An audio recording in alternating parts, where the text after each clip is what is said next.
Chance to send those files here. I've been running around so crazy. I'm so sorry. I thought when I got up this morning. Would it be faster to put it on a stick? They're on here. Okay. Is it obvious which ones they are? They should be, yes. Okay, then I'll give it right back. All right, thank you. I'm sorry. Pull it. Means I don't have to type it.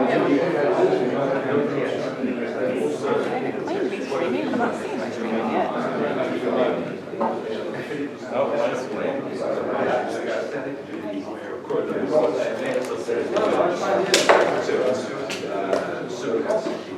Is that the hotel removed?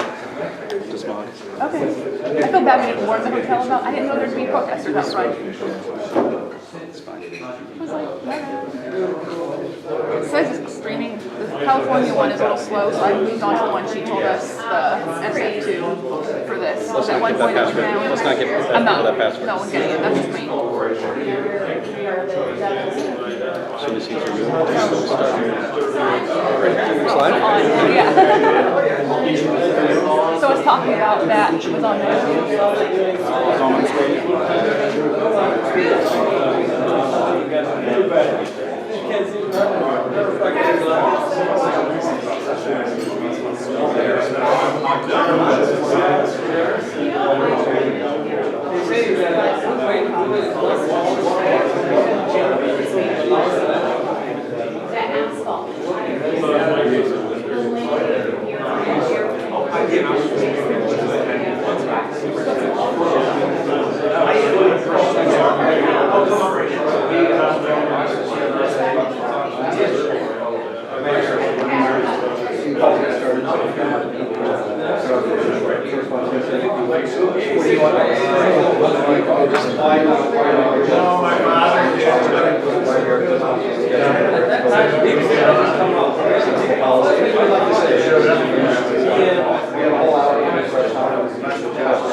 All right, ladies and gentlemen, we're about to get the program started.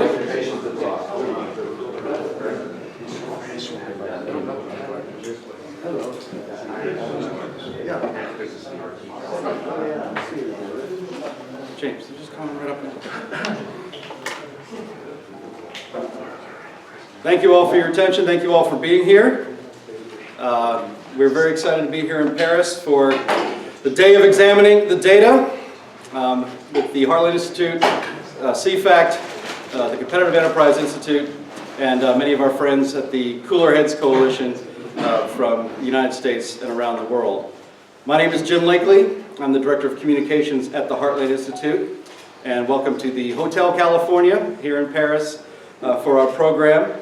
I'm going to have the co-sponsors of this event give a few words as to why we're here and more about our organizations. So we organized this all together, and also give you an idea right now of the day's program. After this press conference is over at 10 a.m., we have a panel discussion on the latest science and errors in the UN IPCC's reports on the climate. James Taylor from the Heartland Institute will be moderating that panel, and the panelists presenting science today on those issues will be Fred Singer for the United States, Robert Carter from Australia, Willie Soon from the United States, and Christopher Essex from Canada. After that, at about 11:45, we're going to have a keynote luncheon address. We are going to be playing a video of United States Senator James Inhofe. He recorded about an 8-minute video addressing us here at this conference today, and plus the topic of climate, and in the context, of course, of why the world is here in Paris this week, the COP-21 conference on climate up by the airport. So he'll be addressing that. We'll be playing that for everybody here. And it's also going to be on the live stream, and I want to welcome everybody from around the world who's watching this streaming live from here in Paris all around the world. After that, after playing that video by Senator Inhofe, we will have 2 other presentations, one by James Taylor of the Heartland Institute, and another by Patrick Moore of EcoSense in Canada. And then at 1300, and for about 90 minutes thereafter, there'll be a second panel on energy policy, especially policy for the poor that helps the poor, as compared to what the United Nations prescribes for the world as energy policy.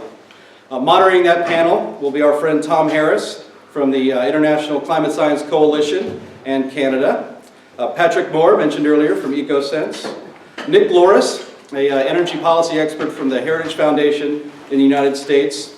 Wolfgang Mueller from IKE in Germany, with whom we are hosting yet another climate conference from the Heartland Institute, co-sponsored with IKE, in Essen, Germany on December 11th and 12th. So we're looking forward to going there for that after we are through the proceedings here in Paris.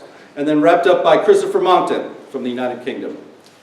With that, I would like to bring up to the stage James Taylor. He's the Vice President for External Relations at the Heartland Institute, and also our Senior Fellow on Energy and Environment Policy, to talk a little bit about the Heartland Institute, who we are, what we're about, and why we're here. James Taylor.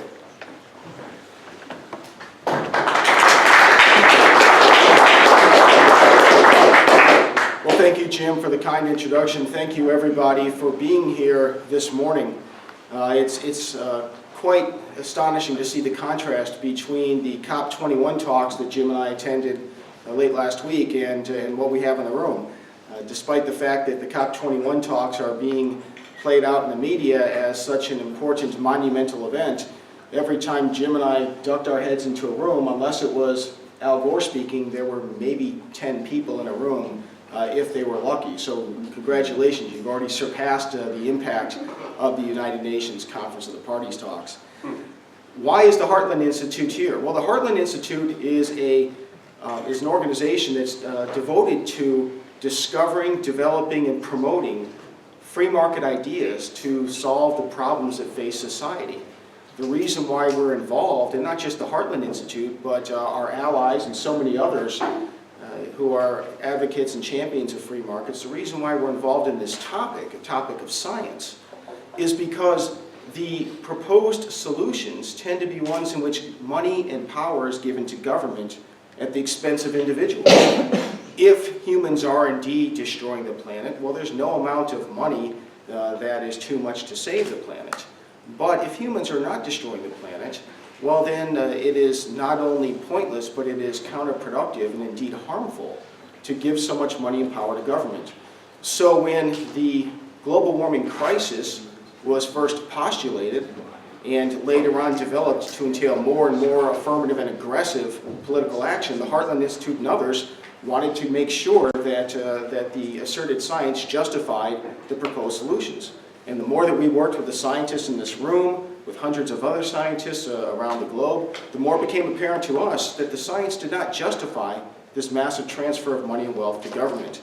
That is why we're involved in this discussion. It's an issue of science, it should be an issue of science, but when it becomes an issue of politics, then we have to make sure that we're not making not only poor, but harmful, counterproductive political decisions. With that, I'd like to thank you for being here. We have a wonderful, wonderful panel for you today. You're going to see and hear much more science in this room in one afternoon and one morning than you will in the entire COP-21 conference. With that, I'd like to turn the panel over to CFACT. Thank you.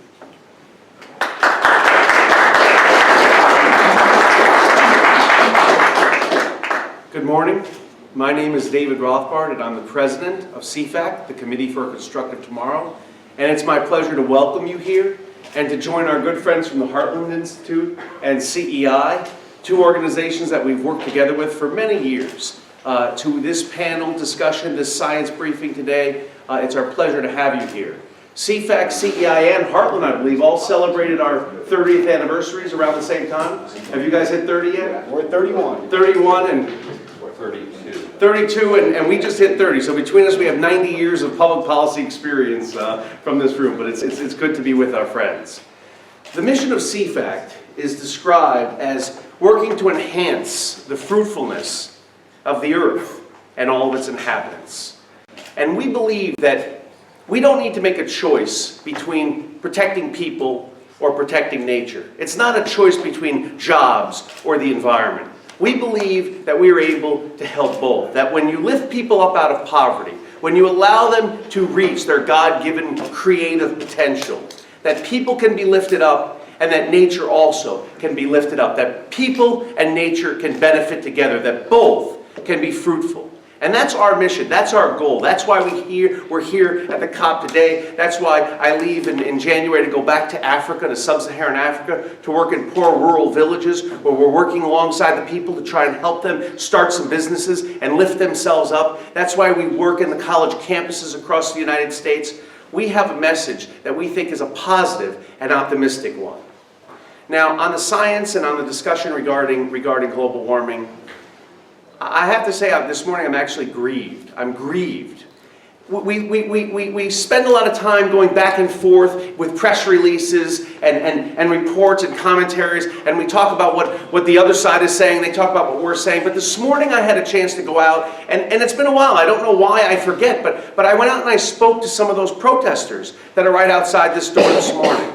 And I tried to engage them and say, you know, the people in this room, I know you want to demonize us. You want to say that we're just paid and bought and we're purposely spreading lies. We know that what we're saying is false, but we're being paid to say it as if there's some kind of disturbing agenda and motive that we have. I said, is it possible that you have good motivations, that you have legitimate concerns, and that so do we? But I'm grieved because they were unable to even receive that. They were unable to even think about the fact that maybe there's a legitimate debate here. If some of you saw the testimony of the Sierra Club president when he went to Senator Cruz's committee.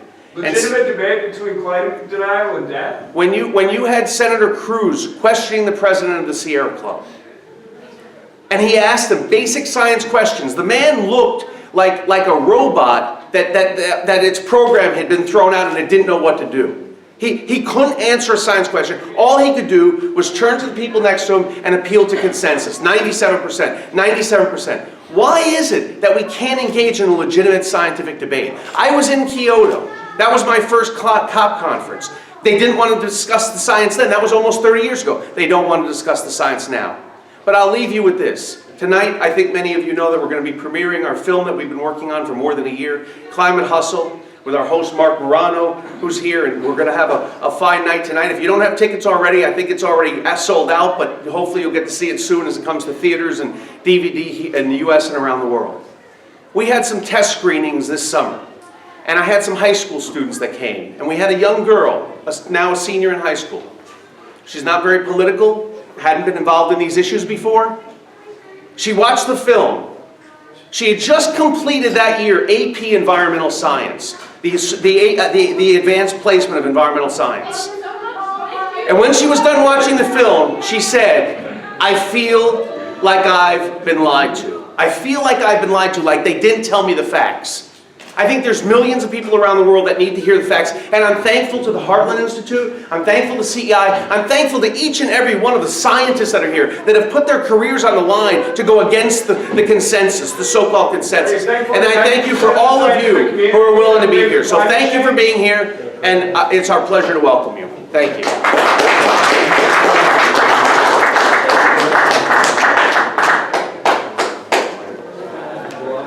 Good morning. Thank you all for being here.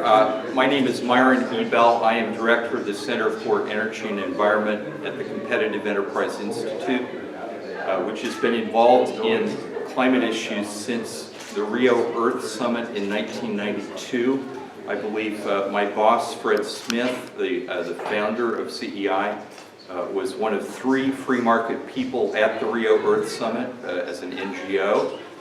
Today, I'm here with Chris Horner, Harlan Watson, Larry Hart.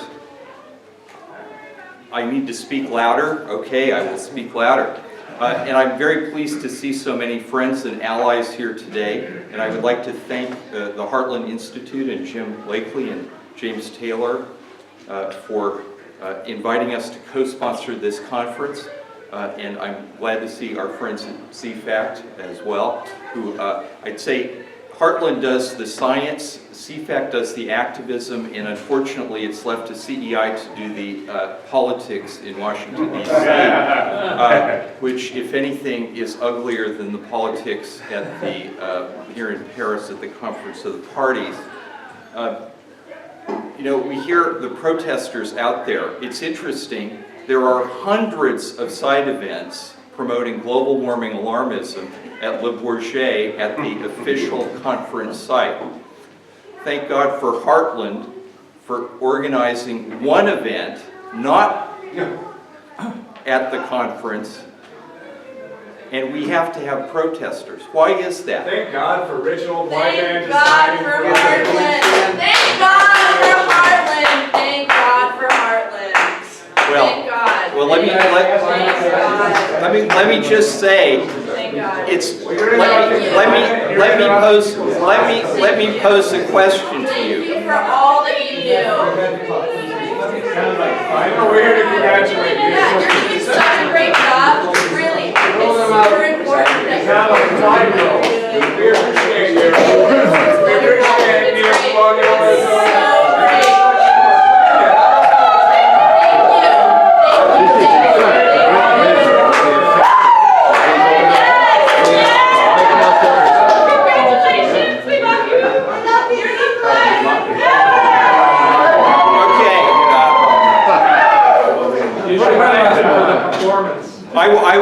I will stop with one more point.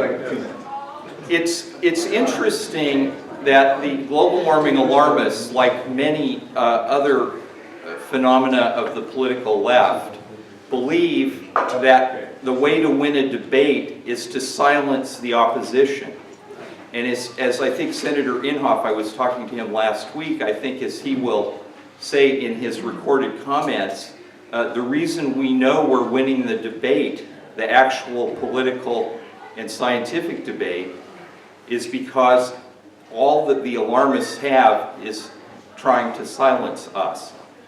Now, these tactics are not going to work because reality is intervening, and thank God for the work of the Heartland Institute, CFACT, and some of the other groups represented here in this room today for bringing truth to power. And with that, thank you.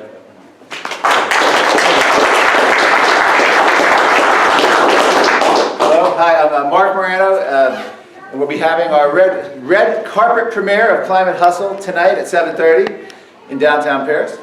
And I just want to say that this movie, we have put this together with 4 decades of media clips going back to the 1970s global cooling scare.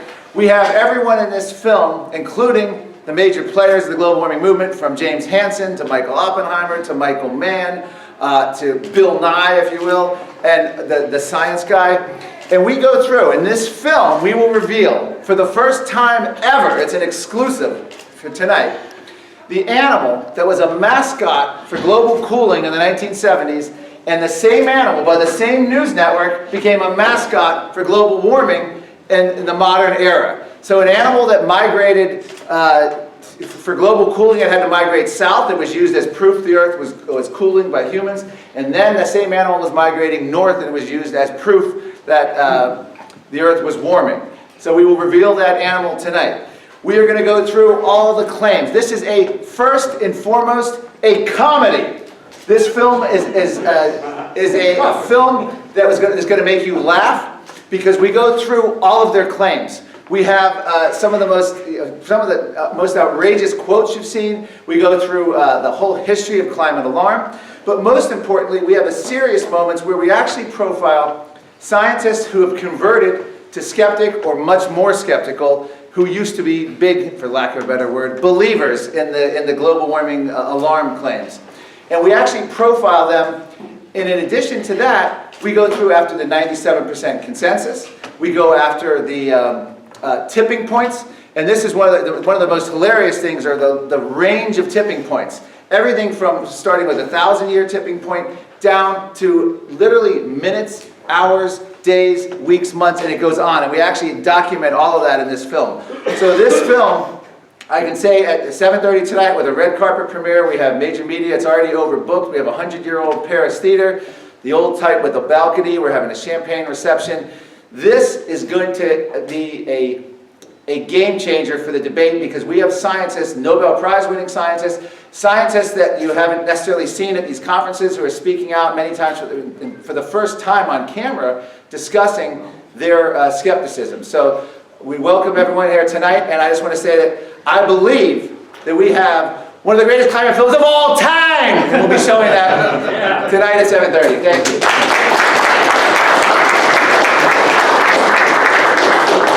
All right, thank you, gentlemen. This is the press conference portion now, the question and answer portion of this morning's program. We have a lot of our scientists here. If you have questions on the science, it'll probably take 5-10 seconds for them to come up here and give a better answer than certainly I could give. But we open to the floor for any questions for anyone here in our troop at Paris for COP-21.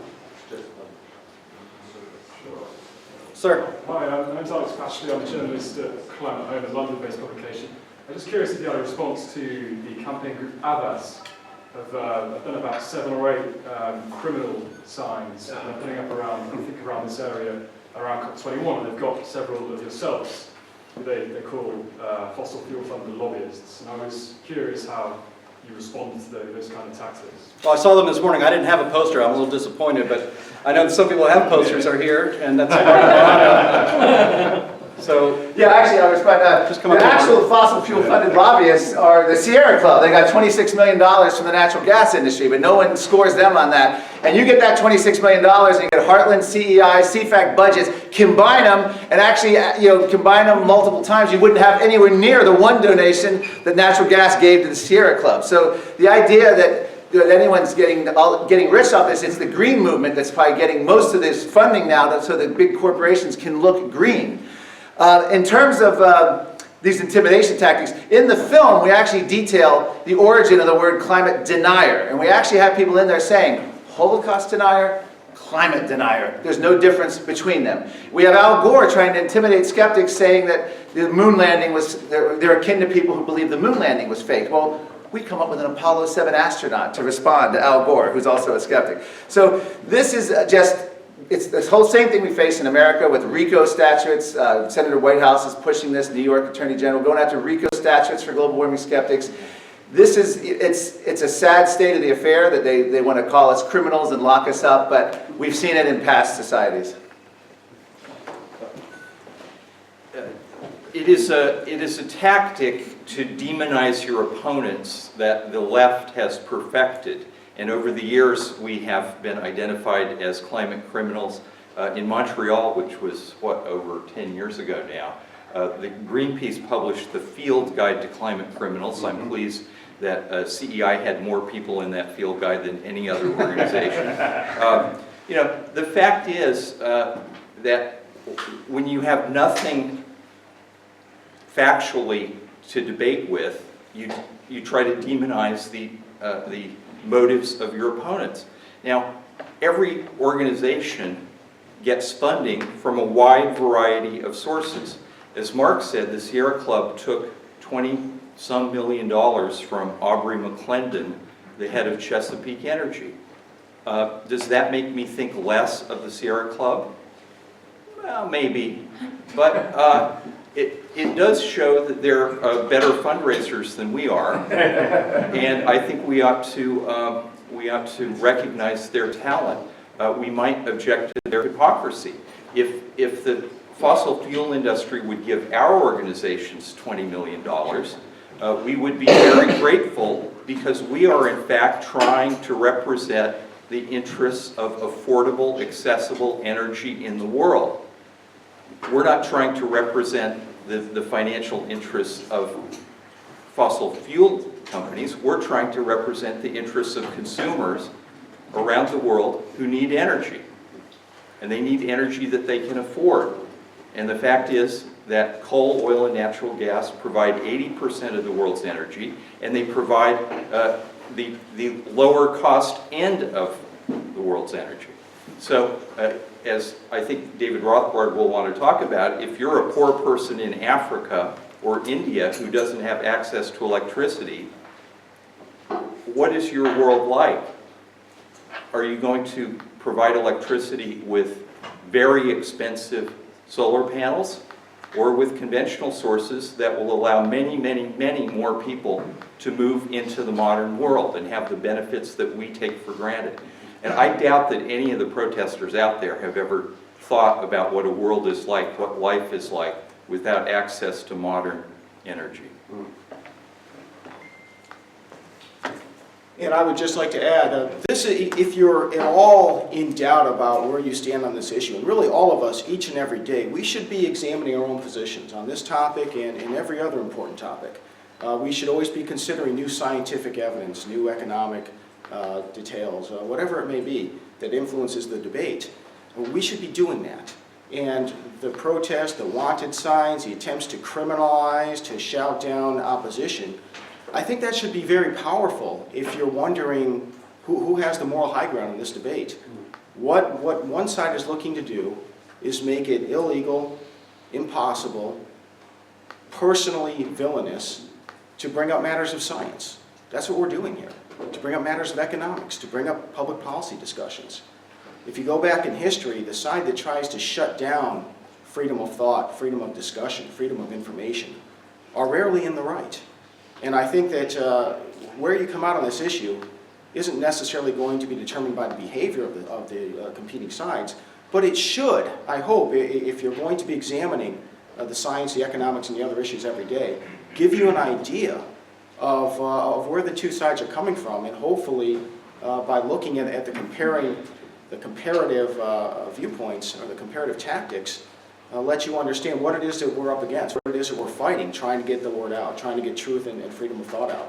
And with that in mind, if they're going to have the wanted posters, if they're going to personally attack scientists in such a manner, and not just scientists, but people who want to participate in this discussion and debate, I think it's a terrible thing to do, but if they're going to do it, I'm proud that I'm told my face is on one of those posters, because I will always be proud to stand up for freedom of thought, freedom of information, and scientific truth. Thank you. And just a quick note, if people are curious as to how and why we come to the conclusions that human activity, the emission of carbon dioxide, is not causing a climate crisis, it is not causing the purpose of COP-21, which is to solve a climate crisis. We have 4,000 pages of peer-reviewed literature on the tables in the back, plus many other materials where you can read. The protesters, I would actually invite them to learn, if they could be quiet long enough to listen to what's going on in this presentation. They are welcome to be here and to listen to the scientific and policy presentations we're going to give today. And we'll see if they are able and willing to come in and listen and ask polite and honorable questions. Ma'am. Yes. Why should people believe you when 97% of the world's credible scientists all agree that climate change, particularly global warming, is man-made, has been increasing substantially since the Industrial Revolution, and your organization has been receiving funding from the fossil fuels industry, and so have a lot of the scientists speaking today? That is not independent scientific research. Funny you should mention that. For one, in the packets that are here, you can learn more about our funding, and I think you are mistaken about who funds the Heartland Institute and why. And the Heartland Institute just released this book right here, helpfully titled, Why Scientists Disagree About Global Warming, and it explains that James Taylor will explain in a little bit more detail why the 97% figure is bogus. Perhaps you haven't Yes, and I'd like to... most of the world's oil companies are funding the green side of this argument today. Shell, BP, etc. The Total, the French company, their money is going to the alarmists because they're, I don't know, that's their strategy. I think it's stupid. But that's what they're doing. There are very few oil companies, even Exxon does not give money to climate skeptic scientists any longer. The Koch brothers are about the only ones left who have an actual big science organization inside themselves who are studying this subject. But I am independent. I am not paid by the fossil fuel industry, although every day I get emails accusing me of working for Monsanto when I've never had anything to do with Monsanto. They just say these things, and they're lying.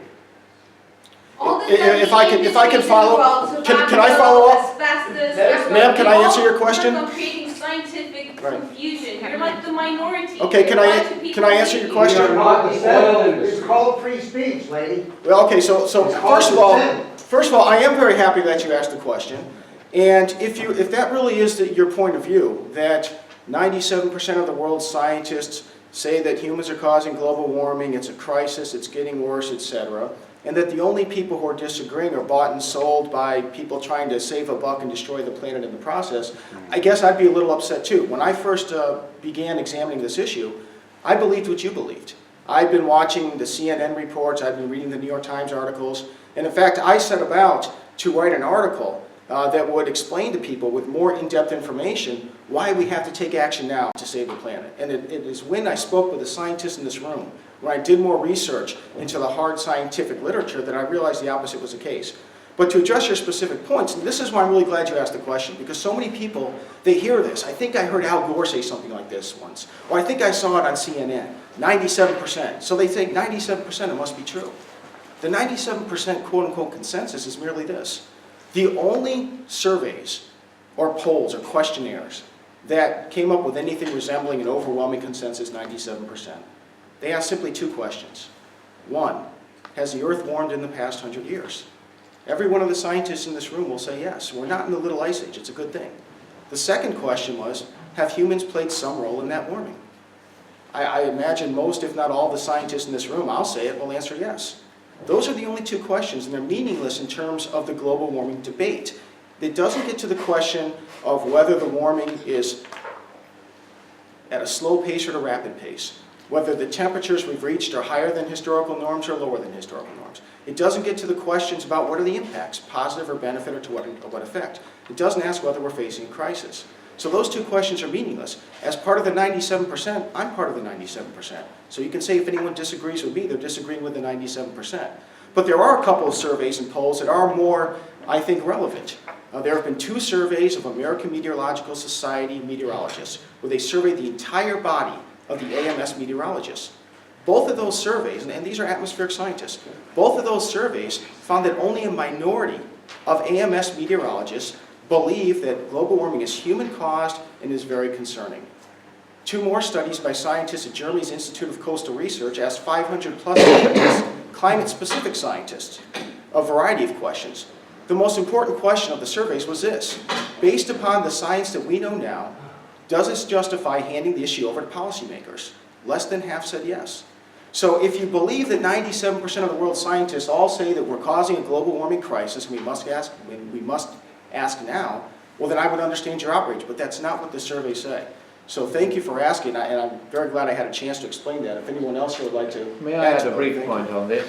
As one of two co-authors who are present here of a scientific paper published in the peer-reviewed literature addressing the very question of the 97%, we reviewed 11,944 published scientific papers on climate and related topics between 1991 and 2011.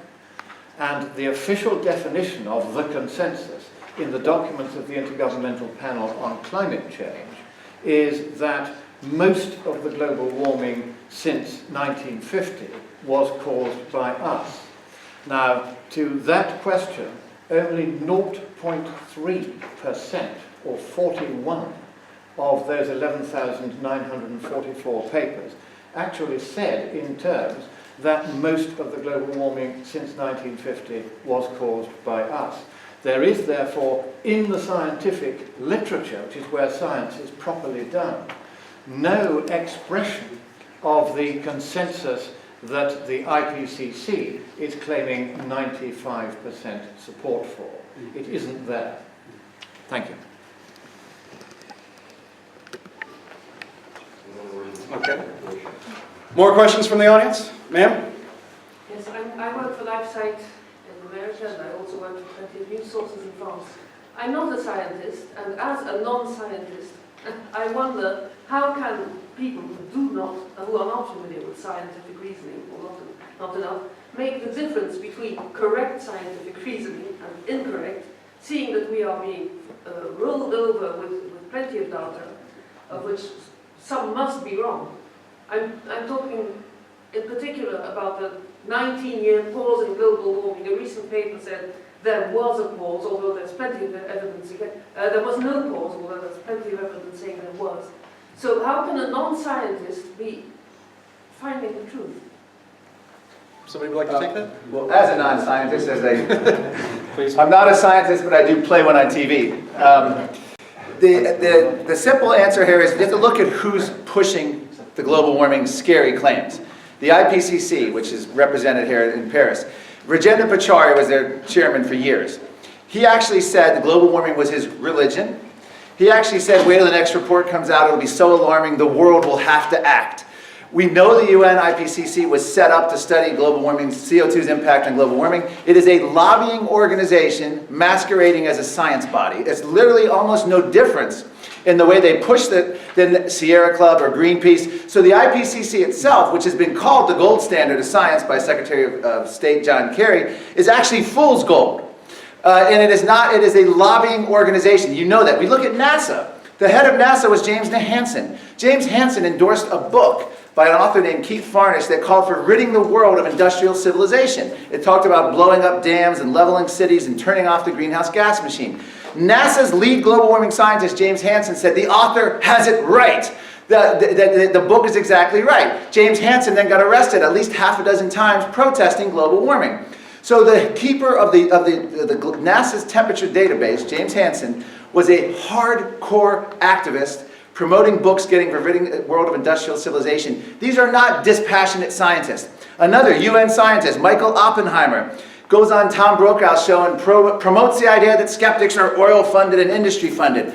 Michael Oppenheimer got money, $250,000 from big Hollywood. Barbara Streisand funded him. And now I'm not accusing him of doing Barbara Streisand's bidding, but the point is he got funding from Hollywood and to be an activist, and he's out there. He used to be with the Environmental Defense Fund. Now he's portrayed as this neutral, scientist who only after the truth. These are activists portraying themselves as neutral scientists. So I think the average person needs to look behind and say, who's pushing this agenda? And you find a bunch of people that be easily at home with the Sierra Club or Greenpeace as they would with the United Nations or NASA. That's a simple way of looking at it for the layperson.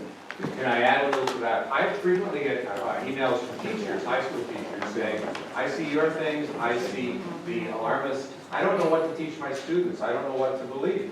And I said, that's fine. Many of the scientists don't know what the future is either. In fact, when I asked them behind closed doors, is it going to be hotter or colder in 20 years? They say, ask me in 20 years. I mean, the fact is, it would be very surprising if reporters and teachers actually were solid and knew who was right when the scientists themselves don't. To answer your specific question about the temperature record, the truth is that on all 5 of the major data sets, there are 3 terrestrial ones that are the longest standing. That's Hadcroot 4 in the UK, which is the oldest, going back to 1850. The NASA GIST data set going back to 1880, and the NCEI NOAA data set going back also to 1880. Those are the 3 terrestrial ones. And the 2 satellite ones, that's Remote Sensing Systems Limited and the University of Alabama at Huntsville, all of those show a rate of global warming since the IPCC first made its predictions in 1990 at between 1/2 and 1/3 of the IPCC's then central estimate, and all 5 of them were well below even the IPCC's then least prediction. And to take up your question about the 19 years without global warming, it's actually 18 years and 9 months as of 2 days ago when the RSS dataset last came out, and on the UAH dataset it's about 18 years and 7 months.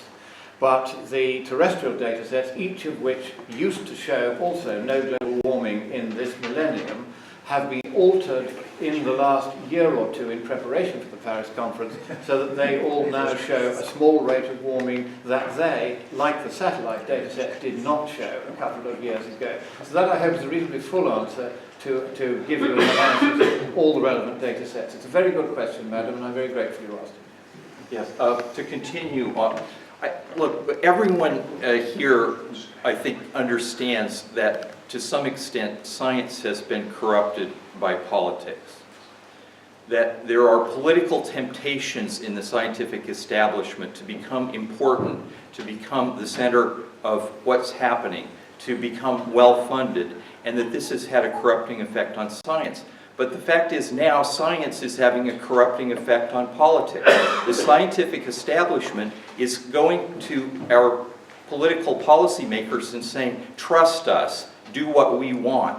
Now, it seems to me that there should be a very large pushback from our political elected leaders to say, if you want us, if you are advising us to take actions that will cost trillions of dollars in the next generation, in order to what you claim will save trillions of dollars over the next couple of hundred years, if we're going to take that kind of economic calculation and spend trillions of dollars now to save trillions of dollars in the next 2 centuries in terms of damages from climate change, we need to have better verification of the science.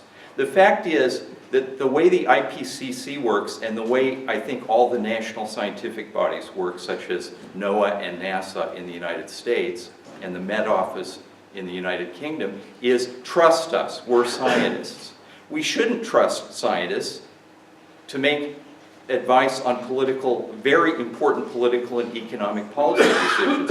What we should do is have a team B that actually goes through and audits all of the accepted science.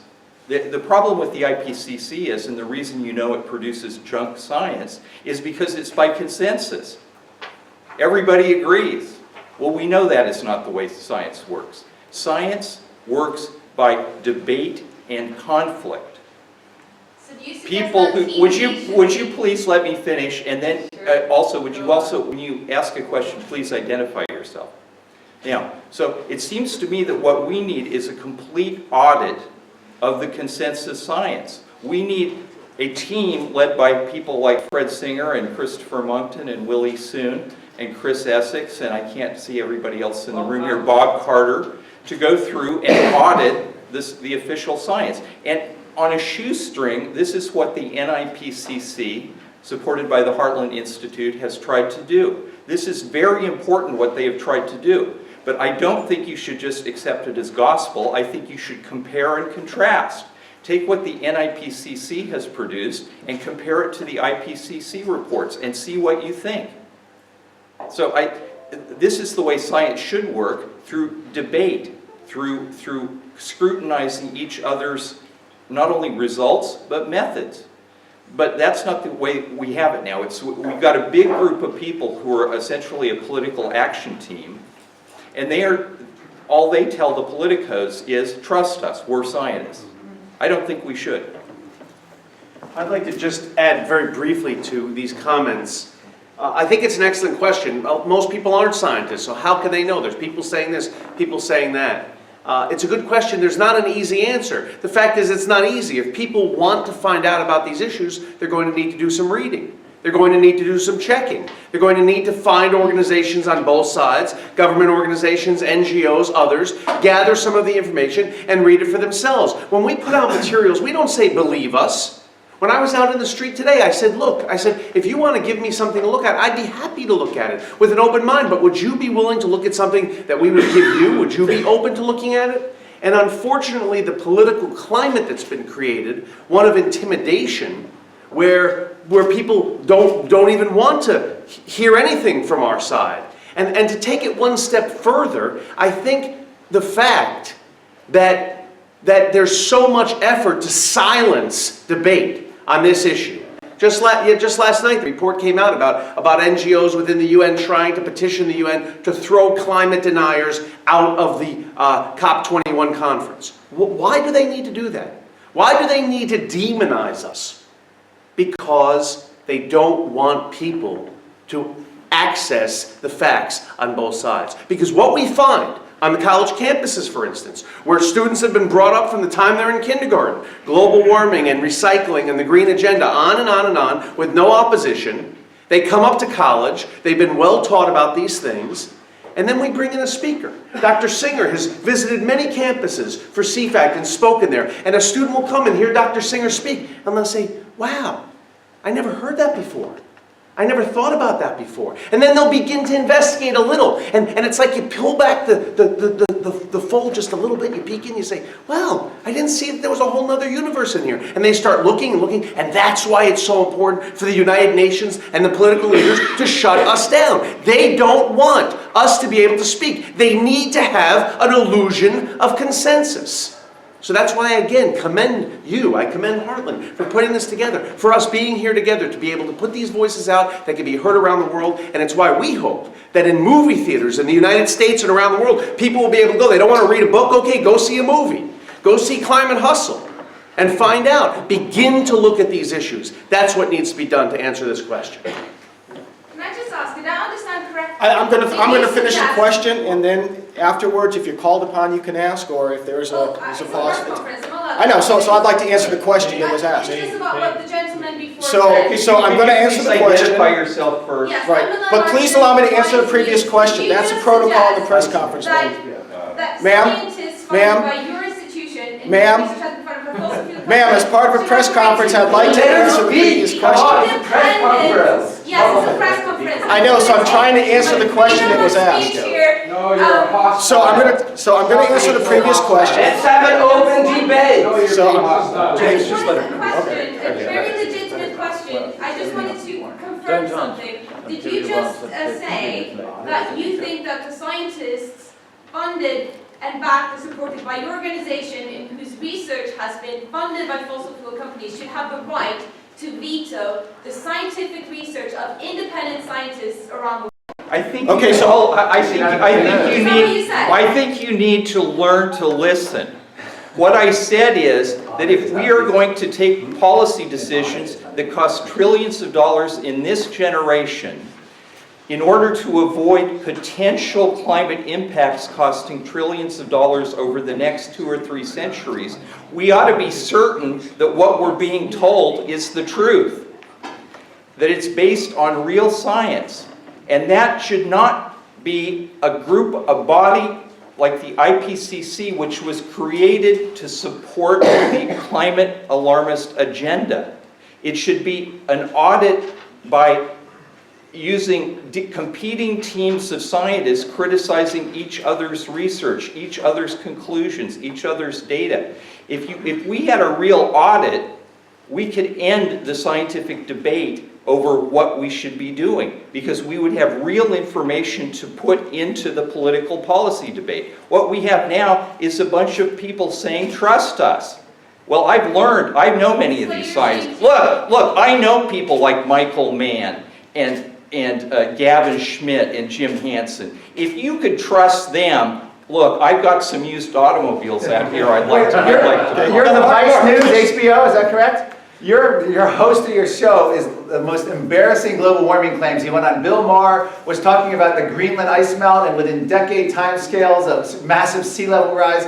Your show is one of the most embarrassing scientific representations I've ever seen. You interviewed the NASA scientists down in the West Antarctic ice sheet. The data is overwhelming. Even in the 1970s, they said it had nothing to do with climate. That melting's been going on for 100+ years, at least, that we know of. There's volcanoes. The science that HBO presents is very interesting, to say the least. But it is coming from an ex-employee of Rush Limbaugh. Oh my Embarrassing. It is So I'm going to answer. the moral Heartland Institute. It is a moral outrage and an obscenity that in 2015, when the long-predicted effects of climate change are happening all around the world, they are. Are there climate refugees too? Killing people. And you're still here spreading He said he was lies. libertarian. Can I please have? Can I guys answer the first question? You guys are minting the rhetorical ammunition to provide You're a liar. politicians. No, You told me you were a libertarian. Well, I spun things. You're a The liar. Heartland Institute is quite simple. Wait a minute, you're reading a script. I put the phone down. I'm going to hear your words. You're reading a script. Why can't you speak without reading? Put the script down. Subprime science, subprime physics. And quite frankly, subprime membership. It's long past time for you to Did HBO write your script let too? it go Come on. and try finding some real work, especially in Okay, so please, everybody, I'm going to take the floor for a moment.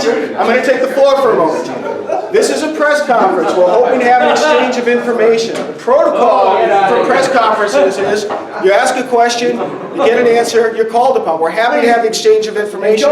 Please don't interrupt when people are answering the questions. Please wait till you're acknowledged. So I would like to, going back about 15 minutes, and I'll be quick, because when I was at the UN COP talks the other day, when we were participating in your shoes, we didn't interrupt people in their answers. And we didn't shout from the floor. We were respectful, we waited to be called upon. But getting back to the question about competing science, it can be very difficult.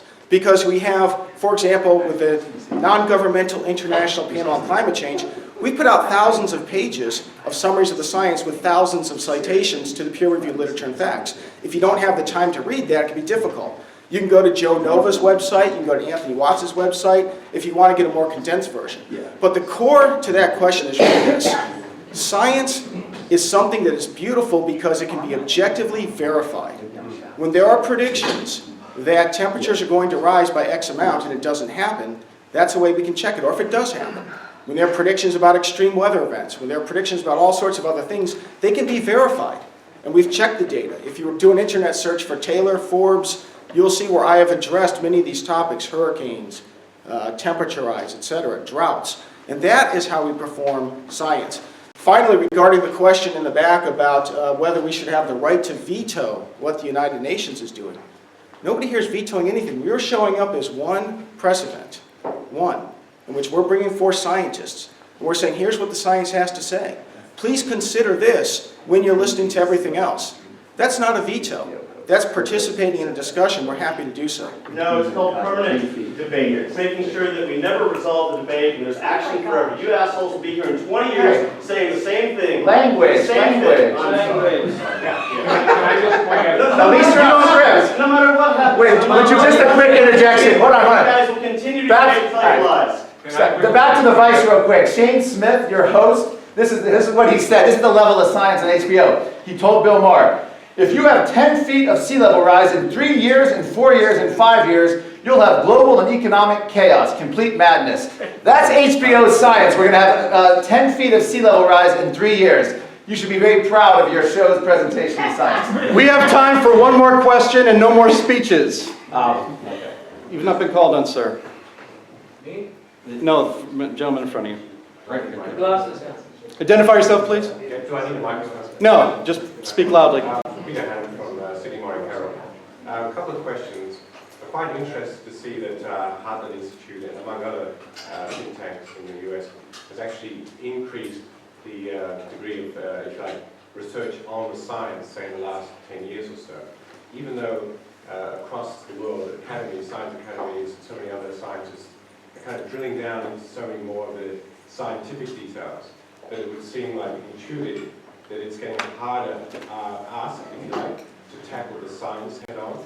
So I'm quite interested if you could comment about why the Heartland Institute has determined that the best policy is to look at the science and not say the policy implications.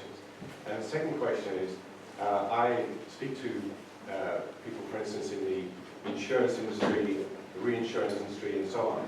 And they have very large groups of scientists who are looking at the science and trying to judge the risk.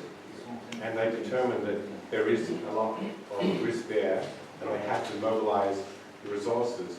So is your challenge not only, if you like, to tackle science, but also corporations who are making those adjustments? The short answer on why we're drilling after this, we're drilling down into the science instead of in the policy. We're doing both, actually. But if the policy is based on bad science, you have to start at the first step. You have to identify the science. These policies are good or bad on their own merit, but if they're not scientifically justified, they are absolutely bad and the wrong way to go, especially when you consider the expense, when you consider how they're going to make it more expensive for people in poorer countries to have access to the engine of capitalism, which raises everybody's standard of living, which is cheap, affordable, mostly fossil fuel generated power. Without that, you cannot have anything else. You cannot have a greater quality of life. So that's why you have to go after science, because people like Dr. Singer and others at the Heartland Institute has been talking to and consulting with for many years. They came to us and said, whoa, whoa, whoa, we need to put the brakes on this, because my examination of the science and of the peer-reviewed literature does not justify these policy solutions. So you start at the beginning. Yes, and thank you for the question. Several years ago, roughly a decade ago, when this topic was becoming more and more acute in the political discussion, we at the Heartland Institute, and I imagine we weren't alone, we had a discussion. How do we address this? Do we look at what are the most economic, affordable ways to reduce carbon dioxide emissions? How are we going to stand up for the consumers of the world? We're looking for the little guy. We're looking to stand up for John Q. citizen across the world. We don't care about any particular corporation or industry sector, whatever else. And the first premise was, what does the science say? Because if we're facing substantial global warming and horrible impacts, well, then we have to go to a certain level of response. And if we're facing a much lesser crisis or no crisis at all, then we don't. So that's what we did. It wasn't to take a tactic or strategy to say, let's fight this battle, let's fight that battle. Let's look at the facts. When we spoke with scientists in this room, when we had our scientists that we have on staff, Dr. Jay Lair, looking at the science, it was clear to us that the scientific preconditions for this global warming crisis just didn't exist. And if the scientific evidence ever takes us in a different direction, I hope and I expect that we'll be the first ones to go there. But we discuss the science so much because, as I hope you'll learn today listening to these scientists, the science just does not justify what the prescribed solutions would be. Can I add just one quick thing? The perspective that if this is a left-right-wing issue actually is a mistake. I come from the left on many issues, and many of my left-wing friends are really embarrassed by the lack of skepticism from the left. Traditionally, the left have been the skeptics, the ones questioning authority, the ones who wanted debate. When Einstein announced his theory of relativity, it was the German left who supported him, and the right who thought that it threatened their worldview and they attacked him. This is being turned upside down, where the left have become what they say they hate. And this is really a shame, and many people on the left are embarrassed by this. And by the way, the movie is very respectful and profiles many left-wing scientists that will be shown tonight. My pleasure. Okay. I'm a veteran. I have one question about conflict in climate, if that's possible. Very quickly. All right. So my name is Graham Klutner. I'm from the United States. I served in Afghanistan twice, and I've been really struggling to discuss this issue with other folks in graduate school because, I want to have that critique and understand where the nuance is at. But yet, what I'm seeing over and over is the U.S. Department of Defense, the Navy, the United States Army, going back to the Bush administration, and the RAND Corporation, which is a conservative think tank, continually using alternative science, not just the IPCC, but other, NASA and outside of the United States, scientific studies, and saying that their greatest threats over the next 20 years is from climate-induced conflict. And so I'm wondering, as a patriot, as a person who supports the U.S. military and wants to see a strong national defense in the United States, is there anybody in this room that is like a national security expert and that can offer that perspective when it comes to it's difficult for me to come up with a way to argue with experts in the United States military, including the Joint Chiefs of Staff. So thank you for the question. Thank you for your service. I'll come over here in front of the camera. Thank you for your question. Thank you for your service. And that's a very good question. We at the Heartland Institute, we published the findings of military experts. There were 3 top officers in the U.S. Navy who studied this issue, we publish it in booklet form, their findings on this topic. I also spoke about this topic last year at our international conference on climate change in Las Vegas. And so if I could just give a summary from my own point of view, I'm not a military general, but working with retired Navy officers, and also just looking at this as an overall issue. The threat of climate multipliers are predicated upon the assumption that the global warming that we are going to occur is actually going to cause all sorts of extreme weather events, all sorts of extreme mass migrations, etc. What we know, science is a beautiful thing. You look at the evidence, and what we see is that as our planet has modestly warmed, that we've seen a reduction in extreme weather events. Hurricanes are less frequent and severe, so are tornadoes, so are droughts, etc. And I'd be happy to provide you references to the hard data and the peer-reviewed scientific literature. Also, as far as if you're looking at, say, I come from the United States. If I say as the United States, I want to make sure that we can defend ourselves, the most important factor to being able to defend yourself is a strong economy. Pax Britannica wasn't the case because England was the largest country in the world, nor was it the most populous. The reason why the United States has been more military dominant is not because we have the most population or the largest land area. It's because our economy is so strong. And if we're going to force the military and the entire American economy to depend upon prohibitively expensive fuels, that's going to lower our ability to pay for a strong military. If we're going to take away money that could be devoted to resources we need and instead spend it on expensive and unreliable power, that hurts our military preparedness. It's a great question, and by the way, they were saying the same thing 40 years ago about the global cooling crisis, where the assertion was this was going to be a threat multiplier. It's a great question. It's one of those questions that tells us we need to look at all sides, all literature out there. You look at the sites, the people that you quoted, and by all means, please go to the Heartland Institute website, and you can find our paper there. James, I'd just like to add one point here. I was asked this question by Sky News the other day about the drought in Syria causing terrorism. Do you really think that the terrorists and Paris killings were affected by a drought in Syria as to why they did it? Most of them were born here or lived here almost all their lives. It's absolutely ridiculous to suggest that climate change is the main cause of terrorism or of conflict in general. It's just completely ridiculous. The climate has changed over the millennia so many different times. And actually, the worst times in the history of civilization have been the cold periods, the Little Ice Age, the Dark Ages, and the periods between the Minoan warm period and the Roman warm period. That's when it's hard to grow crops in Europe. That's when people starve, is during the cold periods. We're lucky we're in the modern warm period now, when it is warmer than it was 300 years ago. And this insurance question was very interesting, because the reason the insurance companies want to support the idea that global warming is a major risk is so they can raise their rates. And Warren Buffett at least has the candor to come out and say that is the reason the insurance companies want to make it a crisis, is because they can put their rates up on everybody's insurance. Warren Buffett, Google it, you'll see he actually came. He has a big insurance company. And he's called out the other insurance companies for their fakery on this. Patrick Moore, thank you very much for that answer. Thank you very much for your question and your service. We actually have a booklet in the back, co-authored by Vice Admiral of the Navy, called Climate Change and National Security. I think you would find that very interesting and get an answer to some of your questions. If anyone else has other questions, would like to speak to our experts here. Again, my name is Jim Lakely. I'm the Director of Communications at Heartland, and I can help arrange those interviews for you. We've gone over a little bit on our press conference. We're going to take a 15-minute break. Thank goodness we've had a little bit of padding already added into our schedule just for these sorts of things. We'll be back online in 15 minutes, and we'll be starting a program right in here with the great Dr. Fred Singer at 20 after 10. Thank you.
Going streaming now. Ladies and gentlemen, we're going to start the science panel right now. Members of the media, if you're interviewing people on camera, can you please take them out to the hallway?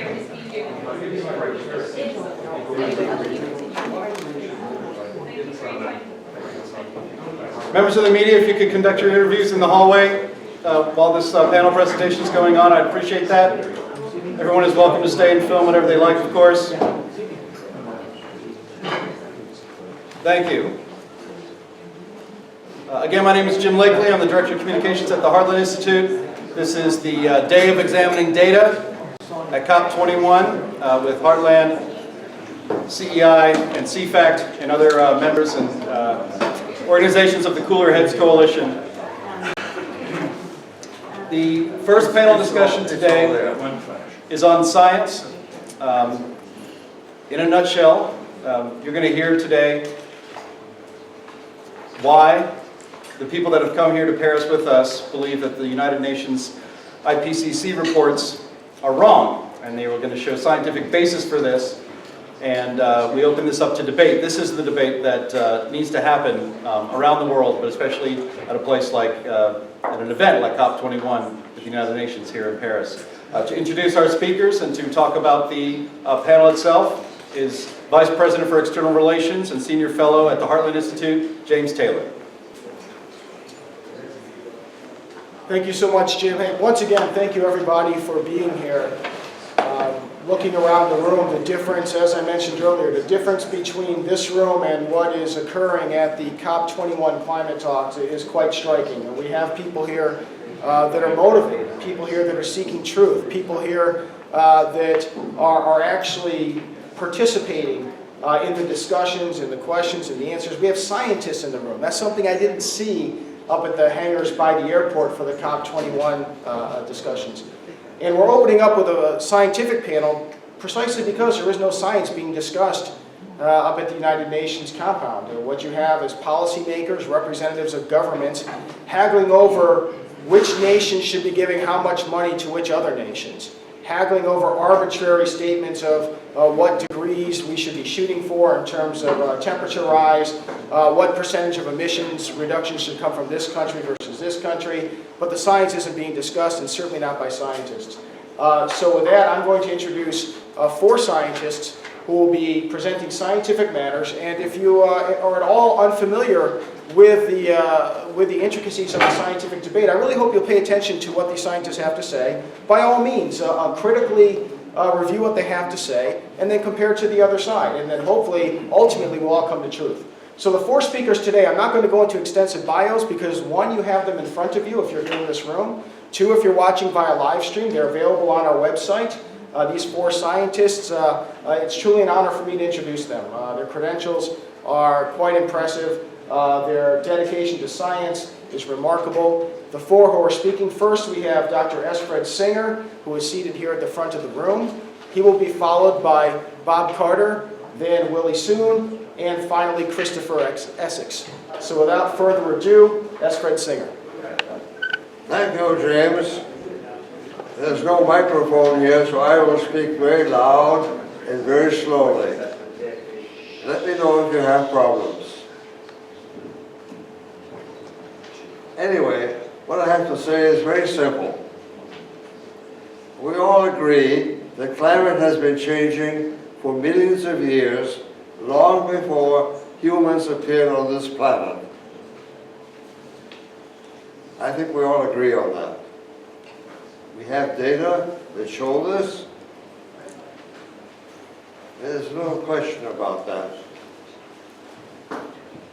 Now, the second point is that there's no reason to think that these natural variations of climate have suddenly stopped just because of the Industrial Revolution. So they must still be going on. And this now leads us to the conclusion. The conclusion is that the burden of proof is upon the other side, the IPCC, to demonstrate with data that the variations are indeed not following what we call the null hypothesis, that they are unnatural variations or human-caused variations. As far as I know, they've not been able to demonstrate this in the last 25 years. They've spent a lot of money, they've had a lot of meetings, they've published 5 reports, 5 major reports, but I'm not aware of any demonstration that shows that the null hypothesis does not apply. Let me ask you, what would convince you? What would convince me? Very difficult. Very difficult to deny the null hypothesis, particularly now that in the last 15 or 20 years there has been no warming as far as we can tell, no statistically significant warming. May I have the next slide, just to show this? Here you see the data and the model predictions. What I find is very amusing that as the gap between the models and the data grows with time, the IPCC reports become ever more convinced that there is agreement. They just ignore the gap. The first report in 1990 gave a 50% probability that there is no gap. Then as the gap grew, their certainty grew to 66%. Then it grew to 90%, then to 95%, and the most recent report in 2013, I believe, says extremely likely. That means 99%. They're now 99% sure that there's no gap. But there clearly is a gap. And you see it here. The models do not agree with the observations. The models are the greenhouse models. The only thing that goes into the models is the growth of CO2. Next slide. Next. Shows this very graphically. I've taken the satellite data, the 2 analyses of the satellite data, they agree with each other. Yep. And you see the green curve is carbon dioxide, which has been increasing steadily, increased by about 10% in the last 20 years. And at the same time, there's been no statistically significant warming. There's no good explanation for this now, but that's beside the point. The point is that the models don't work. And if the models don't work, that means they're not validated. They should not be used to base policy on. We shouldn't use greenhouse models to make policy. Next slide.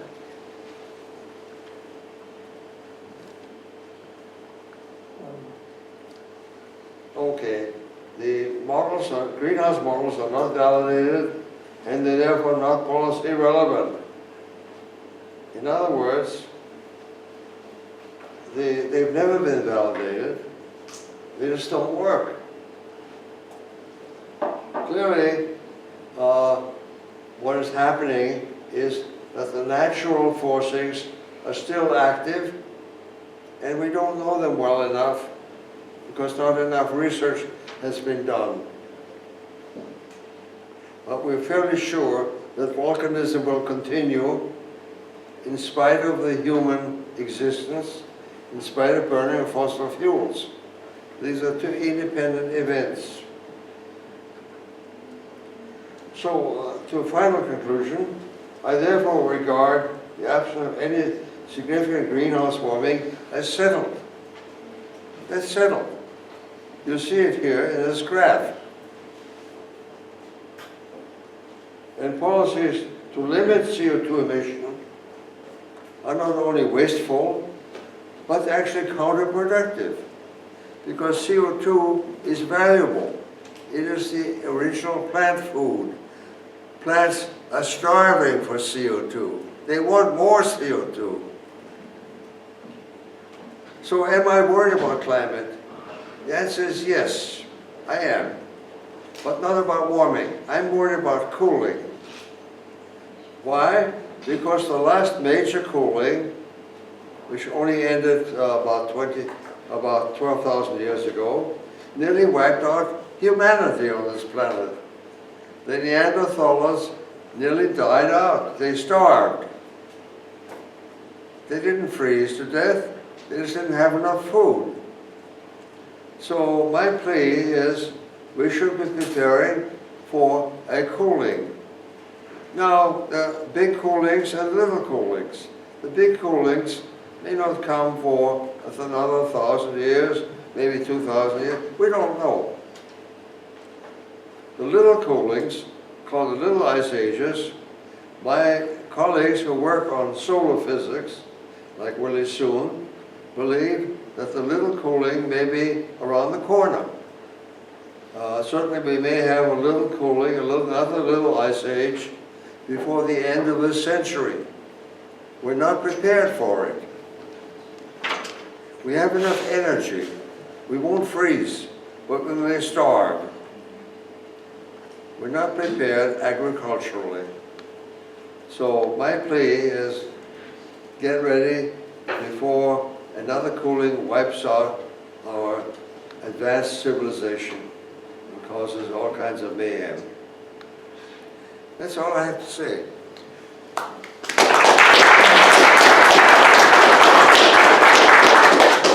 Thank you so much, Dr. Singer. It's been an honor and a pleasure to be working with you for so many years. Dr. Singer's life that he's given to science, decades. If you look at the bio, you'll see going back to the 1950s.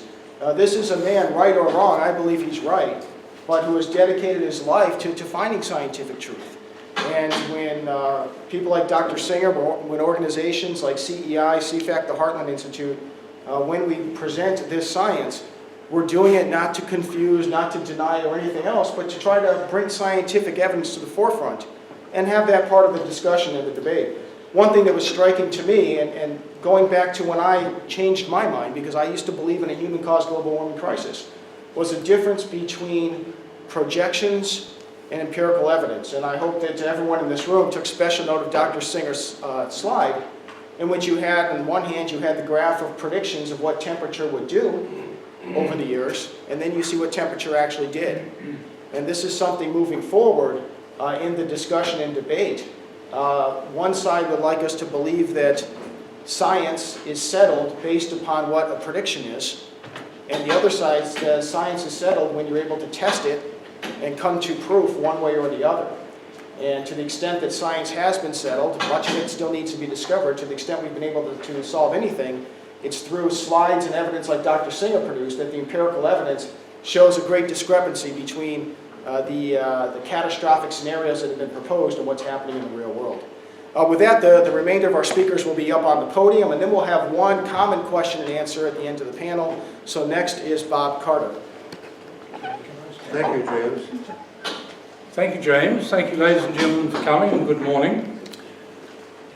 This is a previously unreleased photograph available overnight, or diagram, of the discussions at COP-21 over there by the airport.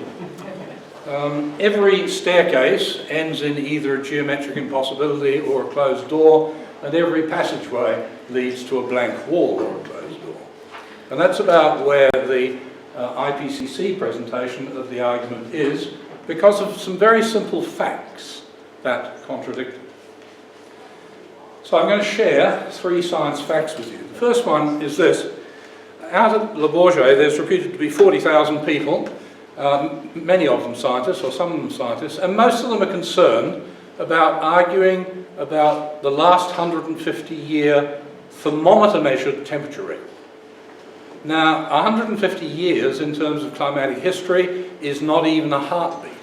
In fact, 150 years is 5 climate data points.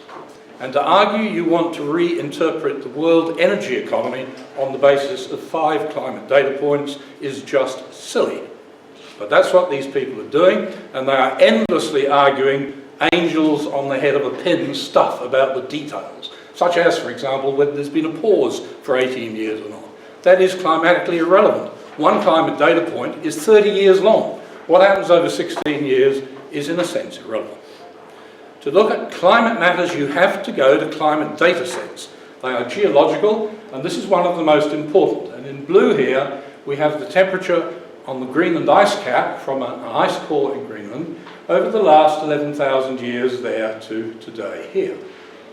And what we see with the thin blue line is that over those 10,000 years, the climate has been cooling by about 2 degrees Celsius. So when one of the reporters in the back asks me, is global warming happening then, Bob? The answer is no, global warming is not happening. The long-term climate trend at the moment is one of cooling. Ah, but Bob, they say, what about that warming in the 20th century? What about that warming in the 20th century? There it is. It's that little warming there. Yes, it happened. And yes, it is part of a regularly oscillating climate up and down. Fred has just referred to this 1,500-year cycle of alternations between warm spikes and cold little ice age periods. We've just come out of the little ice age. It's not remotely surprising, it's entirely predictable that we're warming at the moment. But that is not an appropriate period of time over which to make judgments about climate policy. Well, I should stress this is not a global temperature curve. It's a temperature curve from Greenland, but I haven't picked it in any special way. I can show you similar curves from all around the world. Why don't I show you a global curve? Because there isn't one. You cannot simply reconstruct a global curve for the period 10,000 years ago. Well, the interesting, I sometimes think in my big collection of slides, which is the single most important slide? If you were given one slide to use to contradict the conventional wisdom about global warming, which would you use? I'd use this one, partly for the reasons I just explained to you, but partly because of this. Here is carbon dioxide, as measured in the the Antarctic ice core. Now, carbon dioxide mixes in the atmosphere within a year or so. So it's a global signal. And what we find is we have 2 degrees of cooling above the Greenland ice cap and similar cooling elsewhere. We have a 20 parts per million, that can't be right, rise in carbon dioxide.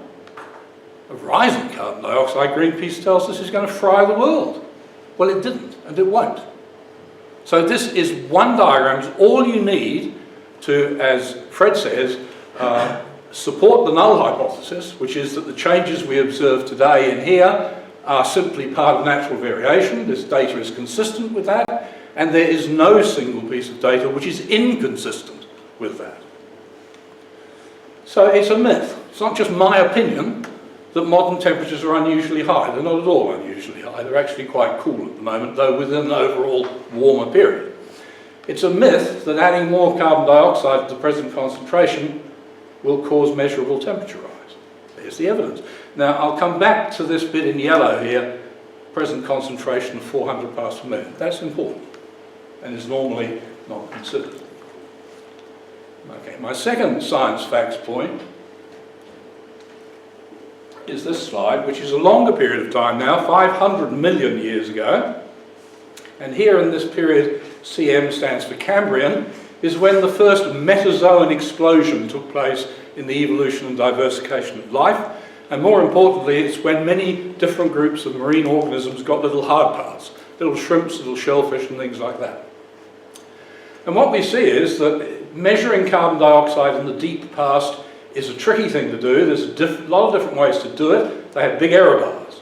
But overall, there's no doubt whatsoever, plotting all the data on one diagram, that carbon dioxide levels were much higher back here in the Cambrian than they were here today, and that the trend in between is definitely a diminishing trend.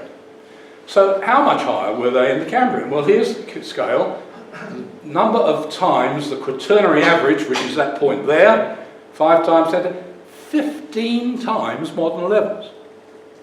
Furthermore, that equates to 4,000 parts per million, whereas before the Industrial Revolution down here, we were at 280 parts per million.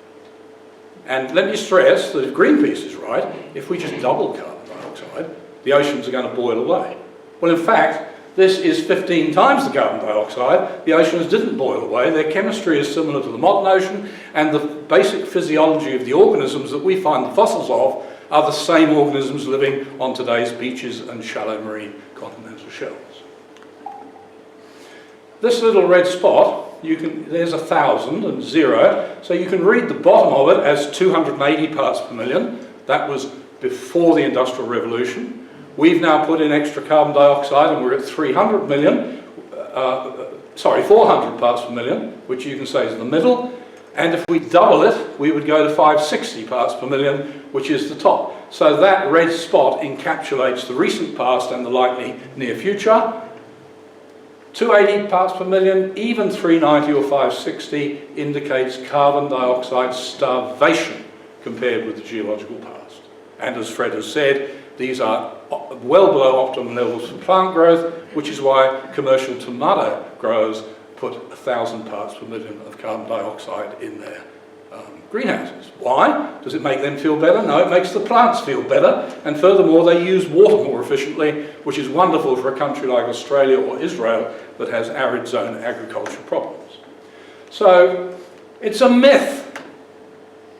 It's a myth that's taught to your children and grandchildren in every school class they go into, and it's a disgrace that atmospheric carbon dioxide is at unusually high levels today. It is actually at starvation levels. The third science fact is this one, and I come back to my point about it depends upon the concentration, the absolute concentration of carbon dioxide in the atmosphere as to how powerful a greenhouse gas it is. This is a plot, and you will see that's 20 parts per million of carbon dioxide, that's another 20, another 20, another 20. So adding 20 parts per million increments to a planet, or to Earth's planet, and working out the warming effect, the first 20 parts per million has a warming of 1.5 degrees. That's a really powerful greenhouse gas. So at very low concentrations, carbon dioxide is indeed a powerful greenhouse gas. But then you take the next 20 parts per million and you just get 0.3 and then 0.15 or something like that. So you get 2 degrees of warming in here for this first little part, and then this negative logarithmic curve tails off parallel to the axis of infinity, and you can see that you just add increments and you get very little additional warming. Now we're not here. So we're in a glacial period, 180 parts per million, that was 20,000 years ago. Pre-industrial revolution, we're at 280 parts per million. Today, we're at 400 parts per million, and should we double, we will add all these little, very small incremental warmings, and that's the amount of warming left, about 0.4 degrees, should we proceed to full doubling by 560 degrees. 0.4 degrees, would you notice? If you go to the top of the Eiffel Tower observation platform, that is 1.8 degrees cooler than at ground level. Do you see tourists coming down and stripping off their clothes because it's so hot when they get to the bottom? Do you even notice a 2-degree change in every day walking around? No, you don't. So 0.4 degrees is trivial. It's a myth that more carbon dioxide will cause dangerous or even any measurable warming. But it's not a myth that it's a greenhouse gas. Yes, it is a greenhouse gas. But it's just at this particular point on the decreasing logarithmic curve, adding more produces very little incremental warming, and furthermore, more and more is incrementally less and less warming. That is why there will not be dangerous global warming produced by carbon dioxide. My fourth science fact is this one. Some nice work done by some people in CSIRO in Australia a couple of years ago. It's a map of the world coded for the increased plant growth productivity between 1982 and 2010 as measured from satellites, and they predicted that the satellite data agreed, showing an 11% increase in foliage after adjusting for precipitation. And that's due to the carbon dioxide fertilization effect. And note that that increase, the darker colours, are along these sides of the major deserts, right where you'd want to get more greening. In other words, you're expanding the area of vegetated land. Whoops, what happened there? So it's a myth. Again, your children are taught, and grandchildren, exactly the opposite in all their school lessons, but it's a myth that increasing atmospheric carbon dioxide is an environmental hazard. It's actually an environmental benefit. It greens the planet. And it helps grow tomatoes. Right, this is, I was tempted to label this another final science point, but it's not. It's my final detailed slide, but it's modelling that was done before the Copenhagen conference. And so it cuts off here in 2009, and these solid lines were the emissions of carbon dioxide by respectively the whole world, by the undeveloped countries, by the developed countries, and by the US in blue at the bottom. Now presuming, and we all know this didn't happen, presuming that the measures they had on the table at Copenhagen were implemented, then this is the model track. The US would decline like this, the other OECD countries would decline like that, Brazil, China, India and other developing countries would do that, the total would do that. Not only have the IPCC got the science wrong, they've got the economics and politics wrong. It is absurd to suggest that any conceivable cuts by the developed countries will make any difference to a global total that is dominated by this curve. Myth. Again, this whole thing basically proceeds in myths. What's even more worrying is that the entire newspaper industry seems to be determined to reinforce those myths, day in, day out. It's a myth that cutting Western carbon dioxide emissions will make any measurable difference to future temperatures. It won't make any difference. Do a lot of damage to our economies, but it's not going to make any difference to global temperature. So why does the NIPCC matter, Non-Governmental International Panel on Climate Change, which Fred Singer was the creator of, and I applaud you for that, Fred, and which Heartland have taken over as the publisher of? Well, this is what a critic wrote in response to the first volume of the most recent report. It's the best and most comprehensive source of alternative scientific views. Any speaker, any authority, any journalist or bureaucrat asserting catastrophic danger of man-caused global warming needs to be asked for their response to this report. If they have none, they are not qualified to address the subject. I have not seen the report referred to in any mainstream media anywhere in the world since it was published. There's various reports in other places, but not in the big papers like the New York Times and so on and so forth. So that's volume 1, physical science. Volume 2 is biological impacts. Volume 3 is going to be the benefits and costs of fossil fuels. It's on the way. You have on the table in front of you an extract and summary of the first 2 chapters out of this, and this concentrates on the scientific method, the business of the null hypothesis, why the 97% figure is not just wrong, it's absurd and it's deceitful, and why consensus has nothing to do with science. So that's in that little booklet, but I stress it's only the first part of what will be a 3rd volume in this series. And in general, we can draw 6 important conclusions from the NIPCC report. The assumption that prior to the Industrial Revolution, the Earth had a more stable climate is just wrong. Climate's always changed, it always will. Fred stressed this. There's nothing unusual about modern magnitudes or rates of change of temperature, ice volume, sea level, extreme weather events, or the quality of coffee beans, which was the latest story running in the media 2 days ago. The most likely medium-term threat may be of damaging cooling. That's the little ice age that Fred referred to. Many solar astrophysicists think that's a very distinct possibility. Atmospheric carbon dioxide is neither a pollutant nor a primary forcing agent for temperature change. Rather, carbon dioxide greens the planet and is an overall benefit.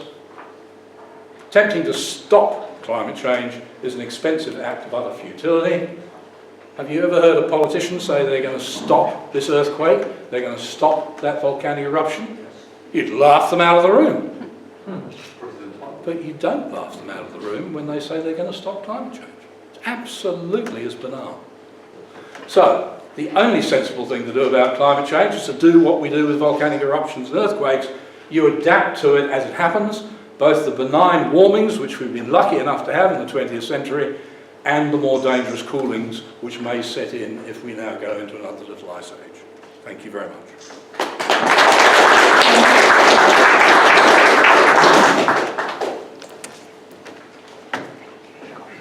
Willie, before you start, let me just give Keely a moment to change the slides for your presentation.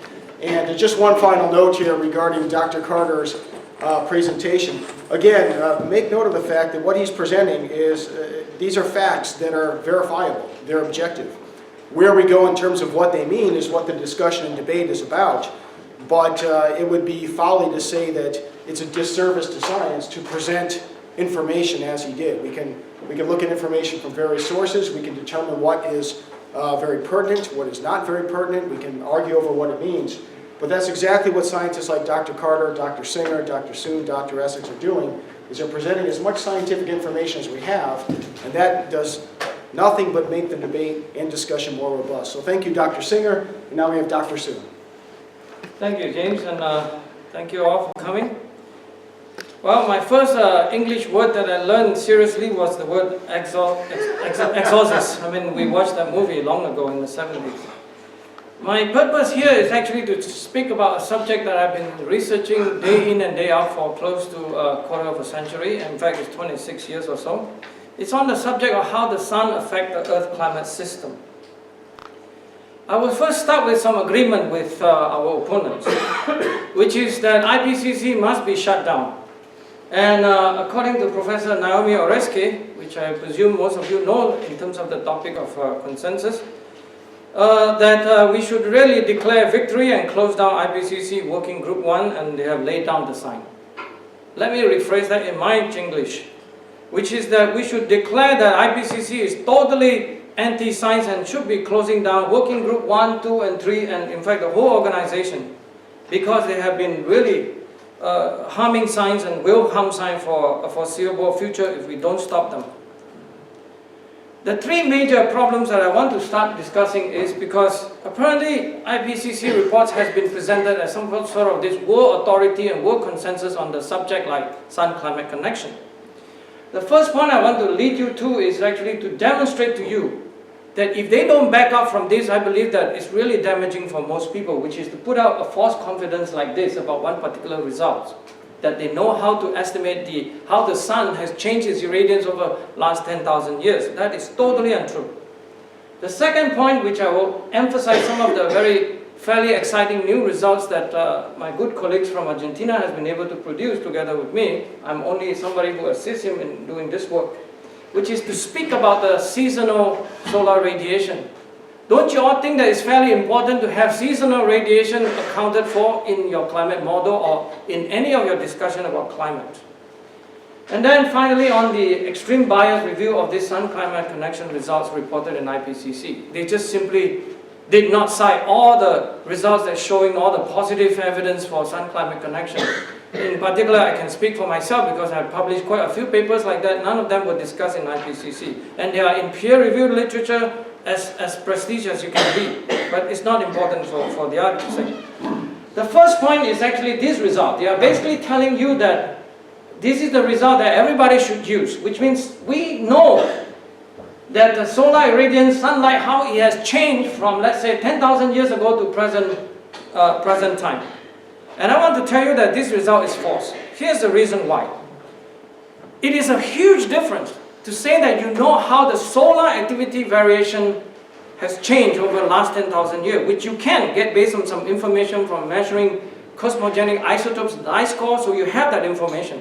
So you present that result like this, measure as one particular measure. Here, maybe we'll just call it solar activity index, okay? For the last 10,000 years. Past 10,000 years on your left, and then to your right will be the present time, right? Then IPCC said that's what we do. The next step we do is that we need this something called TSI, which stands for total solar irradiance, connecting to something called BR, which is the magnetic field, radiomagnetic field. By the way, this radiomagnetic variable is not about the sun radiomagnetic field at all. It's about the radiomagnetic field you measure at the Earth, on top of the Earth atmosphere. Very strange result, first of all. Then they say you just apply this formula. I hope not too complicated fuzzy math. TSI equal to this number plus something multiplied by BR. Then they're citing this particular work, Frolic 2009. So let's take a look at what is in 2009. So that's what you get this curve that they recommended for everybody to use, and in fact use nothing else. They wouldn't even suggest that. It turns out that the 2009 frolic data is basically based on only 4 points. 1, 2, 3, 4. But the 2 points that I circle out actually shouldn't even be used because one of them is extrapolated to the past, one is actually more or less in the present time where the data is not settled yet. So when you have 2 data points, I hope that you know enough that you should not connect them with a line, isn't it? And call that a relationship. It's neither statistical nor anything. So I'm highly embarrassed for IPCC, I'm highly embarrassed for solar physics science, and people who don't speak out on this. When I speak out, they say, why are you saying this? Okay? Well, I'm saying I care for science. So the first point, IPCC is telling you this very dangerous phenomenon called split pens. So be careful, don't do that kind of dancing move. So now we move on to seasonal solar radiation. The simple question I pose is that, do you think that the past climate simulation, CMIP-5 is the latest version, RCP, which is some kind of a future scenario of the concentration of atmospheric CO2 according to some econometric model, do they include seasonal radiation? Because I really think that this is an important question to ask. The answer is somewhat surprising. In fact, I recently asked, in October, a key IPCC lead author. The answer is very few models have orbital change in the futures. Most have a repeating average sunspot model and that is it. Some do nothing. It turns out that I asked him, can you tell me where the reference is? He didn't want to tell me, he's too busy. But I did found it in IPCC chapter 12. He says some models include the effects of orbital variation as well, but most do not. And then of course you have a lot of funny languages in IPCC. It's very strange. I mean, talk about, they put in a repeated 11 years is suggested. But then the periodicity is not specified. But you just say you put in 11 years, and then you say that this is not certain. It's a very strange language that it shows you that they really are not comfortable with what they are writing. And it's in fact showing you something very wrong about that. So this is how IPCC represent the orbital effects, that everybody knows that it is because of the orbits.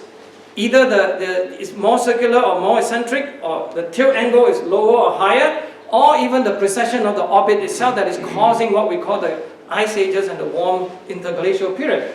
IPCC tells you, they presented in 2007, that CO2 is far more important than the orbital forcing. And I tell you, this is really, really a very serious damage to science if they play this kind of political game. In fact, I wrote a whole paper out of this because I was worried about this. But since we're in France, I want to put out the best and the brightest statement from France. Here is a statement from Professor Jacques Lescar, which is actually I would say, the guru of the celestial mechanics problems, which is classical French tradition from Lagrange to Leverrier, you know, the whole school of these thoughts here. But Professor Jacques Lescar pointed out, in fact, the dependence of the climate on this orbital effect has nothing to do with this global forcing this, global forcing that. It has to do, according to the Milankovitch idea, is that it has to do with this high latitude summer insolation. And then if you have this insolation, if it's not high enough, then the ice will stay, it will not melt. And then the ice cap can extend. And then if it's actually high, then it melts away. So it is this high latitude region that is very, very important. Here's a graphical answer to that question. Over the last million years, the top panel, you can see if you measure just the annual global average insolation, the change is only 0.6 watt.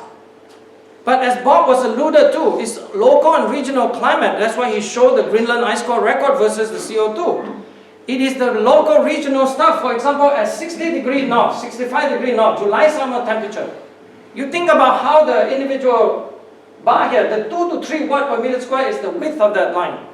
It is based on this sort of large modulation of the seasonal radiation, summer radiation at the high latitude region that is causing the coming and going of the ice ages.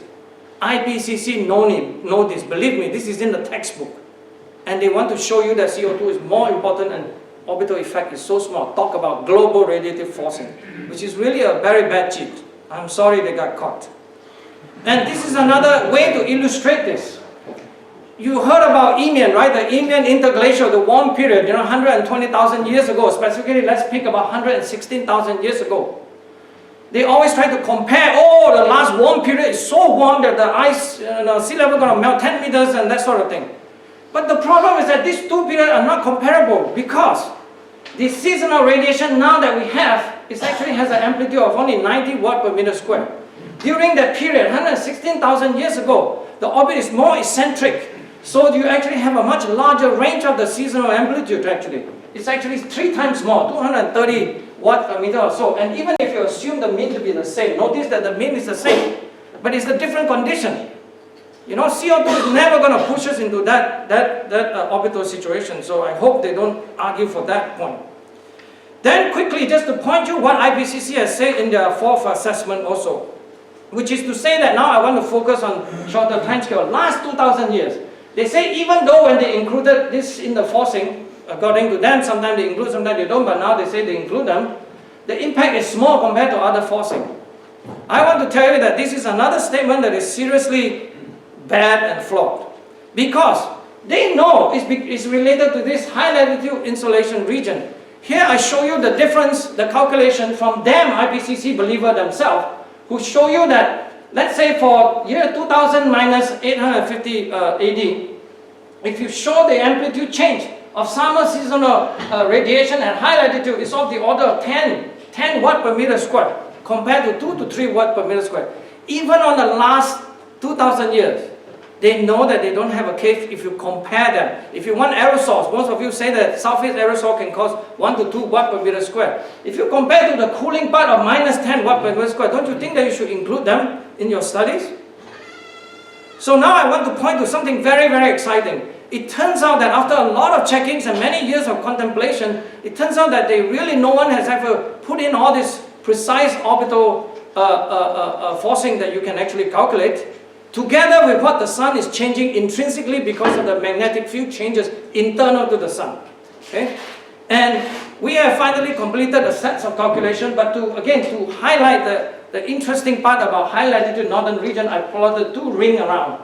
One is around 65-degree latitude, which is traditional, so that you can see that that's the reason why Milankovitch had that insight. It is mostly land area that show you that the radiation there is very sensitive to drive out the large-scale climate system, even in one narrow region.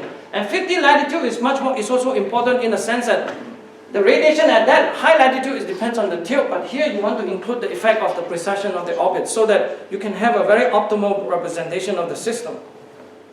And finally, I show you a set of the new calculation. It's preliminary, but then it's exciting in the sense that it shows you the summer seasonal radiation is modulating in a very large amplitude. And then there is a time that is, of course, as you all know, right around 1600 to 1700 or so, is a period known as the Maunder minimum, which, again, a period that is supposed to be cold. We have a lot of measurements showing that, and then it turns out that we have now a first estimate of how low the radiation is, and we can estimate that now, quantitatively. And this is, of course, related to France, okay? Because Sun King was reigning at that time, Louis XIV, you all know that. And this is the Hall of Mirror that is actually very, very beautiful place to visit.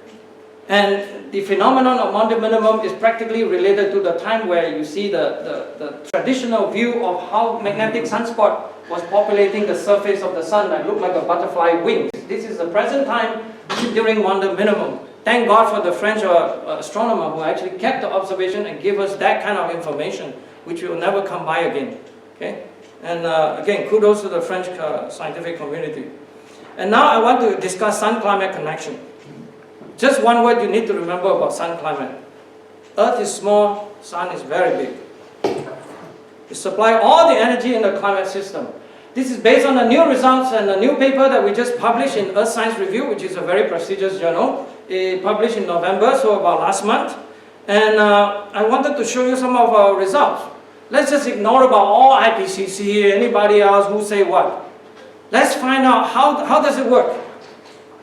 As you all know, the temperature thermometer data, we suspect them to be some kind of contamination somehow. So let's just consider that what if we pick all the rural station thermometer data that have as minimal influence to, let's say, by urban heat island effect, so on and so forth. So we pick this 4 regions that we believe that we check very carefully all the individual record. And here's what we come up with. You don't need to study it in detail. I'll highlight the northern hemisphere average that we consider to be relevant.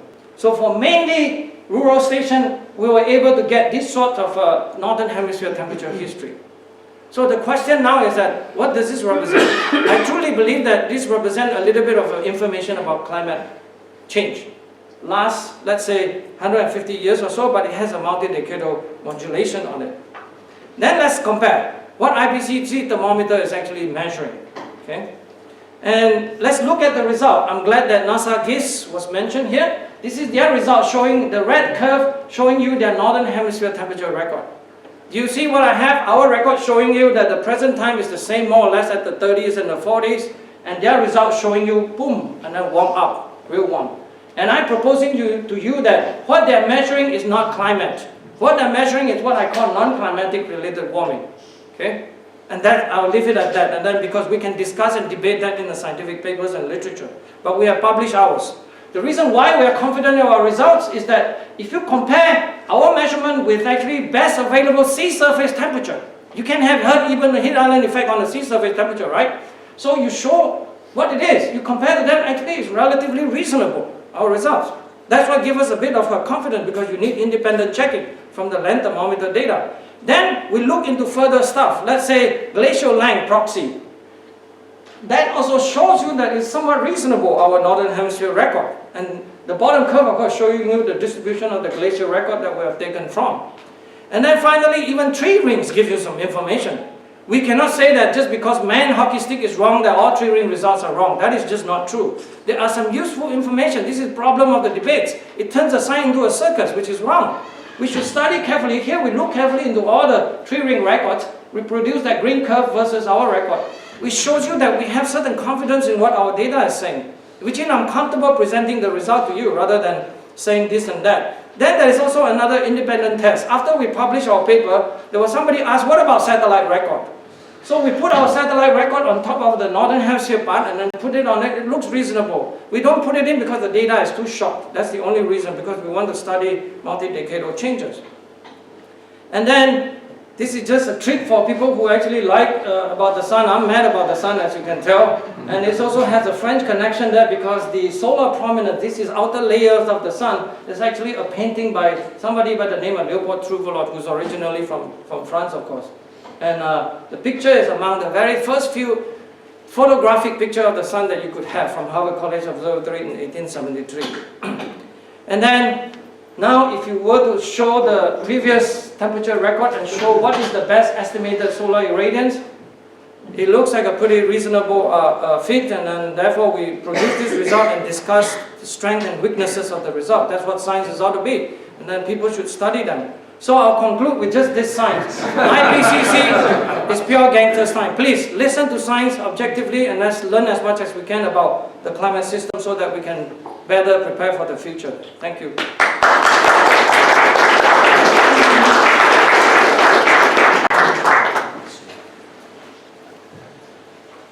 Before we get to our next speaker, I'd just like to point out there was a question asked earlier about how do we tell the difference between the different storylines, different points of view. And if we're talking about a scientific debate over total solar irradiance, that can be rather difficult.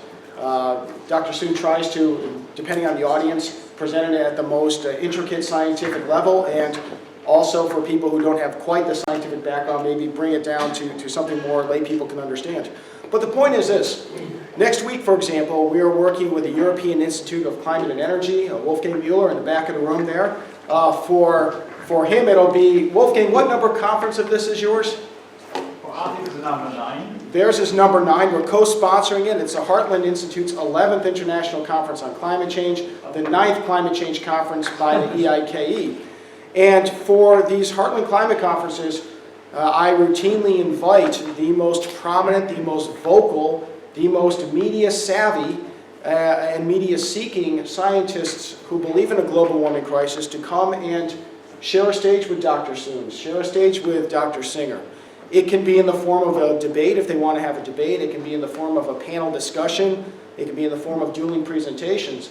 But the point of the matter is we're not afraid at all to present the science from all points of view, and allow scientists at one level, allow educated laypersons at another level, allow people who are just curious at another level to make their own conclusions, or to further refine the questions that need to be asked and studied. So for those who would like to see a more refinement of these topics, perhaps you can let these scientists on the other side, I say the other side, but scientists hold a different point of view, know that we're more than willing to share a stage with them. We're more than willing to, it costs us quite a bit of money to fly these scientists out here to Paris. We think it's worth it. We're more than happy to share that with them and give them a stage. And we'll be happy to do it later this week if they would have said yes when we hold our 12th International Conference on Climate Change, likely later this year. We're happy to do so as well. So let them know. Our invitation is open with open arms. We will treat them respectfully, graciously. We hope to have them there. And our next speaker is Christopher Essex. Thank you. Thank you to Heartland for inviting me. I was greeted by someone asking me why I'm here this morning, and that's a good question. I wondered that myself. But I think basically, well, after the lovely displays we saw this morning, I wondered that again. But I'm here really to stand up for science. Now, one of the things people will immediately say, well, maybe science has already been settled someplace else by other people and so forth. But one of the essentials of science is that people, it welcomes and embraces mavericks, people who think differently about things. So when we talk about different sides to science, there's right now, I mean, among the so-called skeptics, is the many different points of view about things. And then there's something that is really more of a dogma, and I'm opposed to dogma, and that's one of the reasons why I'm here. And there are all kinds of consequences to it. This cartoon here, you can see that this guy's being served an ice cream dish known as the climate catastrophe. Who ordered it? And so I really am going to begin really more from a physics and mathematics point of view, because I'm really a mathematical physicist in my heart and in my research. And I'll talk a little bit about that. One thing that, well, there are a couple of things that make me distinctive in this respect.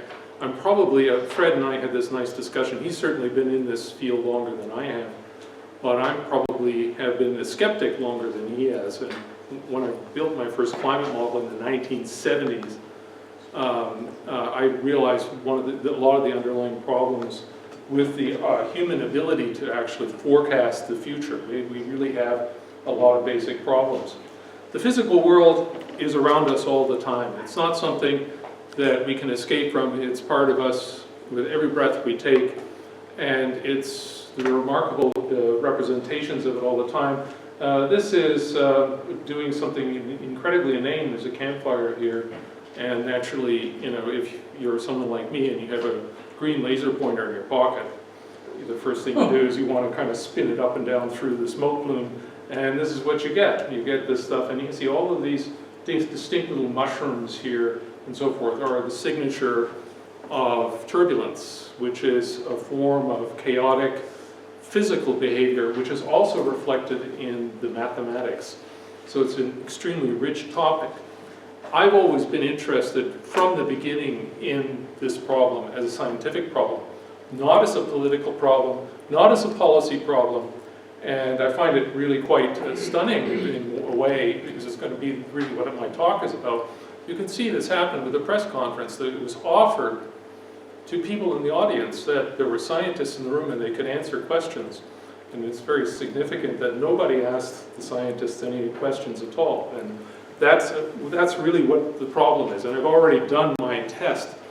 When journalists interview me, sometimes I feel kind of frisky, and then I give them a pop quiz before I decide whether I'm going to allow the interview or not. And one of the ones that I do is I ask them, do they know what the Navier-Stokes equations are? And usually the answer is, what are the Navier-Stokes equations? And if you're a climate journalist and you've been doing this for years and years, that's the wrong answer as far as I'm concerned, and there's no interview, right? I mean, you just failed your pop quiz. The reason why is that those are the equations that govern the movement of air and water. And if you come and you visit the World Climate Land and you want to walk around and pretend that you actually can say something intelligent about climate, and you've never heard of the Navier-Stokes equations, you've been doing this for 20 years, it's a bit like coming to France and refusing to ever learn to speak French. It's a little bit like that. So here is the language of science, the language of nature, and you can see some equations here. It's mathematics, and you never, in the modern world, for whatever reason, it's considered to be something equivalent to pornography, showing equations of And what these two equations are, the question I put to you, if you're interested in the subject, do you even know, can you put a name to these equations? And if you can't, why are you here? So we can't talk about that.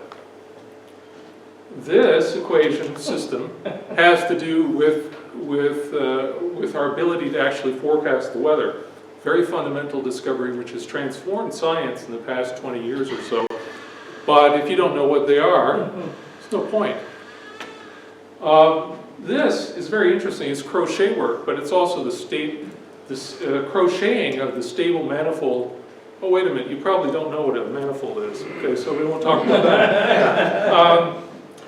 This is some computational suppression of instability in computation, which has implications for all climate models.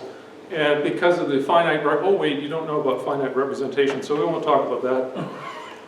This is the Hessian of, I know you probably don't want to know what a Hessian is. Okay, okay, so these are, well, up to here, that's the Navier-Stokes equations, which is the equations governing the movement of air and water, which you really ought to know. You really ought to know about that if you're going to talk about climate. And this is the correction. So that's what the meteorologists use, and then this is what crazy people like me use. I talk about the higher order corrections. There's so we can't talk about that in the higher order correction. Well, there you go. We don't want to talk about that either. That looks messy. Okay, so this is my latest work, and one of the things I really love about the subject of climate is really interesting, is that it's a little bit like atomic physics upside down, where we're the atoms.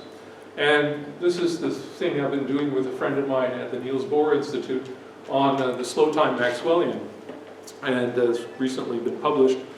But nobody really wants to hear about that, so we won't talk about that. Instead, we're going to talk about the reality. This is an actual photograph in the engineering student newspaper at my university. And of course, they really don't mean it's boring, they just mean that they don't understand it and that it's hard. This stuff is some of the most important developments in human history, this mathematics. And it's as important as any work of art. It's important as the Hall of Mirrors at Versailles. And it's should be part of the normal culture that you'll occasionally see an equation, people have some kind of understanding of it, at least as if you want to talk about nature at all. But instead, what happens is we talk about this kind of political theater, which we saw this morning, and we talk about all these things, everything but the actual topic. So against this backdrop, we have to develop policy. So the modern picture of how policy should be developed is in the framework of the idea that science is something rock solid that we can depend on, and we have to believe in it and so forth, and we allow it to be the foundation, and then we build policy on top. Now this is a picture which is a modern picture. It only very recently has become accepted. In the past, there has been always confusion about the inner human world, the public policy side of the world, and the scientific side of the world. And it has always been hard for people to separate their political thinking from that mathematics that I showed you. These things are two different worlds. You can't speak the language of nature when you're talking about politics. And throughout history, people have tried to do that. And there's, of course, this famous example of King Canute trying to order the tide not to come in. And of course, the Indiana state legislature trying to legislate the value of pi to be 3. There's all kinds of cases.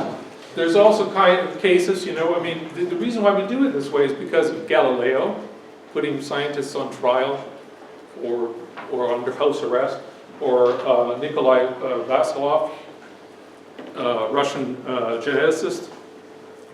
So we do it this way. We let the scientists do the science, and then the policy builds on top of it. What's distinctive about the climate discussion is that this is not how it's being done. It's being done this way. And it's a little bit hard for people to understand that if you don't actually know about the previous slides, about the mathematics and about the physics. You have trouble understanding that this is what's going on. Whereas someone like me who's been in this for a long, long, long time, this is just as clear as a bell. So, do you believe this? Well, here you can see it's actually written down. It's actually been said by one of the founders of the IPCC that to get the world's leaders to agree, we had to orchestrate what the scientists said. So that's very clearly policy as the foundation of science. Now this has already been mentioned, and this is a slightly different graph. It's the same kind of thing we saw before, where you have a line and then you compare the data and you see that these results. Fred mentioned this, but I wanted to particularly mention these numbers, speaking now with my mathematician panel, and tell you that these are crazy, bamboozle, silly numbers. They have no mathematical significance because there's no sample space associated with them. I mean, that I think is a very important thing. These numbers are designed to convey something intuitively to people. Now, intuition is a very important aspect of trying to understand the meaning of numbers. Numbers by themselves in a vacuum have no meaning. They have to have a context to have purpose. And I speak now as an applied mathematician that I have to deal with this reality all of the time and to put it into a context, an intuitive context. Now, the first intuitive problem of the subject of climate change and climate in general is people have very little idea of how much cold there is in the world. I watch people walking around with winter coats here with temperatures of +10, and to me from Canada this seems very cold. And to give you an idea of what the reality in the world is, the range of possibilities, you see these posts here and you see these automobiles out in front of them. In many parts of Canada, not just the far north, but a lot of the main part of Canada, not where I live, but slightly north, we have these posts in parking lots, and you can see there's a little door, and you open it up, and what happens is that during the day when you go to work or something, you have a little heater in your engine, electric heater, and you actually plug it in there. And if you don't do that, your car's not going to start till spring. It's just really simple. It's just a fact of life.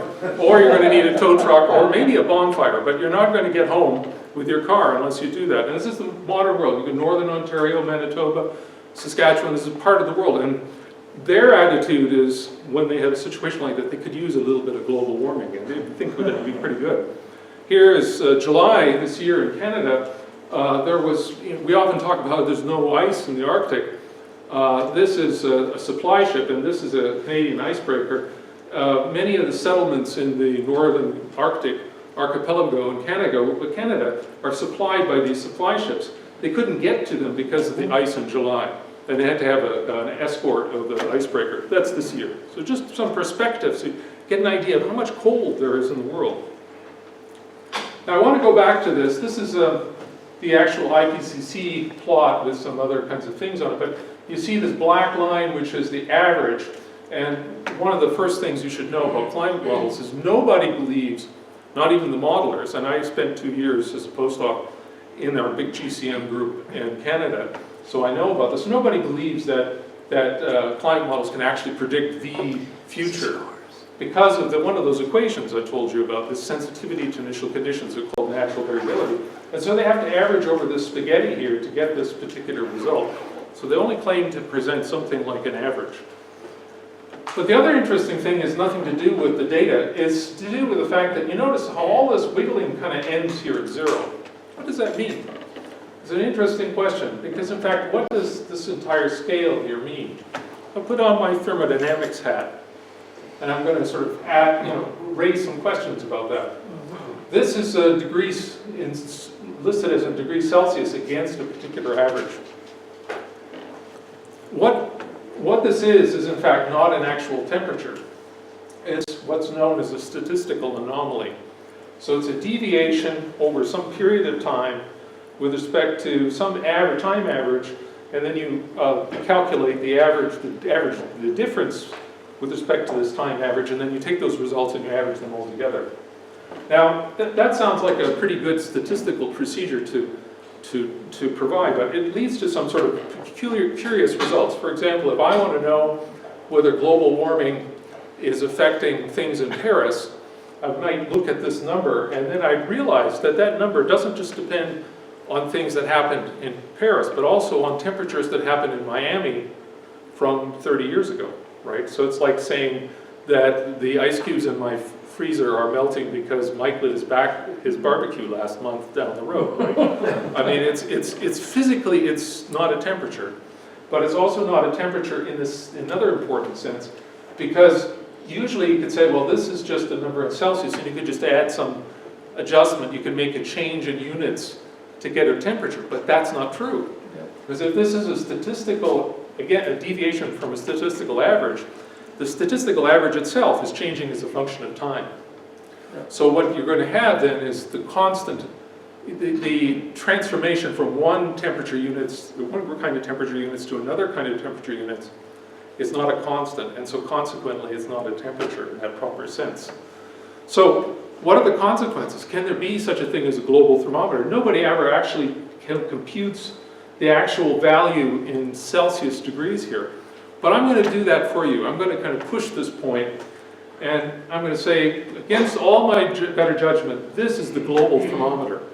So there's some global temperature measuring station, which doesn't really exist, and they plug it in and they say, this is the number you get.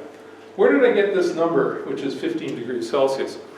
This is the International Standards Organization, ISO value, that one uses for temperature, for the outside temperature. And it's used for engineering purposes of various kinds, and it's, no one claims that this is the temperature of the Earth, but it's used as a convenient way to set all of your values to some standard reference so that you can actually know what it is that you're computing. So this is the global thermometer, 15 degrees Celsius. US Standard Atmosphere uses it, various pipeline computing groups use it, and so forth. But it's not a measurement. It's important that nobody is actually taking a thermometer and measuring anything. It's a conventional value. Now let's use this idea, this trick, to put it into context. I was once at a lecture given by a person that we've been discussing here, and one of the people in the audience leaped up and said this: 0.4 degrees per decade is the highest rate of increase of global temperature in history. Do you have any idea what that means? So this is where common sense comes in. Okay, so this is what it means. Here's 1988, there's 1998. So there's what it means. Can you tell the difference? That's what 0.4 degrees global temperature change means in terms of our global thermometer. So maybe I'm being a little unfair, only 10 years. Let's put some more years on there. And now we're at 2014. Now you notice I didn't use 2015. Why is it that I didn't use 2015? Because in 2014, some people did a calculation and they decided that this is the warmest temperature in history. So that's what the warmest temperature in history looks like on our global thermometer. Well, they're already declaring 2015 is the warmest ever. Then I'll put that up too. Yeah, please. Okay, so now that's in terms of the thermometer, but what does that mean in terms of this plot? You can ask in terms of intuition, what is it that people actually experience? What's the temperature range that human beings are used to? And so what I decided to do is take this exact same plot, all the data, all the funny spaghetti here, and plot it on a graph in terms of what human beings actually experience. And I chose February 2014 because I happened to be talking with friends in Melbourne, Australia at the time, and I was comparing the Canadian temperature in London, Canada, which was minus 25 degrees Celsius, to the temperature in my friends were experiencing, which was plus 40, which is, I don't know, well below 0 Fahrenheit and well above 100 Fahrenheit. Okay? So this is the same graph. So this is all the model, all the data, all the model data and everything else is all on that line. It's all there. And at the bottom we have minus 25 and at the top we have plus 40. This is at a particular time what people in the world were experiencing, and that's the IPCC graph. Now there's one thing I want to mention here, because one of the problems we have is that people think that the science is settled, and you saw that this morning and people are kind of, doing this kind of thing. Well, you're saying all this stuff and so forth. And they think of it partly because of greenhouses. They think that greenhouses are really simple. If you really think you understand how the atmosphere works, here's one for you. Try this one out. This temperature here is 5 degrees lower than it would be with no atmosphere. Think about that, if you think you understand what the greenhouse effect is. I'll just leave that for you. Ponder that. Okay, so that's what people experience. Let's actually talk about the physics. Let's talk about real science here. The temperature that we actually use in physics is not the Celsius temperature, it's not the statistical anomaly. It's something called absolute temperature, and it's a consequence of something called the third law of thermodynamics. That means that you can take the temperature down to a certain value, and then it's done. You can't get any lower. And so that gives us an absolute zero. And that was the sort of big point of a lot of early thermodynamics, is struggling to figure out this thing. So it turns out that almost all of the physical formulas are like this. So this is the ideal gas law, not written as in terms of a Hessian or anything like that. And you can see there's the temperature, but the temperature that goes in there is absolute temperature. So it's measured from absolute zero. Same thing here, this is the black body radiance or specific intensity, and that is the absolute temperature as well. It's important to understand the big struggle of science to try to actually get things as cold as possible. And in fact, the coldest that people have been able to get is not down to zero, but to just above absolute zero, something like 1 billionth of a degree. And interestingly enough, they use lasers to do it. And the lasers, at the actual laser temperature, which gives people an idea of how bad people's intuitions are about this, I've actually published a paper on what laser temperature is, and that spot on my hand is something like 10 to the 12th power kelvins, right? And you see my hand is not cooking, not frying, but they have the wrong intuition about even basic things about temperature. But anyway, here is absolute temperature. Let's look what the IPCC graph looks like in terms of absolute temperature. Here it is. So this is the IPCC graph in terms of the way the physics actually sees it. Two interesting points from the point of view of climate activists. The good news is that climate models are very accurate.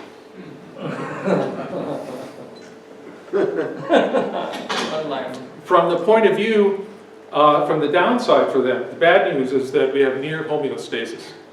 I mean, the thing is completely constant from the point of view of actually putting the number in and how it affects pressure and how it affects radiation and so forth.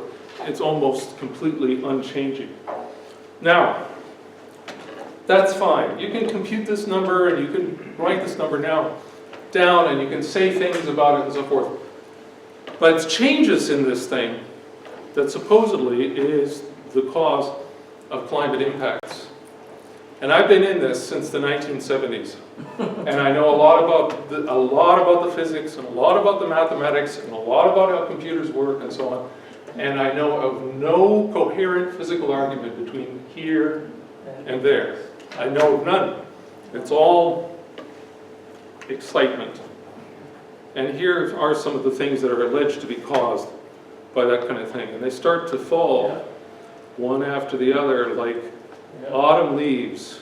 And they just keep coming and coming and coming and coming. And it gets to the point where one reaches some kind of exhaustion.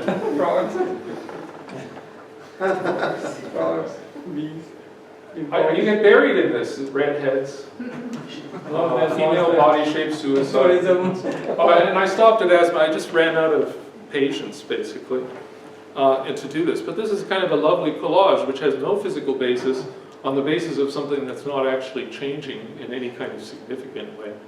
And on top of this, this is all kind of glued together. It doesn't have to have a physical argument between this or some other source for that physical legitimacy. It's all kind of tied together with these lines. 97% of scientists agree, we've already heard about that, to something or other. What did they actually agree to? This is just a kind of, a simple common sense thing you can ask.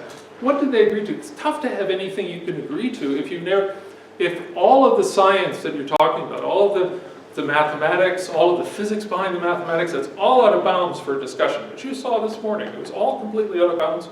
The scientists weren't asked for anything. So it's out of bounds. How can you even quote this number? It's just a joke. So the debate is over, it's just like redheads is a joke. The redheads are going to be endangered because of this. What did they agree to? The debate is over. Well, actually, the debate is impossible. If we don't actually if we can't actually talk about radiative transfer, we can't talk about fluid mechanics, we can't talk about the vibration rotation spectrum of carbon dioxide, we can't actually have a debate. And I actually tried to have a debate, and I was invited to St. Louis, and we had an opponent, and we had a debate. And then my opponent there was actually a pretty credible scientist, and we had a nice interaction. We didn't agree on some things. That's okay. As a scientist, you're used to not agreeing on things. But one of the things that I found very much of an epiphany is that we were both not really working against each other in the debate. We spent most of our time trying to educate the audience. So they spend a bunch of time saying, well, this is how fluid mechanics works. And then I found, well, that's what I'm doing too. And we're trying to explain, we're going to teach them a crash course on it before we can even start debating. So if you can't talk about science, it's not the question of whether the debate is over. It means you can't even have a debate. And the science is settled, whatever that is. How do you know it's settled if you don't even know what it is? So you might say, well, okay, this is kind of a long story, and this big messy collage here. No respectable scientist buys into the Loch Ness Monster, for example. But if you think that over in the COP-21, that the heads of state are doing anything different than this, you'll be disappointed. Because this is the intuition that's in the back of the heads of the people who are making major decisions about the world that we live in. That's what it is. And it's very disturbing. It's nonsense. Yeah. And it really is the question of why it is that we can't talk about science. It's because science of climate is because of this. And the sooner people understand that and start asking them basic common sense questions, allowing time to learn the language of the land of climate, the mathematics and the physics, learning a little bit about it and making progress on it, rather than leaving us in this kind of infantile state that we were in maybe 30 years ago. We're in exactly the same state now. The popular understanding hasn't improved one bit because none of the people who have been explaining it have put any effort into advancing beyond the cliches and the defective reasoning. If you don't understand that, then we're going to be permanently in a sticky mess. Thank you.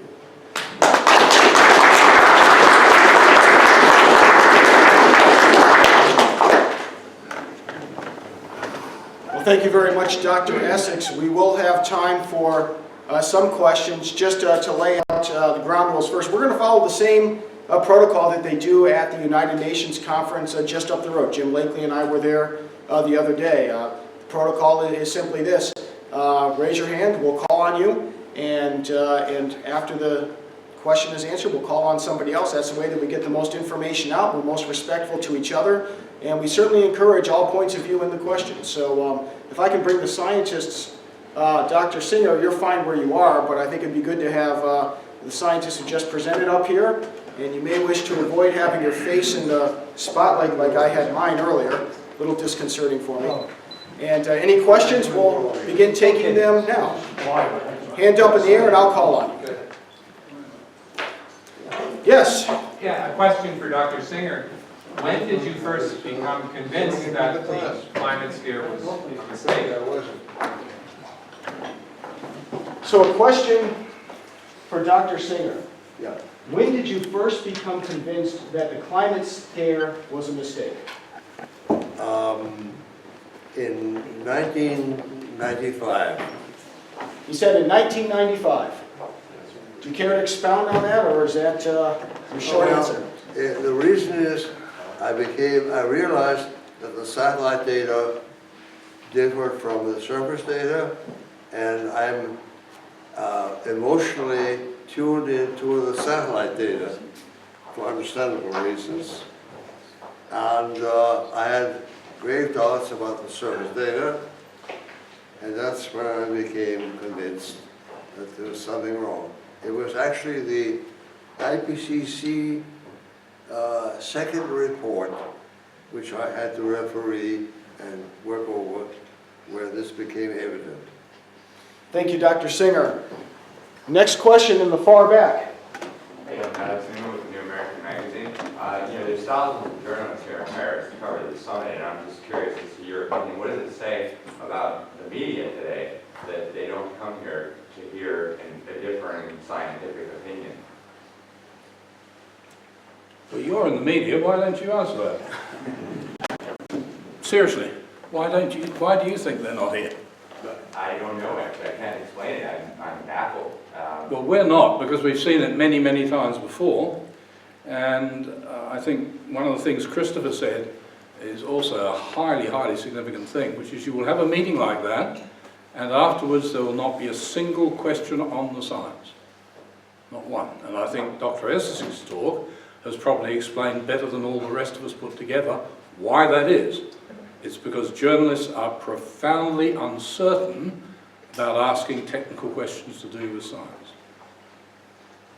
Can I just make a point about that? I like to pick on journalists if I can, but I also have this compulsion to try to be fair, right? I mean, it's a weakness. It's a weakness, yes, I know. And I like to take, was it Myron was here? Myron was making some sort of comment about scientists, demanding money and should we trust them and so forth.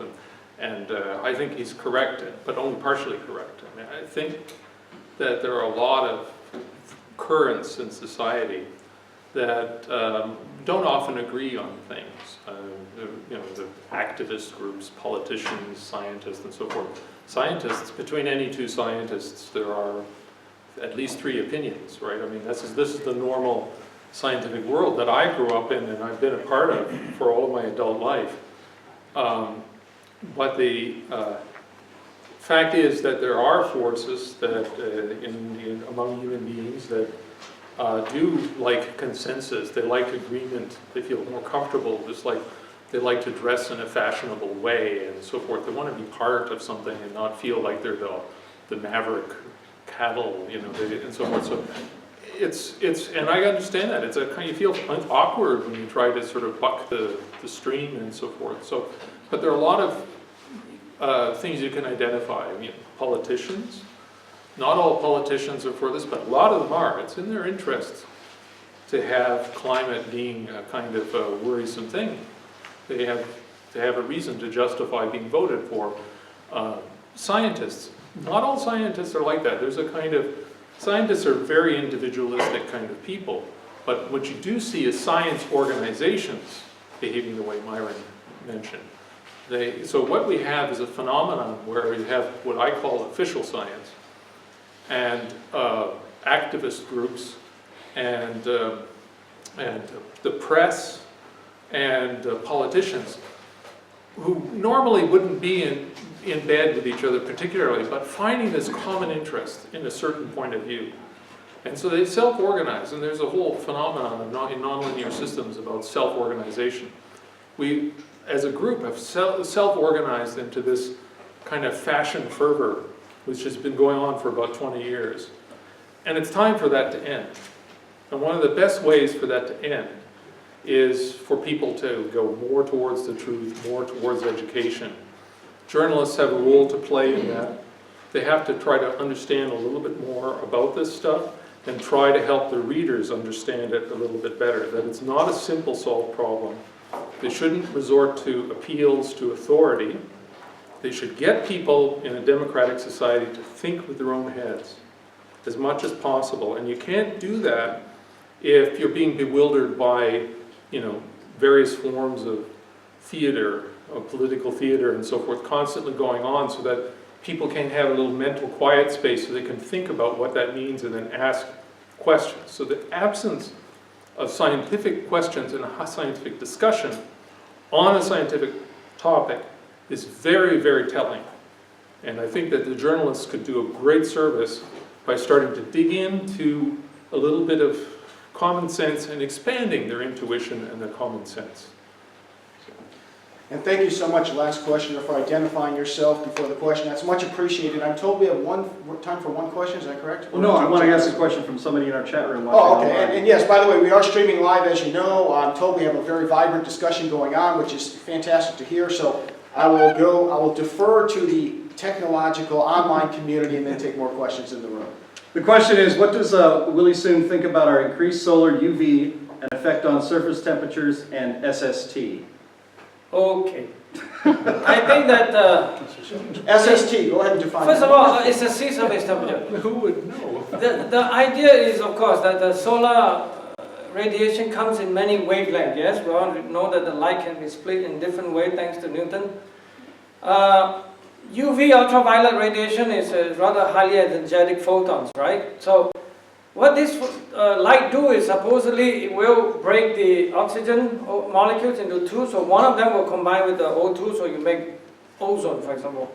So one of the most promising way in which that the solar UV will affect the climate system changes. Of course, we don't know what the solar UV radiation history gonna be. We can make a lot of guesses, a lot of poor judgment on that perhaps.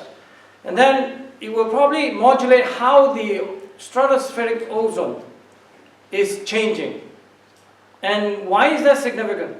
That is significant because most of the energetics of the atmosphere, of this turbulence motion that Professor Essex is an expert describing this stuff, is that you create things called a planetary waves. And this wave is actually a mode in which that you shed your energy from the climate system. So the amount, more or less, of the ozone will be able to affect how much this energy gets carried out to the space. So therefore, it will actually then propagate the effects all the way down to troposphere and surface. And in fact, we have actually minimal evidence to discuss this sort of issue. These are works that really must be another aspect that must be worked on. And again, maybe we should pose the question today that I guess I'm the chief person to bang on IPCC. IPCC hasn't included these effects, of course. Fred Singer, you wanted to say something? A little bit on UV, was that the question? Yes. Depends on what you mean by UV. Most of it is absorbed in the ionosphere and in the upper atmosphere. A little bit of UVB gets through to the surface. It's mostly scattered in the atmosphere by what's called Rayleigh scattering. So hardly any UV effects get to the surface, and the energy content is negligible. Okay. Rayleigh scattering gives you the blue sky. Just explain. And I am told now that we are actually down to one question, but of course all these scientists are available. They're mostly happy to talk with you, so during lunch, afterwards, by all means feel free to continue to ask questions. And so I will take one more. Yes, sir. François Beauchenot, I'm not a journalist, but I like to think with my own mind. And I would like to know, and this is a technical question, I would like to know what establishes the fact that CO2 has a sharply digressive greenhouse effect. This is the logarithmic. What's the? It's a property of the equation of transfer. The very first equation that you saw. It's because as you add more and more layers, not only do they of absorbing carbon dioxide, the problem is that they also emit. I mean, there's two parts to it. The common language is always to talk about how it absorbs, but there's another term in the equation which is an emission term as well. So the heating that you experience is not really so much because of the absorption, it's because of the re-emission. And so it's like putting more coils in your toaster, so to speak. And as you get further away, optically, in other words, there's more layers between the new layers that you put in, it becomes more optically remote from you, and so it isn't as effective. So you become more and more isolated from the result. So that's an intuitive way of saying it. But if you work out the mathematics, even in a simple gray atmosphere, you can see this kind of turning of the function and sort of flattening out like a logarithm. And even in a gray atmosphere, it's actually a fractional power, but it's the same kind of effect. All right. That's all we have time for right now. Our luncheon, the interesting press conference and questioning after that, and slight technical difficulties. That was a little bit behind schedule. But the luncheon portion of our presentation will begin at 12:15. And so the lunch is being served for those here attending on tables outside. So if you can get some food and get back in, we will get started again in 15 minutes, 20 minutes after this current hour. Thank you all very much.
Welcome back, everybody.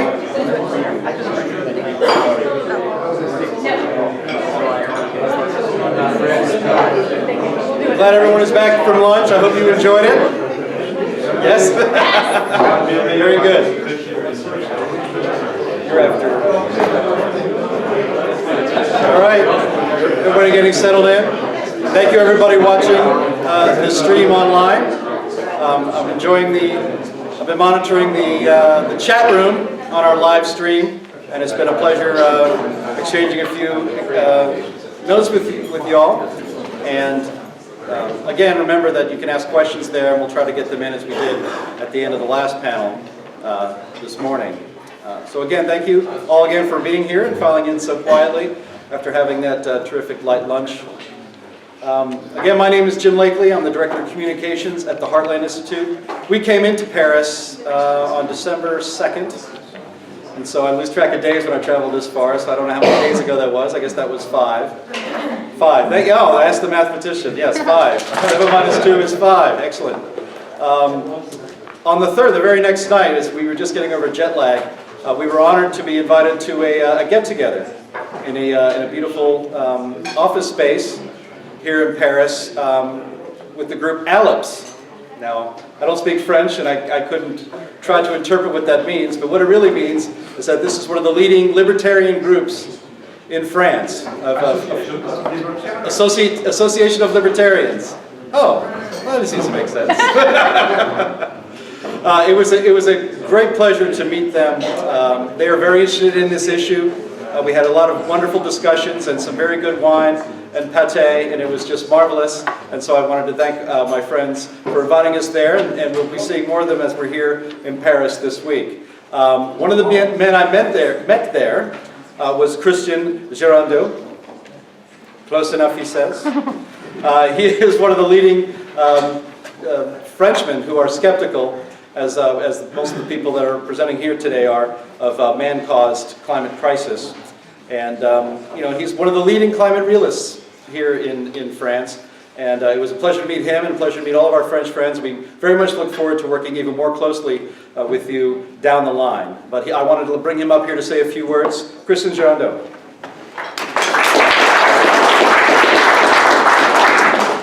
Well, thank you, Jim. I'm very happy to have this opportunity to speak, because if you look on French TV, on French newspaper, you could believe in this country you only have green activists. This is not true. In fact, the government is activist, the major companies are activists, but not the whole of the country. We just produced a survey recently, and we found that about a third of the people are saying that weather is not changing any more than in the past. So that brings to about 20 million French people who don't believe the usual motto we are told about. But being what we call a climato-skeptic is quite difficult in this country. Recently we had the former Minister on Environment, a lady from the right side of the political spectrum, Nathalie Kosciusko-Morizet, and she was asked, what do you think about climato-sceptic? And the answer is, in French, connard, which means dirty bastard. So we are 20 million dirty bastards in this country. Nevertheless, we are not silent. Tomorrow, some of you may be attending the party in the evening, but the whole afternoon we will have almost the same thing as today, that a number of speakers in French, because it's Francophone tomorrow, speaking about climato-skepticism and explaining why what we are told is just wrong. Indeed, there are 10 people who will intervene, who will speak, and they've been producing about 10 books in French, just to say that the religion we are told is not the right one.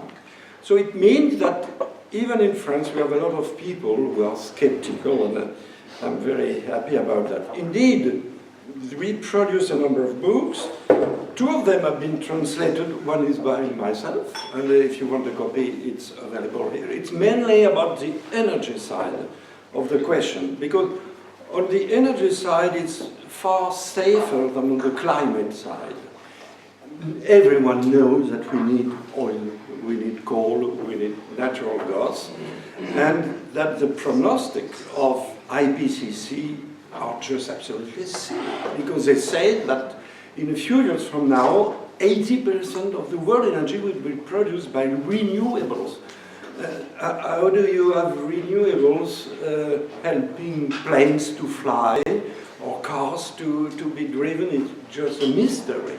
So this is one book. Another one will be available a few days from now, also in English. It's by a friend of mine, Professor Prudhomme. It's about the ideology of climate.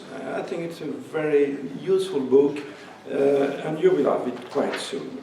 So, this is just to say we are very happy, and I will not be too long. I would suggest that we stay in touch, because in many countries, in the UK, of course, with my friend Nigel Lawson, the founder of the Global Warming Policy Foundation, but in Germany, in Netherlands, in almost all over, we have people thinking the right way. So that would be my conclusion. Let us stay in touch, and let us choose targets, because it's a huge amount of the number of people we have to talk to. I would suggest to choose as targets the big international bodies. In my book, I've been absolutely surprised to see that what the International Monetary Fund, what the World Bank, what OECD says is exactly the repetition of what IPCC is saying. It's the same words. But what do you think about that? In the, let us say, International Monetary Fund in Washington, there are 2,600 people. It's difficult to believe they are all green activists. Most of them are very sensible, but inside these bodies, you have a handful of maybe 20 people in each of these bodies who have taken the power. So maybe it could be a good idea to see how we could speak to the other 2,000 and so much people who are not green activists. But it's really a surprise. There is also another body which is repeating the same wrong idea about climate, but I'm afraid it will be different. It will be more difficult. I'm a Catholic, and when I see the encyclic by Pope, it's just a repetition of IPCC. In fact, I don't have in my book to duplicate what IPCC is saying. I just duplicate what the Pope is saying. It's exactly the same thing. Yeah. So it's the same story almost everywhere. To finish with a personal touch, I am graduated from a quite well-known little university. The name is École Polytechnique in France. I'm an engineer by background, and I'm afraid to see the young people leaving this school, being all, what I would say, teach the fallacies of what we know about climate. So I would say, maybe I would thank at the end Mr. Hollande. Mr. Hollande, our French president. In my opinion, he has only one thing positive. This is the opportunity to meet you. So, thank you very much, Mr. Hollande, for this opportunity. I'm a bit afraid it's the only positive side of COP-21. Thank you very much.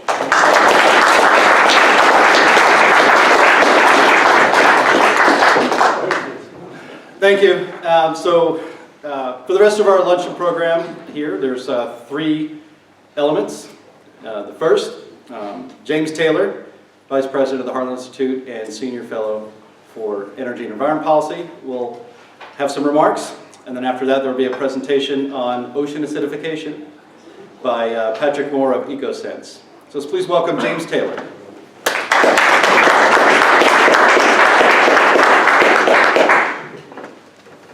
Thank you so much, and thank you, Jim. And then the third component will be a video from U.S. Senator James Inhofe, which we are very honored to show here.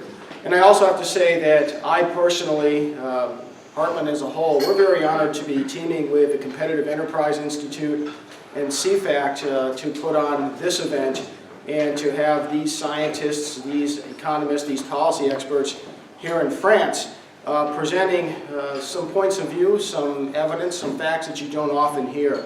I know many of you, rightfully so, are aware of the Climate Hustle premiere tonight. I hope you attend that.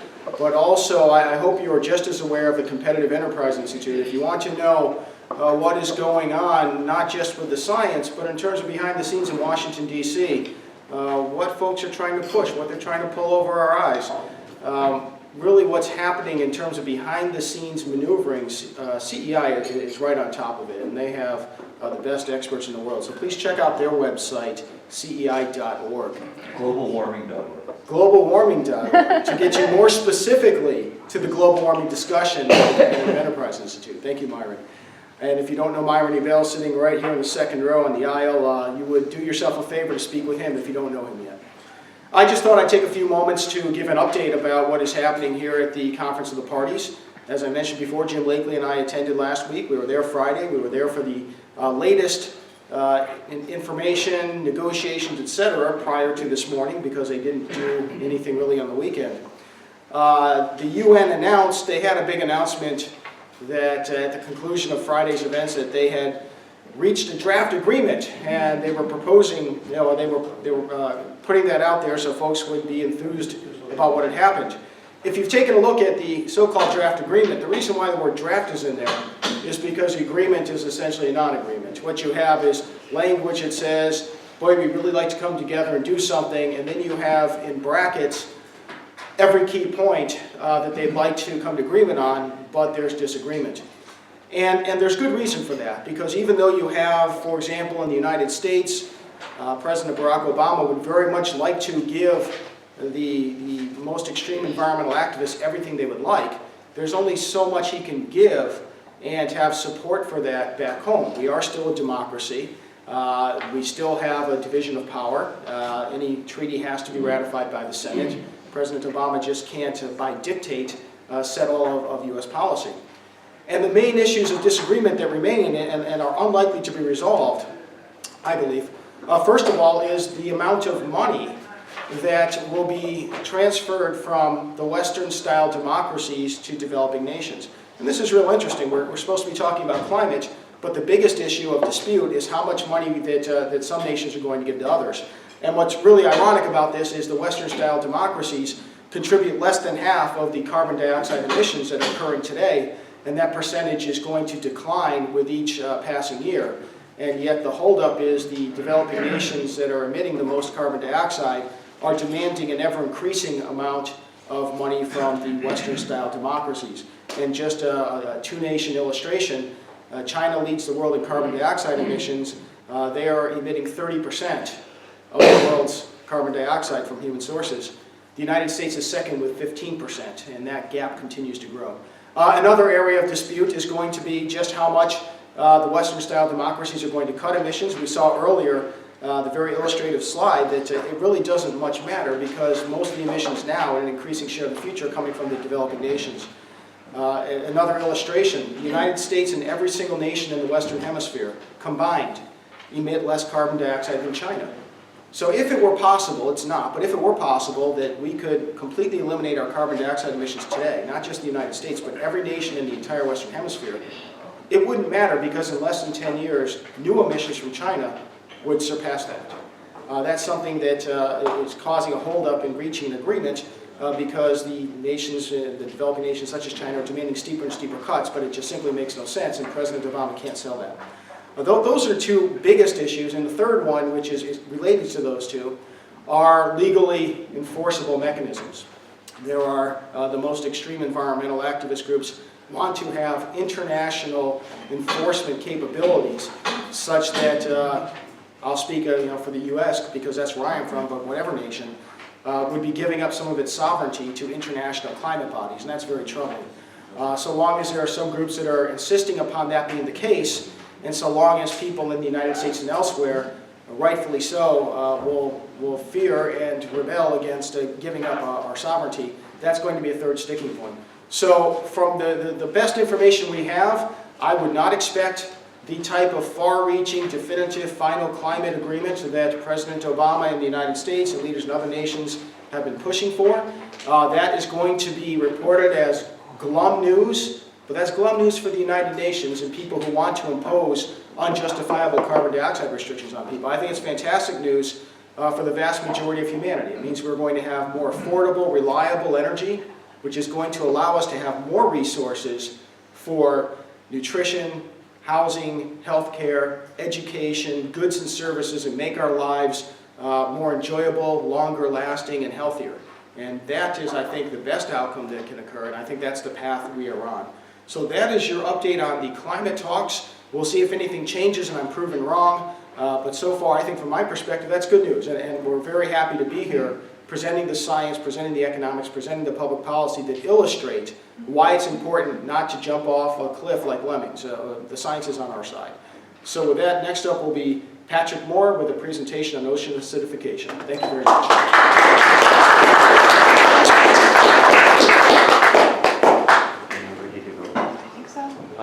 Maybe it's gone right here. It's on my screen. Take a second one. Did you change this to Keynote? Look at it.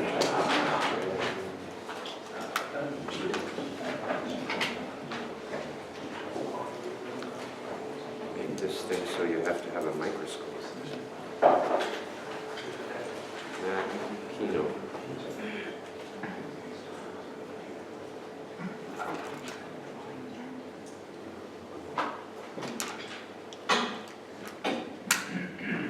Thank you very much to Heartland. Oh. Your slide. It's not in the slide motion. What happened there? Well, I have to read this because it's only the second time I presented it, and we've been struggling with this system because it's trying to put it up there and out to the world at the same time. It was working. Let me just see if the mirror display thing is changed. No, it's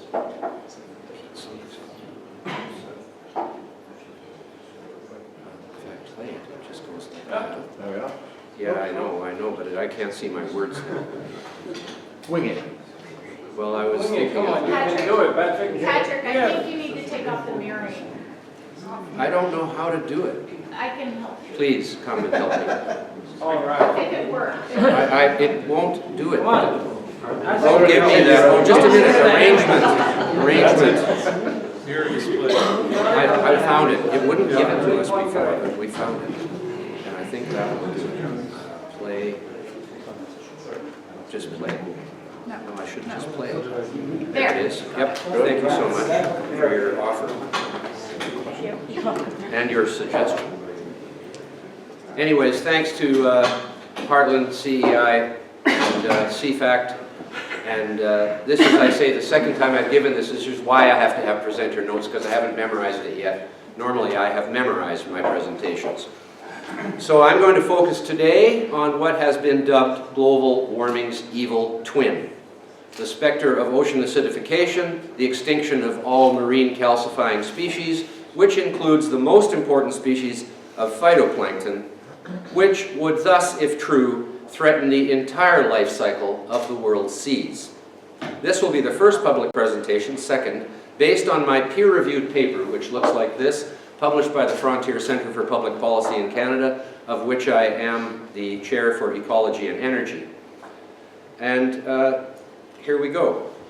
Although there are a few earlier references in the literature, it was not till 2003 that an explosion of journal articles, media reports, and glossy publications from environmental groups on the subject of ocean acidification began to appear. This coincided with a paper published in Nature which reported that human emissions of CO2, quote, may result in larger pH changes in the oceans over the next several centuries than any inferred from the geological record of the past 300 million years, unquote. Heavy stuff. The ocean acidification hypothesis proposes that increases in atmospheric levels of CO2 will inevitably result in the oceans becoming more acidic as they absorb more CO2, some of which reacts in the sea to become carbonic acid. In turn, a lowering of pH is predicted to result in a serious, even catastrophic impact on shellfish, plankton, and corals, species that build protective shells of calcium carbonate from calcium and CO2. The projected lowering of ocean pH is then alleged to make it difficult or even impossible for these species to construct their shells, and thus some people have said they will become extinct as a result of CO2 emissions. By 2009, the Natural Resources Defense Council, an environmental advocacy group, was saying that, quote, by mid-century, coral reefs will cease to grow and even begin to dissolve, and ocean acidification will, quote, impact commercial fisheries worldwide, threatening a food source for hundreds of millions of people, as well as a multi-billion-dollar industry, unquote. Therefore, not only are calcifying species threatened, but also the entire web of life in the sea. The NRDC document also contended, quote, acidification may already be impacting marine life around the world. For example, Pacific oysters have not successfully reproduced in the wild since 2004, unquote. This is clearly not true, as in false, as Pacific oyster production has been increasing steadily from 150,000 tons in 1950 to more than 500,000 tons in 2013. Even though most Pacific oysters are grown in aquaculture, the seed, or spat, for these operations is primarily harvested from wild breeding oysters, which are doing just fine, thank you very much, except for the odd heavy rainfall, which at times comes down rivers and kills them due to lack of salinity. It would certainly be a dire consequence if human CO2 emissions killed all these things. The beautiful coccolithophores, which are about 50% of all the primary production in the oceans, have learned to build these shells around themselves to protect their soft little bodies from predators, as have the foraminifera, which are zooplankton, so these are animals, and all the shellfish, and all the coral reefs, and all the crabs, and all the lobsters, and all the shrimp, apparently will dissolve into nothingness.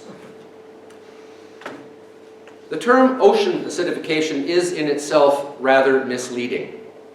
The scale of pH runs from 0 to 14, where 7 is neutral, below 7 is acidic, and above 7 is basic or alkaline. pH of the world's oceans varies from 7.5 to 8.3, well into the alkaline scale.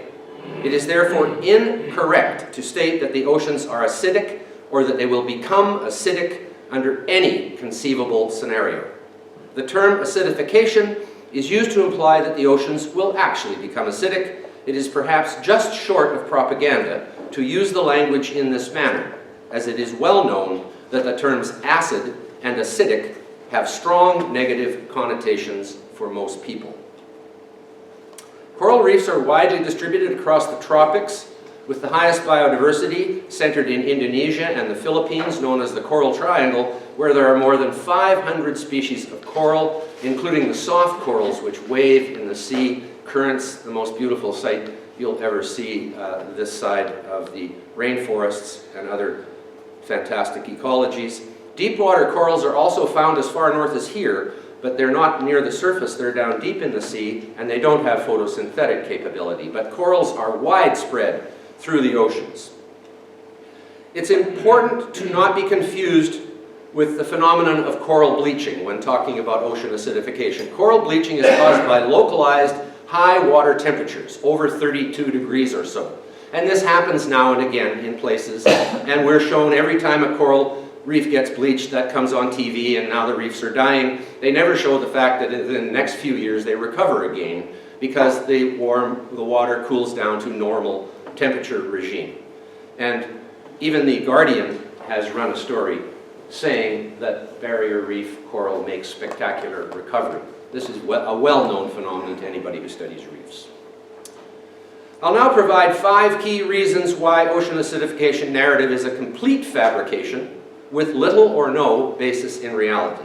Actually, I would just leave out the little and say no basis in reality. First, it is widely accepted that the concentration of CO2 was much higher in the Earth's atmosphere before modern-day life forms evolved during the Cambrian period, which began 544-odd million years ago. It was also a time that a number of marine species evolved the ability to control calcification, an example of the more general term biomineralization, the same phenomenon that allows us to lay down the bones in our skeleton, is turning soft things into a hard mineral.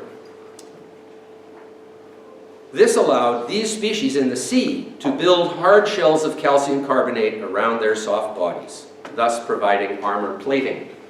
But as you can see, this is the Cambrian period here, 500 and some odd million years ago, and this is the level of CO2, this is the temperature. Here there was an ice age when CO2 was at least 10 times higher than it is today, and here they're kind of in sync during this big drawdown of CO2 when the forests blanketed the Earth and sucked the CO2 out of the atmosphere, but then up it came again. Here you have a complete reversal of the idea that CO2 causes warming, where they are at exact opposites with each other. And in fact, most of the time, they're pretty much out of sync. Like here, when CO2 has been dropping for 100 million years, we get the highest temperature on Earth that we've ever had in modern times. That is the last 550 million years being modern times. Early shellfish, such as clams, arose more than 500 million years ago when atmospheric CO2 was 10 to 15 times higher than it is today. Clearly, the lower pH of the oceans did not cause the extinction of corals or shellfish, or they would not be here today. Why then are we told that even at today's much lower level, CO2 is already causing damage to calcifying species? It is well demonstrated that marine species of phytoplankton, the foundation of the marine food chain, have already become more productive, that's the coccolithophores. Due to the higher levels of CO2, we have emitted back into the atmosphere from whence it came in the first place. This is the main lesson, I think, that people have to understand, is that the CO2 we're putting into the atmosphere did not come from Mars, was not in the planet's crust in the first place, but was actually in the atmosphere before it was pulled out and turned into either fossil fuels or carbonaceous rocks. So CO2 is not only fertilizing the terrestrial vegetation, as Bob Carter showed us today from the great work done by CSIRO in his country, Australia, but it is also fertilizing the sea, and this is pretty much a proven fact now. Second, there is a tendency to assume it takes thousands or even millions of years for species to adapt to changes in the environment. This is not the case. Most of the invertebrates that have developed the ability to produce calcium carbonate armor are capable of relatively rapid adaptation to changes in their environment due to 2 distinct factors. First, they reproduce at least annually, unlike, well, we do sometimes, but and sometimes more frequently, actually often more frequently. This means their progeny are tested on an annual basis for suitability to a changing environment. Secondly, these species produce thousands to millions. Each one of these dots is an offspring from this coral every time they reproduce. This greatly increases the chance that genetic mutations that are better suited to the changes in environmental conditions will occur in some offspring. But there's 2 other amazing factors that I hadn't even understood fully until I started researching this. Many marine species inhabit coastal waters for some or all of their lives. Especially the intertidal zone. That's the shoreline, which is fairly close to the land. 2 distinct mechanisms exist whereby they can adapt to wide ranges of pH, CO2, oxygen, temperature, and salinity that occur closer to the shore than they do out in the open ocean. Now there's barnacles and mussels and calcareous algae and all kinds of other calcifying species living in the intertidal zone and below it, where it is hugely influenced by runoff of low pH water from the land and totally different chemistry than is in the sea. The first of these is phenotypic plasticity, which is the ability of one genotype, the same genotype, to produce more than one phenotype when exposed to different environments. Examples of this in humans are the ability to acclimatize to different temperature regimes and to different altitudes. When you go to 5,000 meters, it takes a few days, but your body actually changes its physiology to adapt to that lower oxygen level up there, even though your genetics are unchanged. That is phenotypic plasticity. The second and more fascinating factor is transgenerational plasticity. Unfortunately, Lysenko had a slight point, but it was a slight one, which is the ability of parents to pass their adaptations to their offspring. Not many people know about this, but experiments with marine species of fish demonstrate that initial exposure to considerably lower pH in April 2012 and 2013 reduced fish survival initially by 54% and reduced 1 to 10 day post-hatch growth by 17%, so had extremely negative impact. However, they found that offspring from parents collected later in the season became increasingly CO2 tolerant until by mid-May, like a month later, because they have a fairly fast reproductive cycle, these little guys, offspring survival was equally high at all CO2 levels. That's how fast species can adapt to changes in their environment. The changes that have occurred to the Earth's climate over the past 300 years since the peak of the Little Ice Age around 1700, which is when this present warming period started, are in no way unusual or unique in history. During the past 3,000 years, a blink in geological time, there's been a succession of warm periods and cool periods, and there is no record of species extinction due to the climatic change during these periods. Third, the salt content of the seawater provides it with a powerful buffering capacity, the ability to resist change in pH when an acidic or basic compound is added to the water. To sum it all up, seawater has 330 times the buffering capacity of freshwater. So the theory that adding more CO2 and creating more carbonic acid is going to result in large changes in pH is probably kind of parallel to this. So it's all about sensitivity, just like this is. And what we're finding is the sensitivity of the real world climate is not anywhere near as sensitive as a bunch of machines grinding out numbers.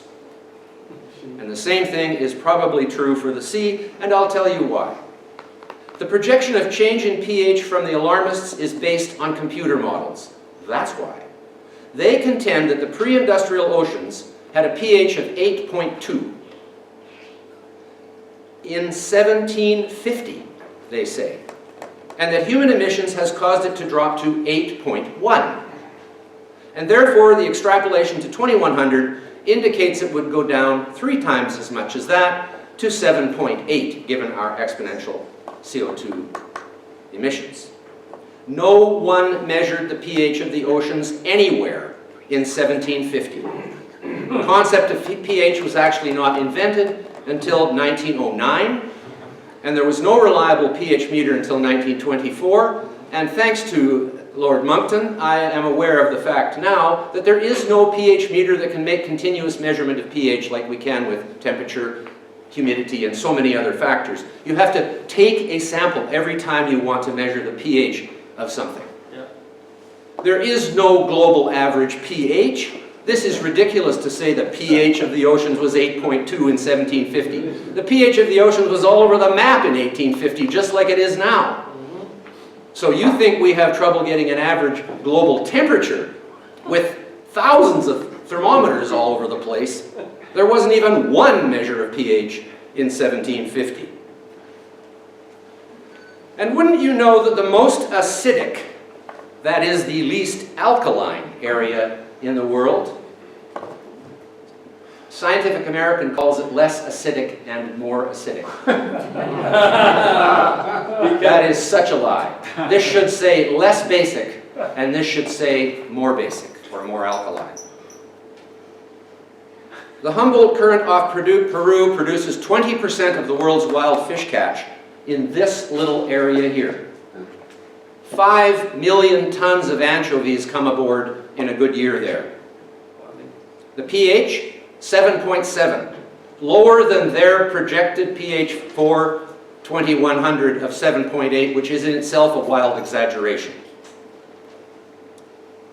The source of this high productivity are the tiny coccolithophores, back to the basis of the marine food chain again, phytoplankton that lap up the dissolved CO2 and turn it into food for zooplankton, who feed the fish and whales and everything else in the sea.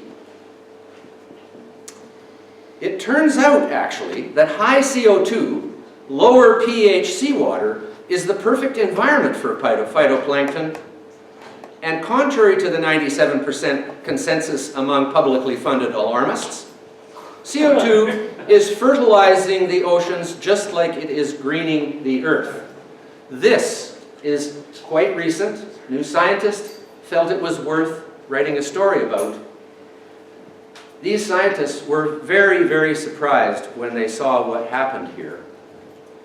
Corals at the growth spurts result in increased respiration of CO2 from themselves, turning the water more acidic while they grow faster. The reason they're growing faster is coccolithophores and other phytoplankton are drifting in from the open sea, giving them a huge source of food, so they lap it up, and they spit out CO2, and they continue to grow faster. There is no evidence whatsoever that any projected CO2 level into the far distant future is going to have anything but positive impacts on the basis of the marine food chain, which is the phytoplankton and the little coccolithophores, how beautiful they are.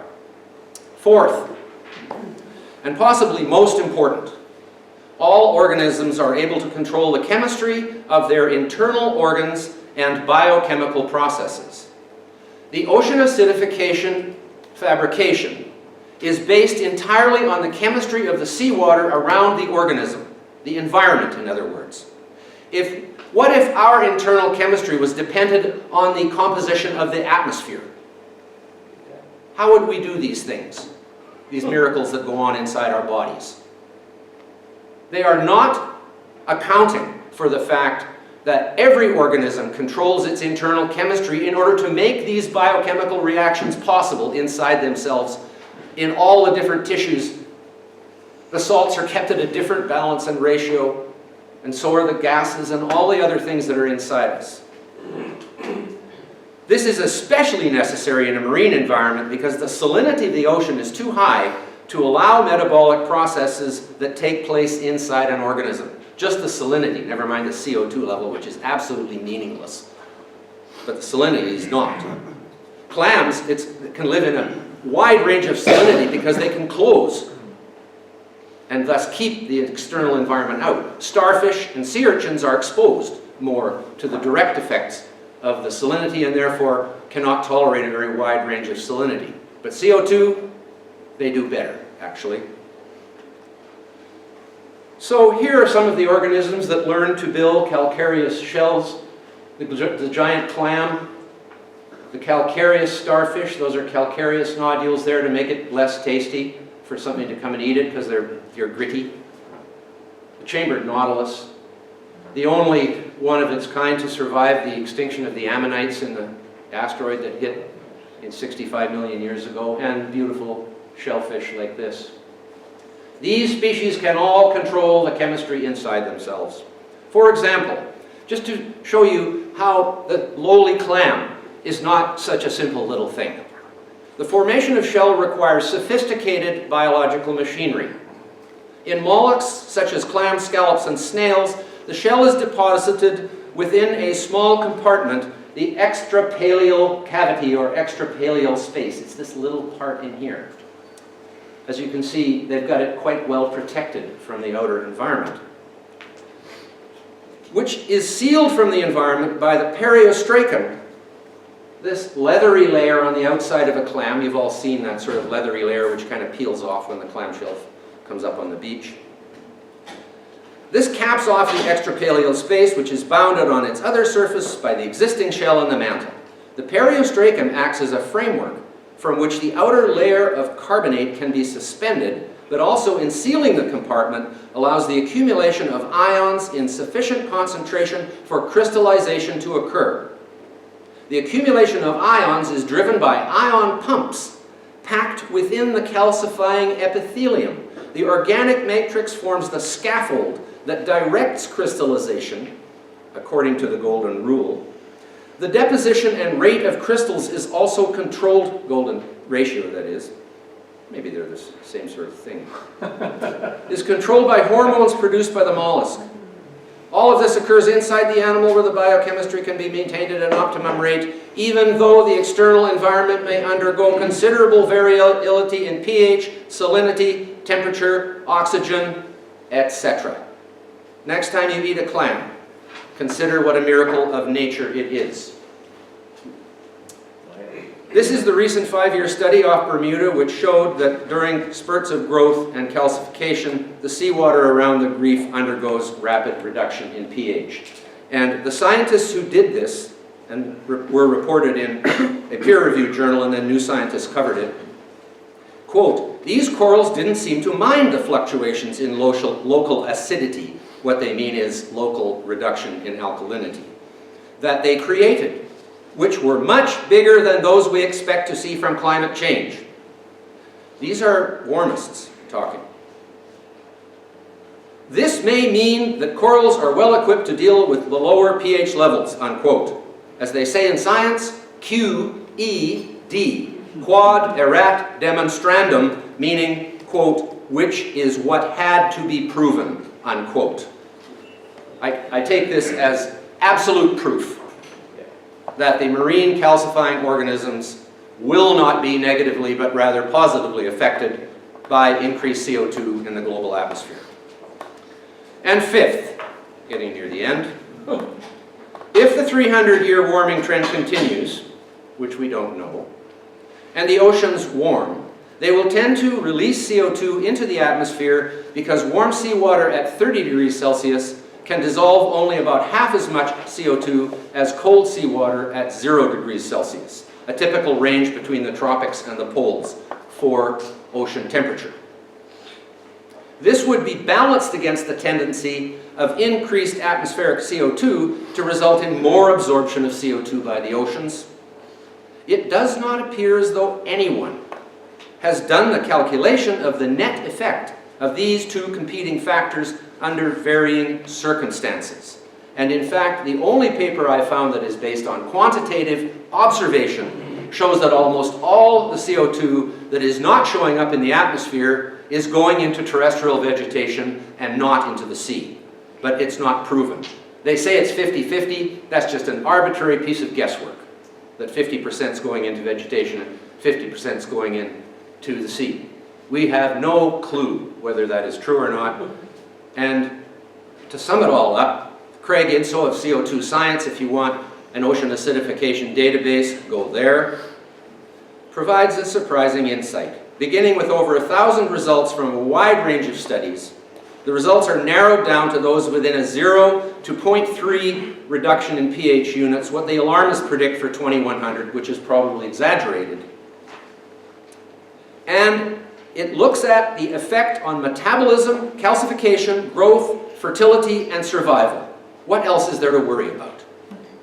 This further reinforces there is a positive net effect going down 0.3 pH on all the work that's been done on the effect of pH on marine organisms, especially those that calcify, reinforces the fact that carbon dioxide is essential for life, that carbon dioxide is at historical low concentration during this Pleistocene Ice Age, and that more CO2 rather than less would be generally beneficial to life on Earth. So thanks for listening, and please join me to celebrate CO2. Thank you.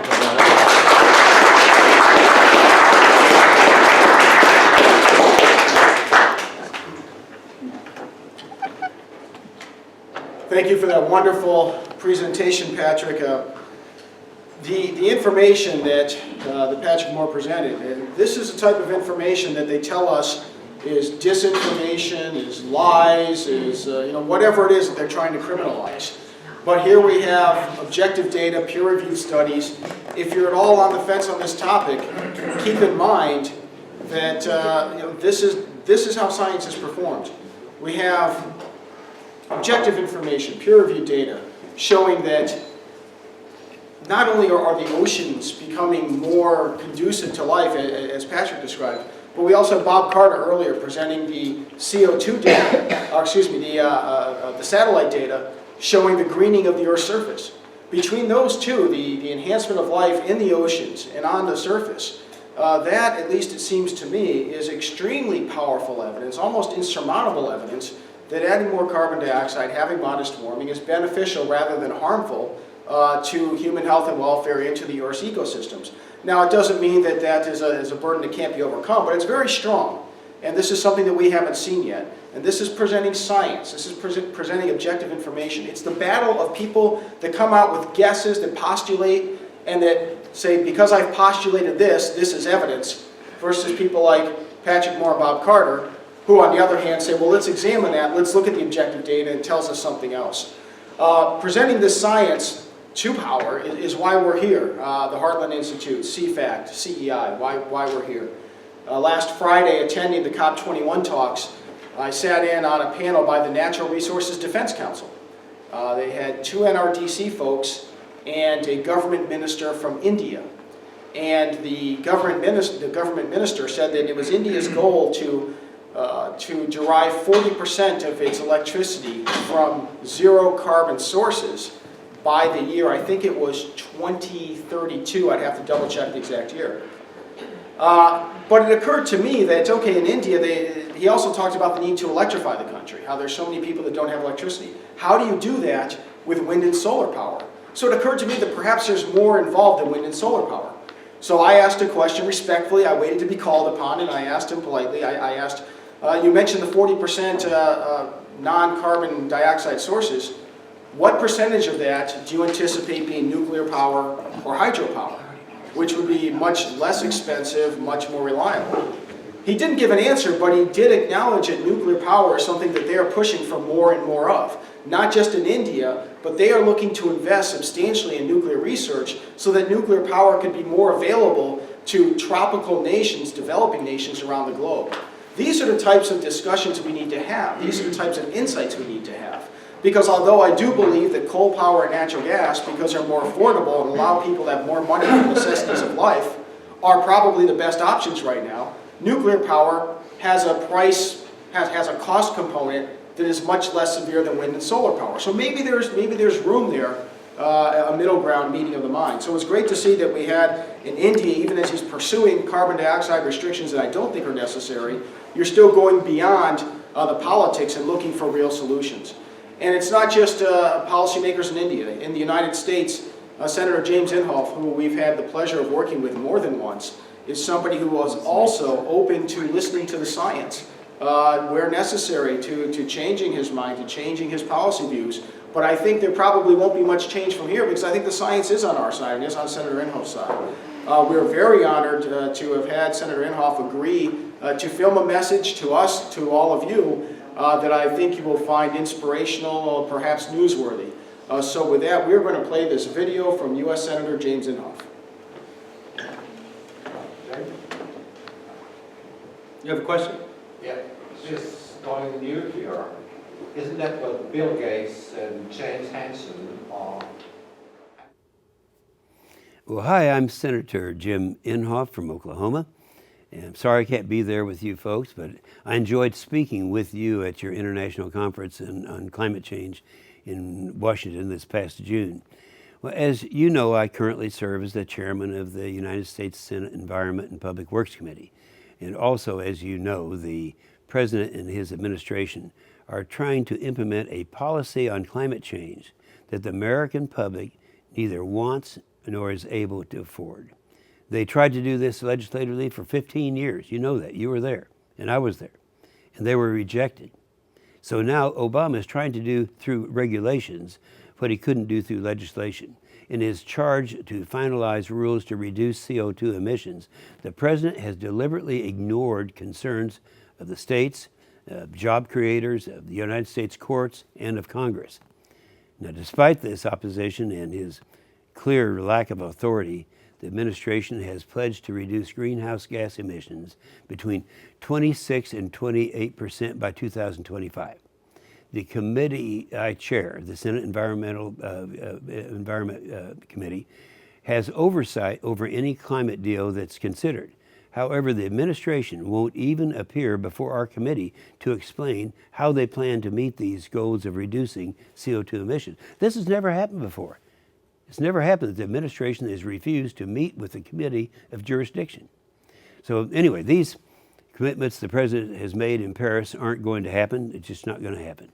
The president's commitment is based largely on his so-called Clean Power Plan, which, amid all sorts of implementation uncertainties, faces lawsuits from 27 states, 24 national trade associations, 37 rural electric co-ops, 10 major companies, and some labor unions representing just under 1 million members. And while the president and his EPA characterized the power plan as the central component of his international climate agenda, it will have no impact on the environment, which the EPA did not even bother to measure. But there was an independent analysis that revealed that the power plant would cost $292 billion and would only reduce CO2 emissions by less than 0.2%.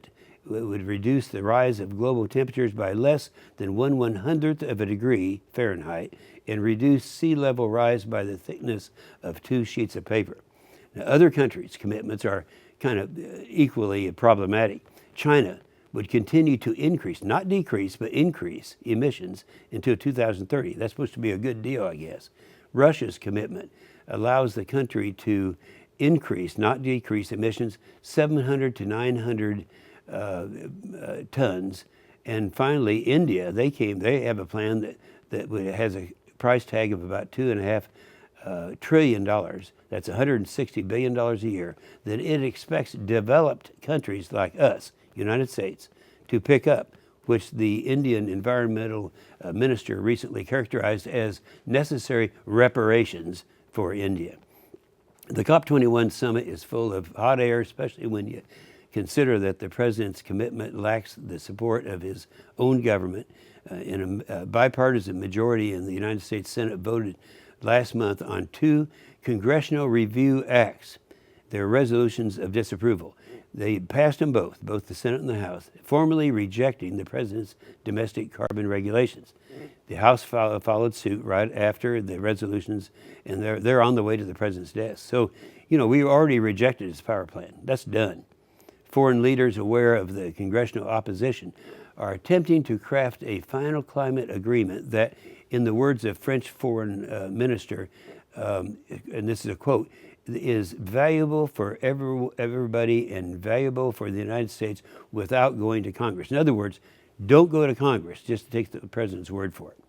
And we can't do it. What the international community fails to realize is that without the support of Congress, the president would be limited to making a non-binding political commitment with no means of enforcement or of accountability or longevity. As a Hofstra University professor of law, his name is Julian Q., he recently testified before our committee. I remember it well. Such an action, he said, is legally equivalent to the president giving a speech or stating at a news conference that he will make reductions in emissions. Well, past COPs have revealed that these meetings are not meant to produce anything substantive, and I promise you that the COP-21 will follow suit. Nothing's going to happen. Starting in early November, world leaders have been working to temper expectations. They know what we know now. But even this has proven to be a source of debate. Secretary Kerry stated that the Paris Agreement was, quote, definitely not going to be a treaty and would not be binding. And the French foreign minister went crazy about that. He responded that the secretary must be confused. Soon after, Canada said any deal reached on carbon emissions reduction targets at COP-21 would not be legally binding. And Poland, they went further. They said that if anything is reached that undermines their country's large coal industry, they would veto it. Now, if they veto it, it takes all the wind out of the European Union's support. It has to be unanimous. Luckily, the American people they've already caught on to the president's climate charade. They understand. A Fox News poll from last week found that 97% of Americans don't care about global warming when it's stacked up against terrorism, immigration, healthcare, or the economy. But now an ABC News Washington Post poll just this week found that fewer Americans think climate change is a serious problem than they did last year at this time. A March 12th Gallup poll, that's a big one each year, and that's from this year, found climate change came in dead last of American concerns for national problems. And then another Gallup poll, which was released shortly after that, had global warming coming in dead last of environmental issues. Americans are concerned about, it used to be the #1 problem. I remember that so well. The polls reflected that was the #1 concern. Now it's dead last. So the bottom line is the American people have caught on. Then there's the statement Obama made 1 week after the worst attack on France since World War II, saying that climate change is a greater threat than terrorism. The president should spend more time listening to the American people instead of sending signals to the international community meant to save his climate legacy at the expense of hardworking Americans. As COP-21 continues this week, I look forward to hearing what kind of cover-up deal emerges from this International Climate Conference. And you guys here in this room, as you always have, just keep it up. Our progress would not have happened without you. You're doing the Lord's work, and we're going to win this thing together, okay?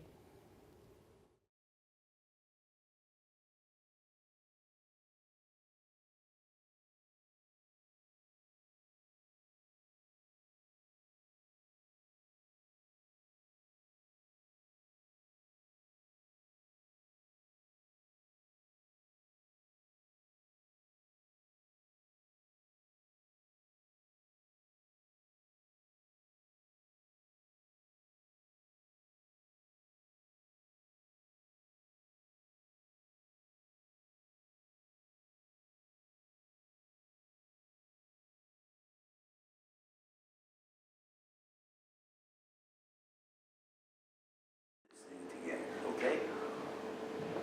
Wonderful.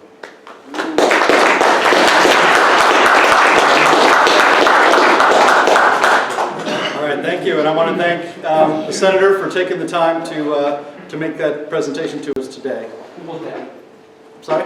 Who was that? That was Senator Jim Inhofe. He's the chairman of the Environment and Public Works Committee in the United States Senate. He's well, he's in the position. He's in the most influential position in our country's highest, or the Senate chamber. And so yeah, he's very influential. So we have just a few minutes for if there's a couple of questions either for someone or for Patrick, we can take them. Go ahead.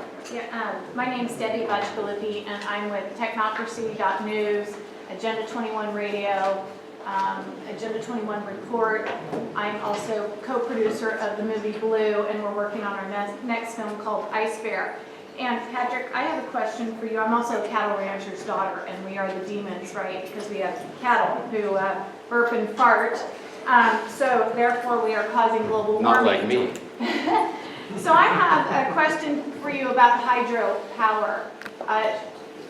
Some of the ranchers and farmers on the Klamath River Basin are being charged right now by Warren Buffett's company, Pacific Corp, for the removal of the Klamath River Dam's largest dam removal project in worldwide history. And based on scientific, quote, scientific fact that the coho salmon are endangered because of these dams, these clean green energy dams.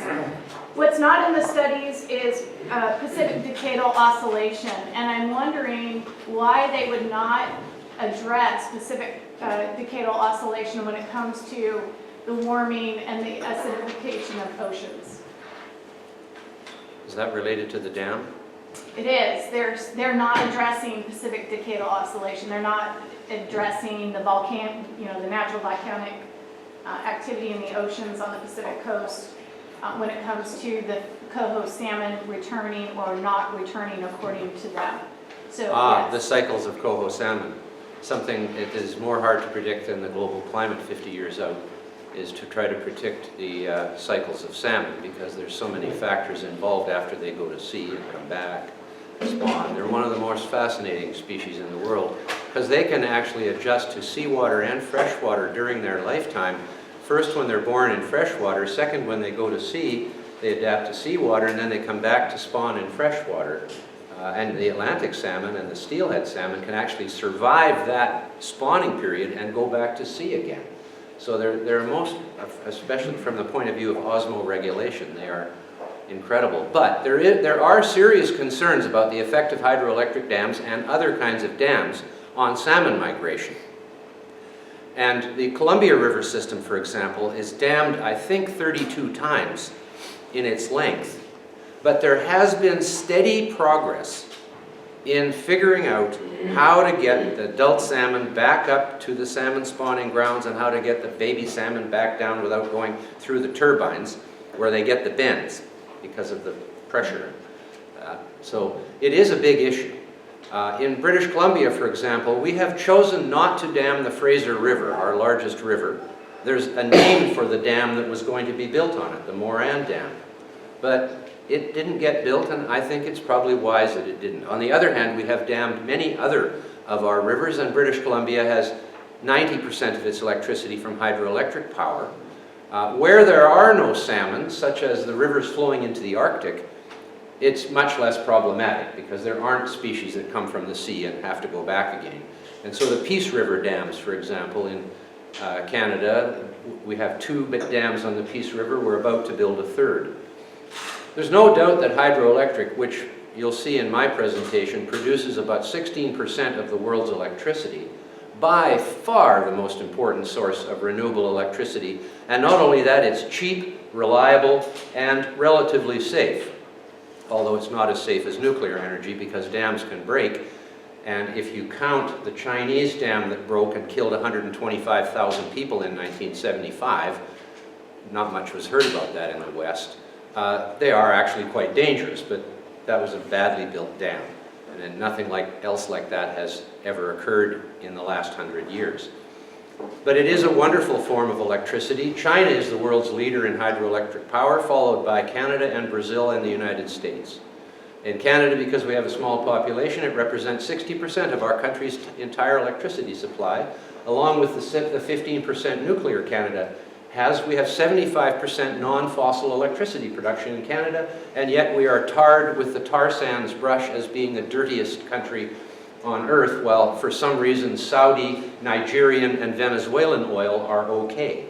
And a well-known Canadian wrote a book titled Ethical Oil, in which he pointed out that of all the countries in the world, Canada has the best environmental regulations, the best human rights regulations, and the best labor regulations, and that the Canadian oil sands employs more Aboriginal or First Nations people, as we call them, than any other industry in the country. Hydro dams, yes, where they are applicable. The problem is Denmark can't develop hydroelectricity because it's flat, and Saudi Arabia can't because it's dry. So hydro is very regional in its application, whereas nuclear is universally applicable because you can cool it with air if you have to, if you have no water about. But most places have some water where they can use for cooling. But yes, a very important issue, and you'll see in my presentation later as well that I believe that the green opposition to both nuclear and hydroelectric basically exposes them as having something deeper in mind than just being worried about CO2 and climate change. Otherwise, they'd support nuclear and hydro at every step, because every hydro dam you build and every nuclear plant you build means less coal plants and gas plants have to be built. And therefore, they have a somewhat more sinister agenda, in my view, which is basically like the Pope said, we should be going back to pre-industrial revolution lifestyles and living in small huts, having to sleep above our animals, which will live indoors with us, a small plot of vegetables outside, and a life expectancy of 35. Quick question on that hydro dam. We've had some experience in Scotland with the salmon, and we've discovered, there's a lot of research been done on this now, that if you build the fish ladders right to one side or another and not in the centre of the flow, the salmon will get up and down quite safely. They actually prefer to have a less forceful throughput. So it's a question of where you put the dams. If you put it right in the centre, of course, they'll go to the turbine. If you put it right at the edge, not enough water for them. If you put it near the centre but not in the centre, that's where they'll go up most easily. And so we have been able to maintain hydropower and still get the salmon up in most of our rivers, not all of them. Well, this would be the best of both worlds, wouldn't it? It's sort of like in sustainability, you try to balance the environmental, economic, and social priorities in that there's a win-win-win. It's not always easy and sometimes not even always possible. But those kinds of efforts to have clean hydroelectric and retain a healthy salmon run is the objective we should be aiming for in all kinds of different areas where human needs and environmental protection are coming into conflict with each other. Finding those solutions is the key. And my old friends in Greenpeace don't seem to be terribly interested in that these days. They're just looking for conflicts, sensationalism, and are quite willing to use misinformation and even outright falsehoods to further their agenda. Thank you, Patrick. All right, as mentioned earlier, we are quite a bit behind schedule, but we did pad the end of the event to make sure that we could accommodate it and still also join our friends at CFACT for the premiere of Climate Hustle. It is right now 8 minutes to the top of the hour, and that'd be 2 p.m. here in Paris. We're going to take a short break, but we're going to start the last panel on energy policy right at the top of the hour, 2 o'clock here in Paris time, so see you then.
Yes,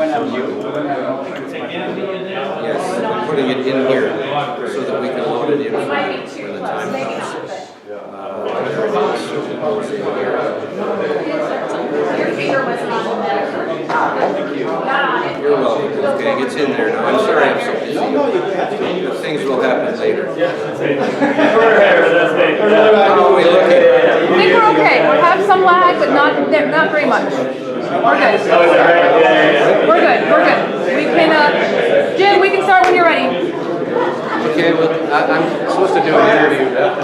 Do you want to hold yours and I'll hold that? You go first. He's first. Patrick is first. Do you have poetry? Awesome. I love you. So it'll be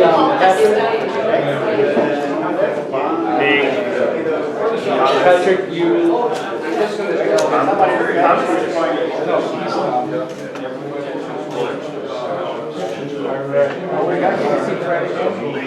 He'll probably be back down at some point.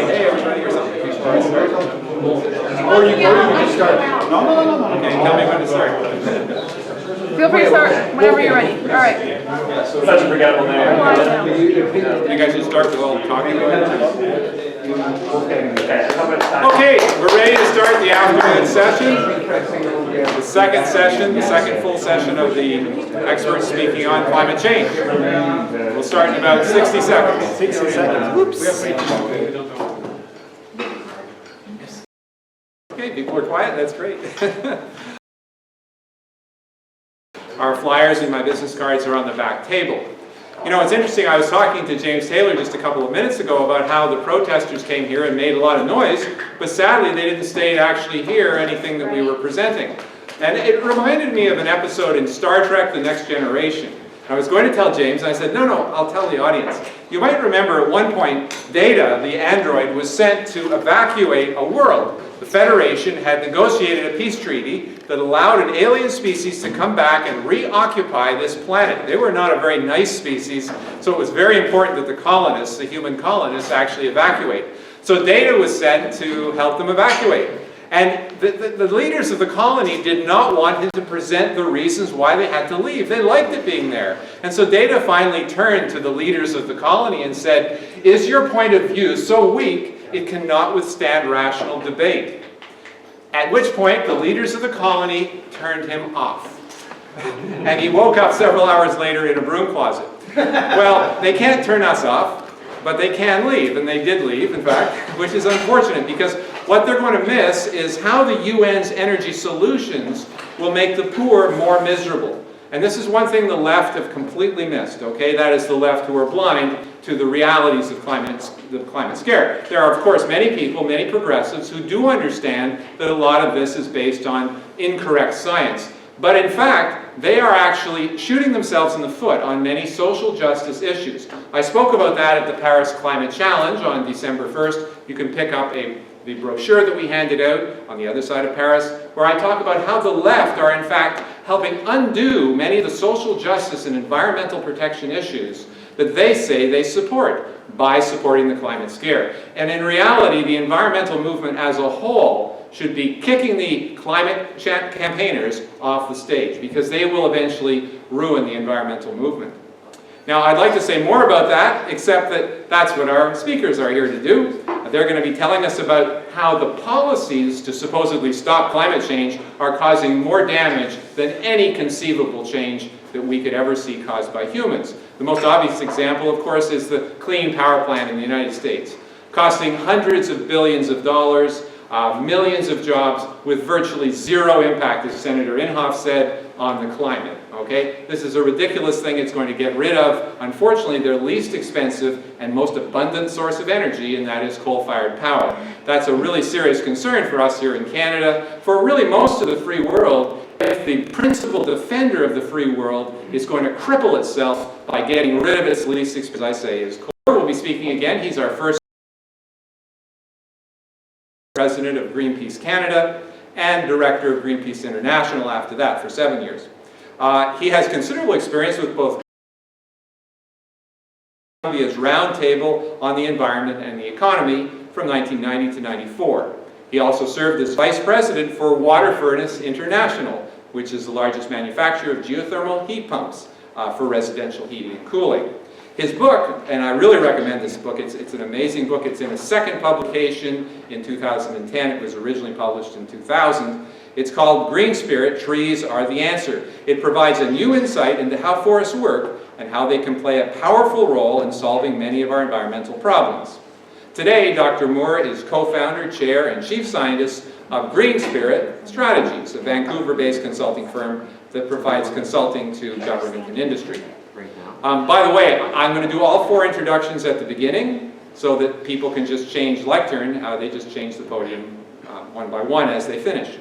We'll leave all our questions to the end, and we're going to ask you to limit your question to 30 seconds if possible, and to make it a legitimate question. We don't want people giving speeches like this morning. That kind of disrupts our timing, to say the least. And we are, after all, here to learn from our side of the discussion. We're not here to hear more COP stuff. There's lots of that going on north of the city. Our second speaker is Nicholas Loris. Nick received a Bachelor in Economics, Finance, and Political Science, and a master's degree from George Mason University in Virginia. Nick is an economist who focuses on energy, environment, and regulatory issues at the Heritage Foundation in Washington, D.C. And in particular, Nick researches and writes about energy supplies, energy prices, and other economic effects of environmental policies and regulations. And you've probably already heard of him because he's regularly on American media, Wall Street Journal, CNN, Fox News. He's all over the place, and he's a regular writer for the Daily Signal. So he's our second speaker. Our third speaker will be Wolfgang Müller, right here, from Germany.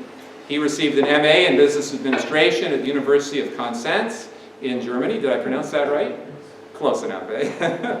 Where he majored in international relations, specifically structural adjustment programs for Southern Africa. He's currently the General Secretary of the European Institute for Climate and Energy, Germany's leading think tank for climate and energy policy.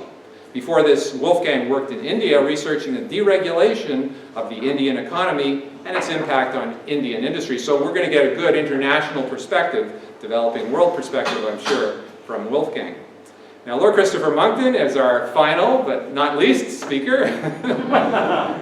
He's well known by everybody. He crisscrosses the world giving presentations. He parachuted into the Durban conference from 10,000 feet up. I know they say a good entrance is half of a performance. Well, obviously that was an unusual entrance. I don't know very many delegates who would have the guts to do that, or, quite frankly, me. You know, I don't know. Pilots tell me that only an idiot jumps out of a serviceable airplane. But then again, Lord Monckton is, in fact, a very brave man in doing that, that's for sure. I have a lot of friends who parachute too, and they're not idiots. Anyway, he also attended the Duhai conference dressed in Arab robes as the Monckton of Arabia. I'm proud to say that Lord Monckton is one of the chief policy advisors to the International Climate Science Coalition, and we very much value his advice. He's one of our, actually of all the people in our group, he knows the most about how the UN, IPCC, UNFCCC, how they really work. So he's an excellent one to talk to about what's really behind all this. He's also a science advisor for the Science and Public Policy Institute in Washington, D.C., and was a special advisor to UK Prime Minister Margaret Thatcher from 82 to 86. There's lots more I could say about you and about everybody else, but I'll get off the stage and just pass it over to Patrick. Thanks, Tom. I'm standing here because Keely's trying to figure something out with the system. So but I'm going to go quick. So here we go. I'm no city kid. This is where I grew up, in that house until I was age 14 on a floating village on the northwest coast of Vancouver Island in the rainforest by the Pacific. This is what it looks like there today from my little cabin, which my wife and I built 45 years ago on the beach. Anyways, I ended up at the University of British Columbia studying the life sciences after being sent away to boarding school. Biology, biochemistry, genetics, a little forestry, which is the main industry in my province and what the industry I grew up in. And in the late 1960s, before the word was known to the general public, I discovered the science of ecology, which is the science of how all living things are interrelated and how we are related to them. Can I go to the podium now, Keely? Yep. Everything good? Nope. Well, looks fine from here. Sir, in the height of the Vietnam War, the Cold War, and the threat of all-out nuclear war and the emerging consciousness of the environment, I became a radical environmental activist. Can't seem to get it to go that way anymore.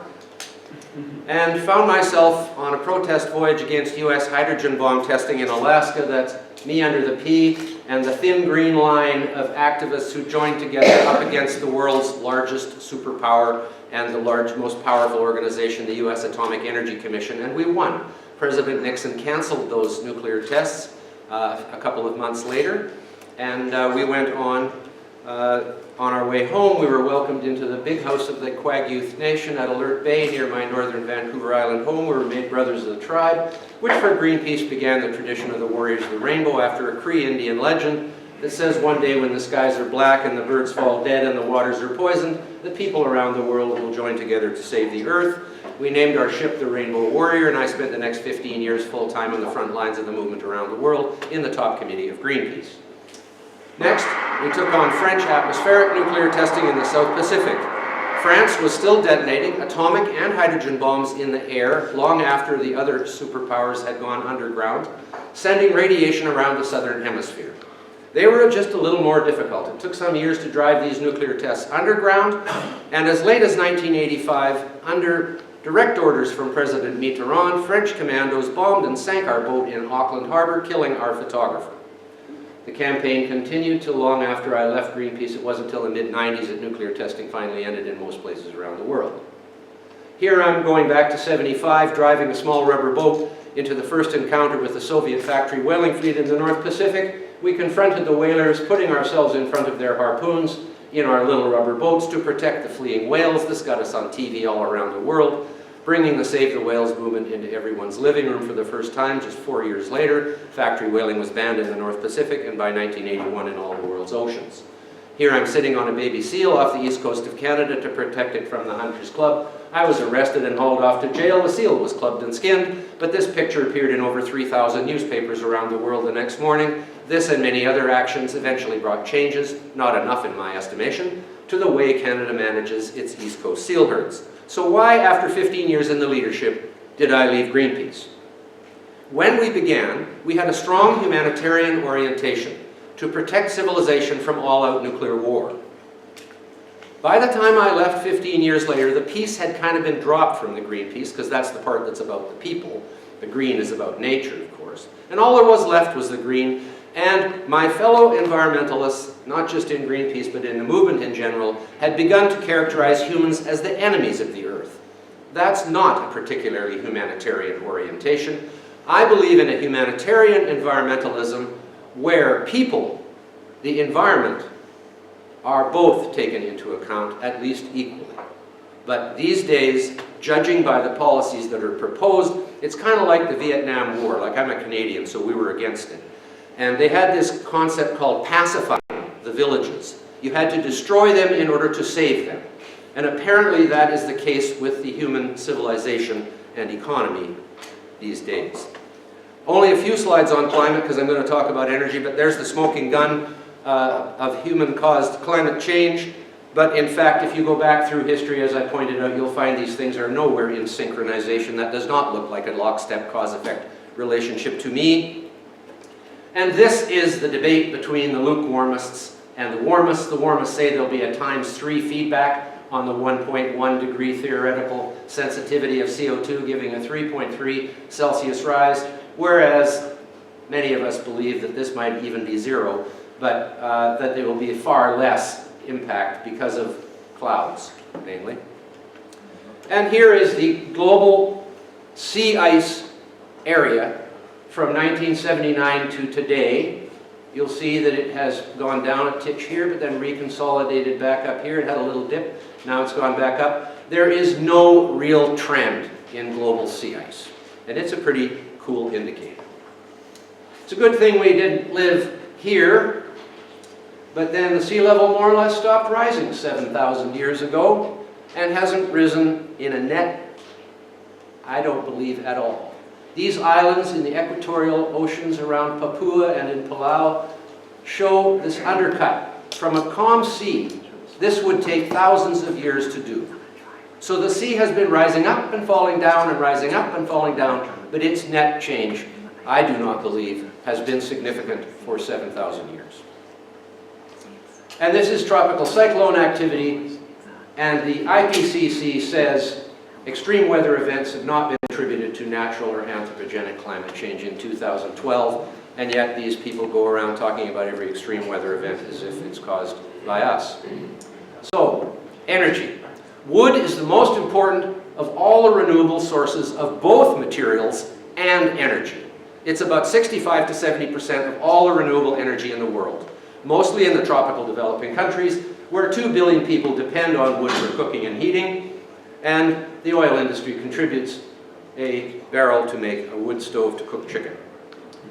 Biofuels, still into the area of organic materials. We have to have land for food and timber, now plus biofuels.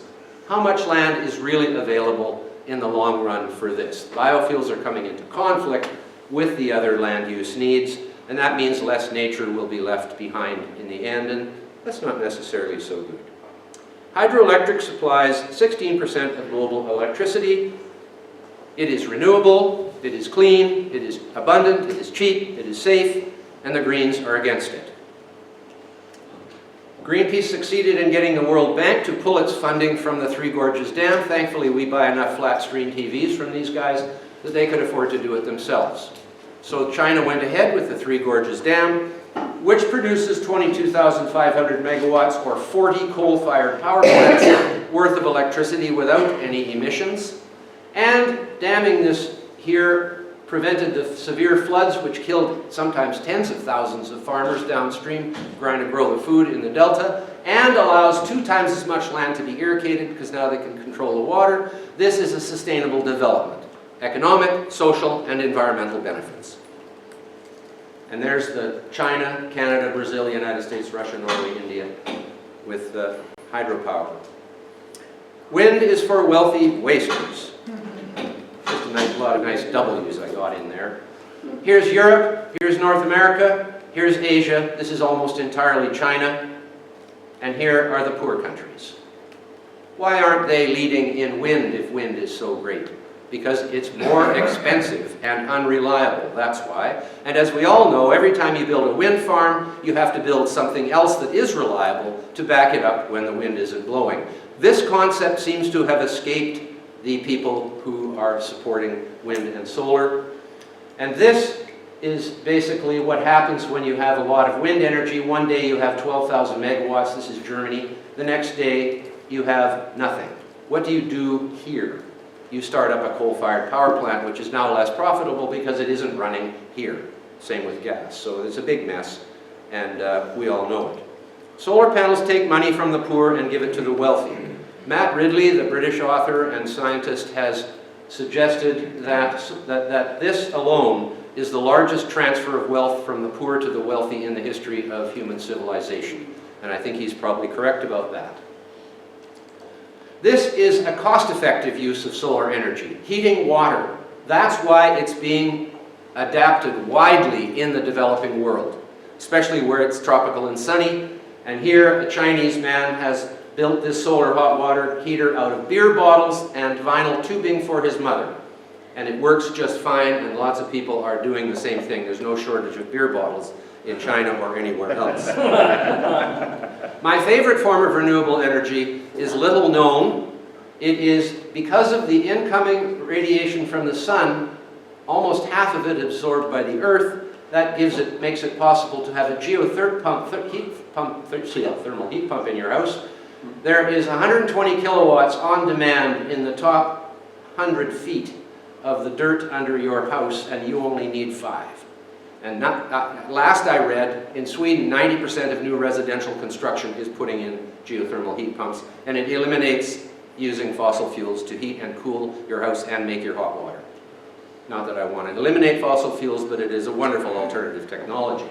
So a normal house looks like this. Heating and air conditioning, hot water, appliances, lighting. Put in a geothermal heat pump, and suddenly more than half your house is renewable earth energy from underneath your house. And if your electricity supply is hydroelectric or other renewable or nuclear, the home is 0 CO2 emissions. And every building in the world is capable of doing this. So for infrastructure, there are alternatives to fossil fuels that work. Its name is geothermal heat pump. Whole skyscrapers in New York City have these in them. Someday, when fossil fuels become scarce, nuclear energy will be much more important than even today. Today, 21 countries produce 15% or more from nuclear, and China will build 110 new reactors by 2030, overtaking the US. Russia's got 50 on the drawing boards, India a similar number, so there's over 200 reactors coming on. I see Vietnam has just postponed theirs, but Argentina just built 2 nuclear power plants, United Arab Emirates, Saudi Arabia, UK, Canada just reiterated its support for nuclear energy. So Fukushima did not really have a very negative effect on the world except for in Germany. 3 Mile Island, nobody died. Chernobyl was an accident waiting to happen. It was a bad design, a bad operating procedure, but only 56 deaths are directly attributable to Chernobyl, World Health Organization. There is no evidence that any radiation-induced deaths in the 340,000 people that were forcibly evacuated after the accident. Meanwhile, more than 3,000 people die in vehicle accidents every day. Fukushima Daiichi reactor complex, 0 radiation deaths, and the Radiation Effects Research Foundation in Hiroshima says there will be no discernible health effect. And in fact, the 1,600 people who died as a result of being evacuated is far more than would have been affected if they'd been left in their homes where they would have been okay. One of the things they did was they evacuated an intensive care unit into a gymnasium so that a whole bunch of those people died for lack of medical care when they would have lived through the very small amount of radiation that went through those towns. Okay. Now we come to the nub. It's somewhere between 84 and 88, but it's 88 if you don't count the wood or biomass, most of which is gathered and isn't in commerce. So this is the bulk energy products that are in commerce. Renewables is 1.3. So 98.7% of the world's energy supply comes from coal, the Greens are against it. Natural gas, the Greens are against fracking and gas. Oil, the Greens are against it. Nuclear, the Greens are against it. Hydro, the Greens are against it. That's 98.7% of the world's energy supply. Now, if they were really interested in reducing CO2 emissions from fossil fuels, wouldn't they support these two? Chernobyl is the only cause of death to civilians in the 60-year history of the nuclear industry, and 1.2 million people die in vehicle accidents every year. And they think nuclear plants are more dangerous than cars? Is that what they think? They should look at the stats. And now we're awash in abundant natural gas and oil from shale. Here's the global picture. This is where all the shale deposits are. These are ancient seabeds where coccolithophores and foraminifera piled up deep, and the organic parts inside them turned into oil and gas. The calcium carbonate turned into shale. So it all links together. Fossil fuels are 100% organic, as in organic chemistry, which is the chemistry of carbon, produced with solar energy, and when burned, produce food for life. It is the largest storage battery of solar energy on Earth by many orders of magnitude. Greenpeace protests a Russian oil platform with an oil-powered ship, saying we must end our addiction to oil. And then they fuel up with a giant BP oil tanker at the dock in probably London. Can you spell hypocrite? Some of the oil comes from here. The Canadian oil sands, endearingly called the tar sands by the detractors. And this is what it looks like when they're digging up the sand. Not a pretty sight. But what they're doing is they're digging the sand up so they can clean it, take the oil off it. There's an operation there called white sands. It's called that because the two results you get at the end of the factory are white sand and oil. And the oil is sold for a profit. So we're actually making a profit cleaning this natural oil spill of the toxic oil, so-called toxic oil. And that's a good thing, because it's right under the trees. The trees have their roots in it. Wouldn't it be better if the trees had their roots in clean sand? And Greenpeace shows this as the final conclusion, like after a nuclear war, when in fact the Canadian oil sands are there, where you see that little gray bit, Greenpeace also says, and the movement against the oil sands says, it's destroying the boreal forest of Canada. It's like a pimple on an elephant. The boreal forest of Canada is 10% of the whole world's forest. The oil sands is a tiny little area, smaller than the city of Edmonton. When are they going to reclaim Edmonton and put it back to a natural ecosystem? When are they going to reclaim Paris? It's been destroyed by the city, the whole ecosystem that was here before. And London, and New York, and Sao Paulo, and Brazil, all the cities. When are they going to reclaim them? Never. But they are reclaiming the Canadian oil sands. This is a mine site. They make it contoured to make water for plants and birds to come in. More biodiverse than it was when they started digging it. Every square inch of the Canadian oil sands must be returned to native ecosystem boreal forest by law. And everybody knows that. It's been the law for decades, and it's being done.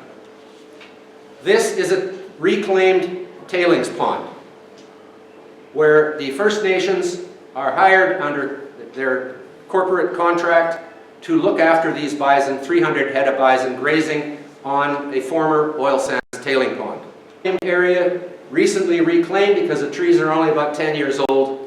But I've been up there twice and toured the whole place, and it is ugly when they open up the earth to get the oil off the sand.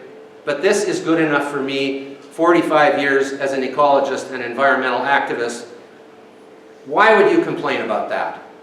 There are 1 billion cars, plus all the trucks and trains and planes, that have to start tomorrow morning for civilization to continue as we know it. And this has 450 years supply for the whole country of Canada. And we're being told we shouldn't do this. Searching for a sustainable energy future. Thank you very much. I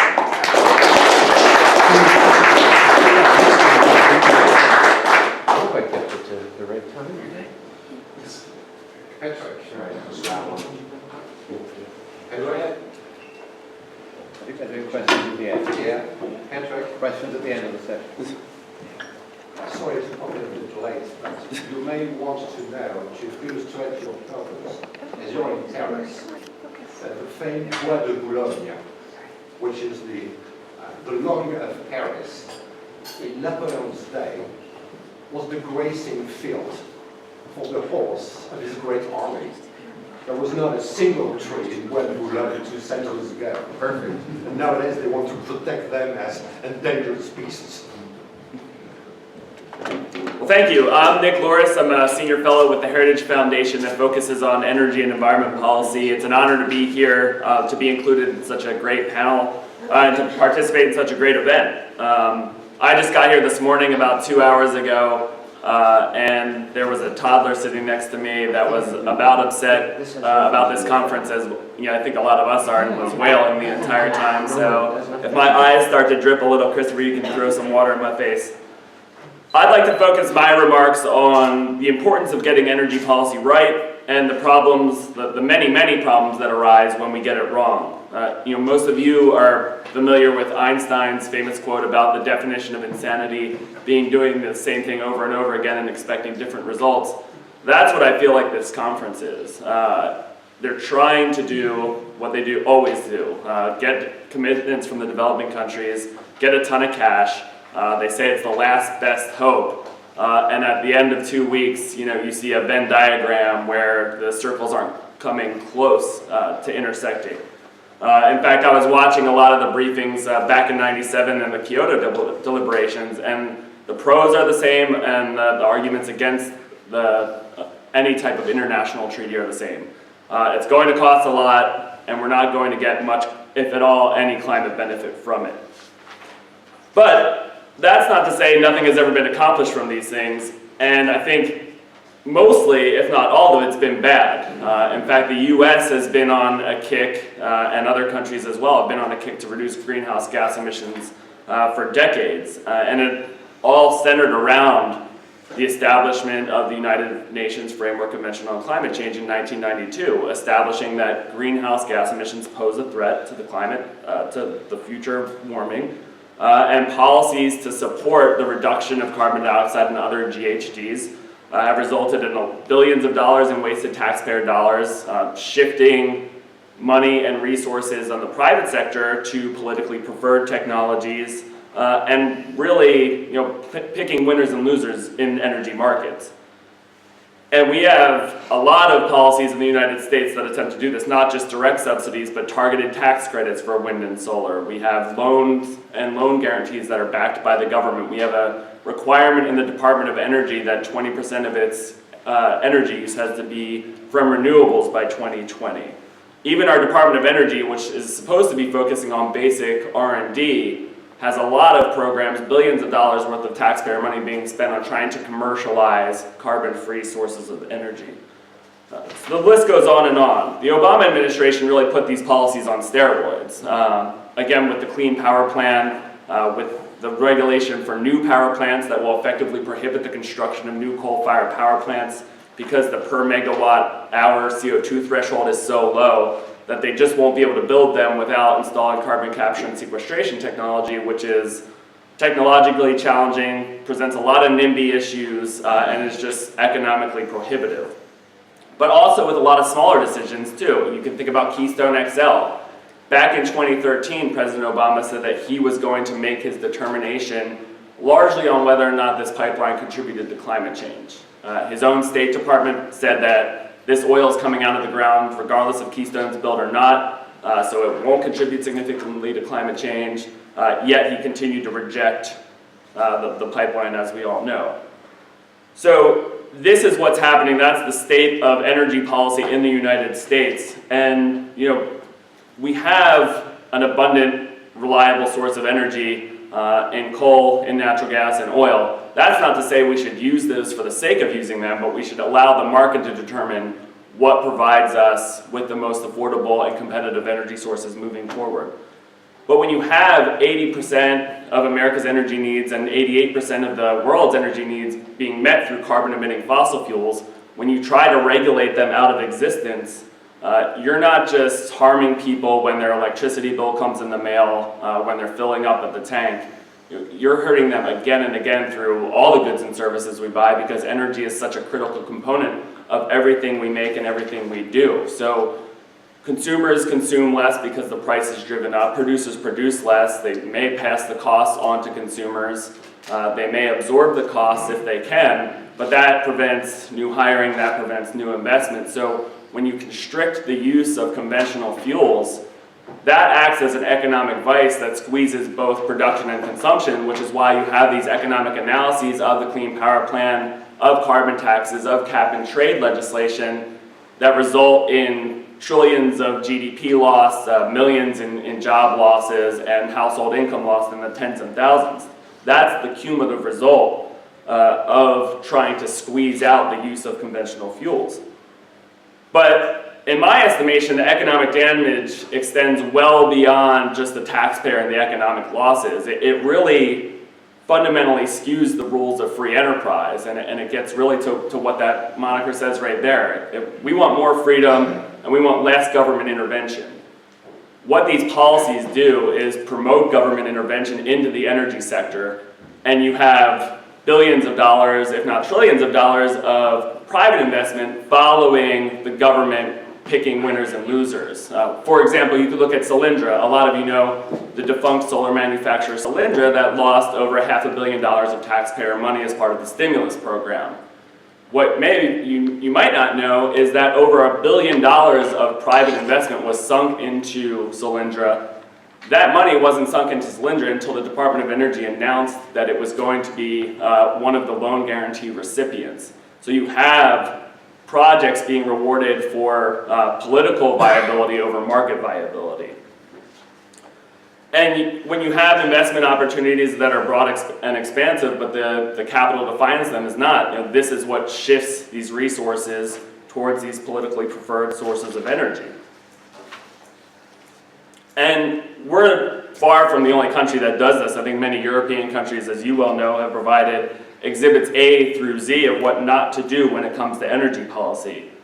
These subsidies and regulations have created energy poverty in areas where turning on the lights was a foregone conclusion. And perhaps worst of all, it traps the world's poorest citizens from obtaining a better standard of living. And I think that's one of the biggest hoodwinks that proponents of climate change regulation try to pull with these conferences. They say, you know, it's better to be safe than sorry. So yeah, you guys might be right that the observed data shows that we're not headed towards catastrophic warming, that the observed data shows we're not experiencing more frequent and intense extreme weather events, but we should do something about it just in case. In fact, if you look at the principles of the 1992 convention, it states, and I quote, "Where there are threats of serious or irreversible damage, lack of full scientific certainty should not be used as a reason for postponing such measures, taking into account that policies and measures to deal with climate change should be cost-effective as to ensure global benefits at the lowest possible cost." And so when you hear those words, it sounds as if the policies to reduce greenhouse gas emissions are pretty painless. It's as simple as, you know, looking both ways before you cross the street, just as a precautionary principle. But attempts to decarbonize the world, as I just outlined,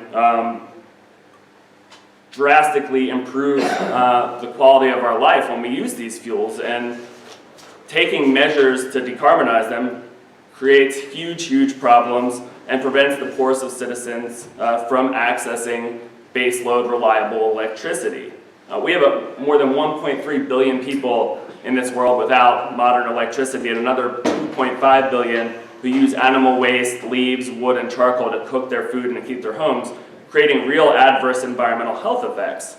So energy poverty is a real imminent threat, and if there's a moral imperative that should be addressed over these 2 weeks here in Paris, it's getting these people a better standard of living and access to energy, not erecting more barriers to do so by denying access through these nonsensical initiatives. We shouldn't be telling China and India, developing countries, to wastefully divert resources to reduce their CO2 emissions, but focusing them on cleaning their air and water quality, neither of which have anything to do with reducing CO2. And this probably comes as no surprise to most of you in this room, but I feel like anytime I debate someone who wants to decarbonize the energy economy, they say that the use of coal, oil, and natural gas is really turning this earth into a dangerous climate, when in fact the opposite is true. It's made this planet dramatically more safer, and it gets to what Patrick Moore was saying in his earlier conversation, and Matt really did a great job of explaining this in his book, The Rational Optimist, where he paints this picture of a life where we didn't have industrial progress and a life when we do. And he paints this really nice, kind of serene picture of a family living in a nice cabin where the dad's reading the Bible to his children, the mom's cooking on the stove, and there's no industrial output, there's no factory smoke whatsoever. And then the following paragraph describes how the father will die of a bronchitic cough that kills him at the age of 35, that the coat that he needed to buy cost him 2 months worth of wages, but he can't use it anymore because it's infested with life. Industrial progress is what changed all that, and it was largely driven by fossil fuels. So we shouldn't ignore that, we should celebrate it, not think of alternatives to restrict its use. And it gives us better access and better affordability to things like air conditioning, like heat, that can better protect us from extreme weather events, whether they're created by man-made emissions or not.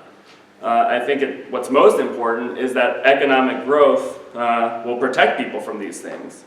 One of my colleagues, David Kreutzer, he points to the fact that more people die in India from snake bites than they do from heat waves. And one of the primary reasons that's true is because they don't have the refrigeration to refrigerate the antidote. So it's simple things like that we take for granted in the developed world, that the developing world is really striving to achieve. It's why we can build stronger homes and why we're much likely to withstand an earthquake than places like Haiti. And so the risks associated with poverty I would argue, are much more clear, imminent, and solvable than the risks associated with carbon-emitting energy sources and their impact on global warming.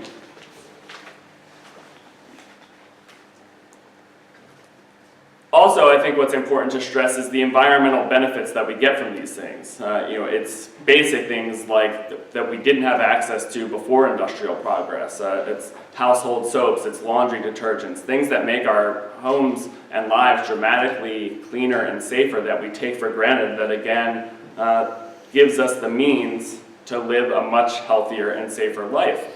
And we know that taking care of the environment is a luxury good. So when we grow economically, we have the means to clean up the industrial pollutants that we know have direct adverse human health and environmental impacts.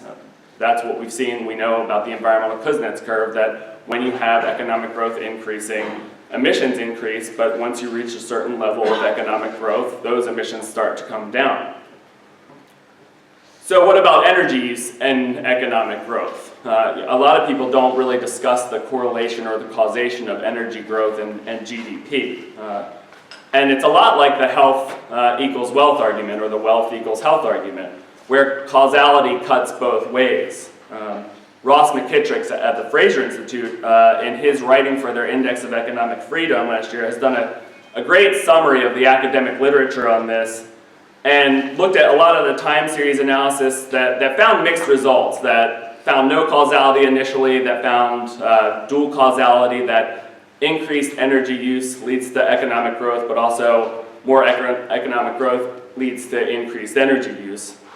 But more recently, the academic literature has been able to improve the studies through analyzing the energy-GDP relationship through improvements in data sets, getting longer time series analysis for different country data sets in the US, in Canada, many European countries, and even now many developing countries. And when you combine those country data sets into one very international, long international panel data set, over that longer period of time, economists have found that energy does in fact cause increases in real GDP per capita, and at the very least concluded that there is two-way causality.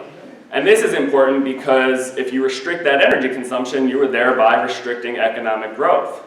You have those economic losses in GDP and employment and household income. And of course the opposite is true. So what policies should we enact to increase energy availability and use, and thereby improve economic growth and well-being? To me, it really boils down to three fundamental themes. One is opening access. Opening access to domestic resources, whether it's onshore and offshore drilling. Opening access to free trade, so lifting the ban on crude oil exports in the United States. Secondly, eliminating preferential treatment and subsidies for all energy sources and technologies. And I know I focused a lot on this talk about getting rid of renewable subsidies. We want to get rid of subsidies for all energy sources and technologies and let the market, again, determine what provides us with the most competitive, affordable, reliable energy. And again, those subsidies come in a wide variety of forms. One I didn't mention again was the ethanol mandate that was intended to reduce greenhouse gas emissions and wean us off foreign oil, that has led to devastating unintended economic and environmental consequences. And third, it's reducing regulations, and that shouldn't be all too surprising. That's what we've seen with gridlock in Congress in the United States, is the Obama administration, saying, I can do this another way. There's more than one way to skin a cat, which is why we have the Clean Power Plan and regulations on new power plants. And so really reducing the regulations that harm energy sectors, that harm new investment, and are really devoid of any meaningful environmental benefit. I think that's what gets lost in a lot of the cost analyses of the energy regulations, is very few of these actually have meaningful environmental regulations. One quick example, and then I'll shut up, is that the utility MACT rule in the United States, where this rule was estimated to have $10 billion, in some cases even higher, in environmental benefits. And the sole purpose of the regulation was to reduce mercury in power plants. Only 7 million of that $10 billion was actual mercury reduction. The rest of the environmental benefits were covered by existing regulations, were co-benefits. And not that they shouldn't be counted, but the direct benefits and the direct costs should be looked at when we're analyzing these regulations. And when you have 99.996% of the environmental benefit coming from co-benefits and only 0.0004% coming from the actual intended regulation, the pollutant you're trying to regulate, that's problematic. That just shows where their heart lies, and it's shutting out coal, it's shutting out, in a lot of instances, natural gas, and it's trying to restrict the use of oil as a transportation fuel. And with that, I'll shut up and look forward to your questions. Thank you.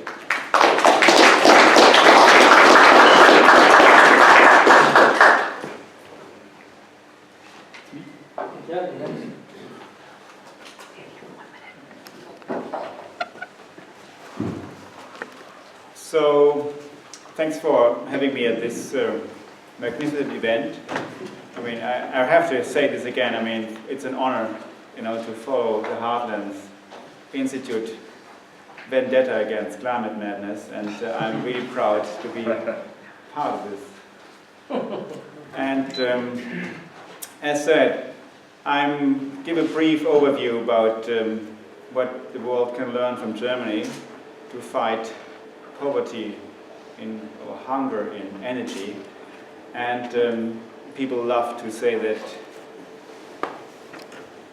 people love to point at Germany as a role model.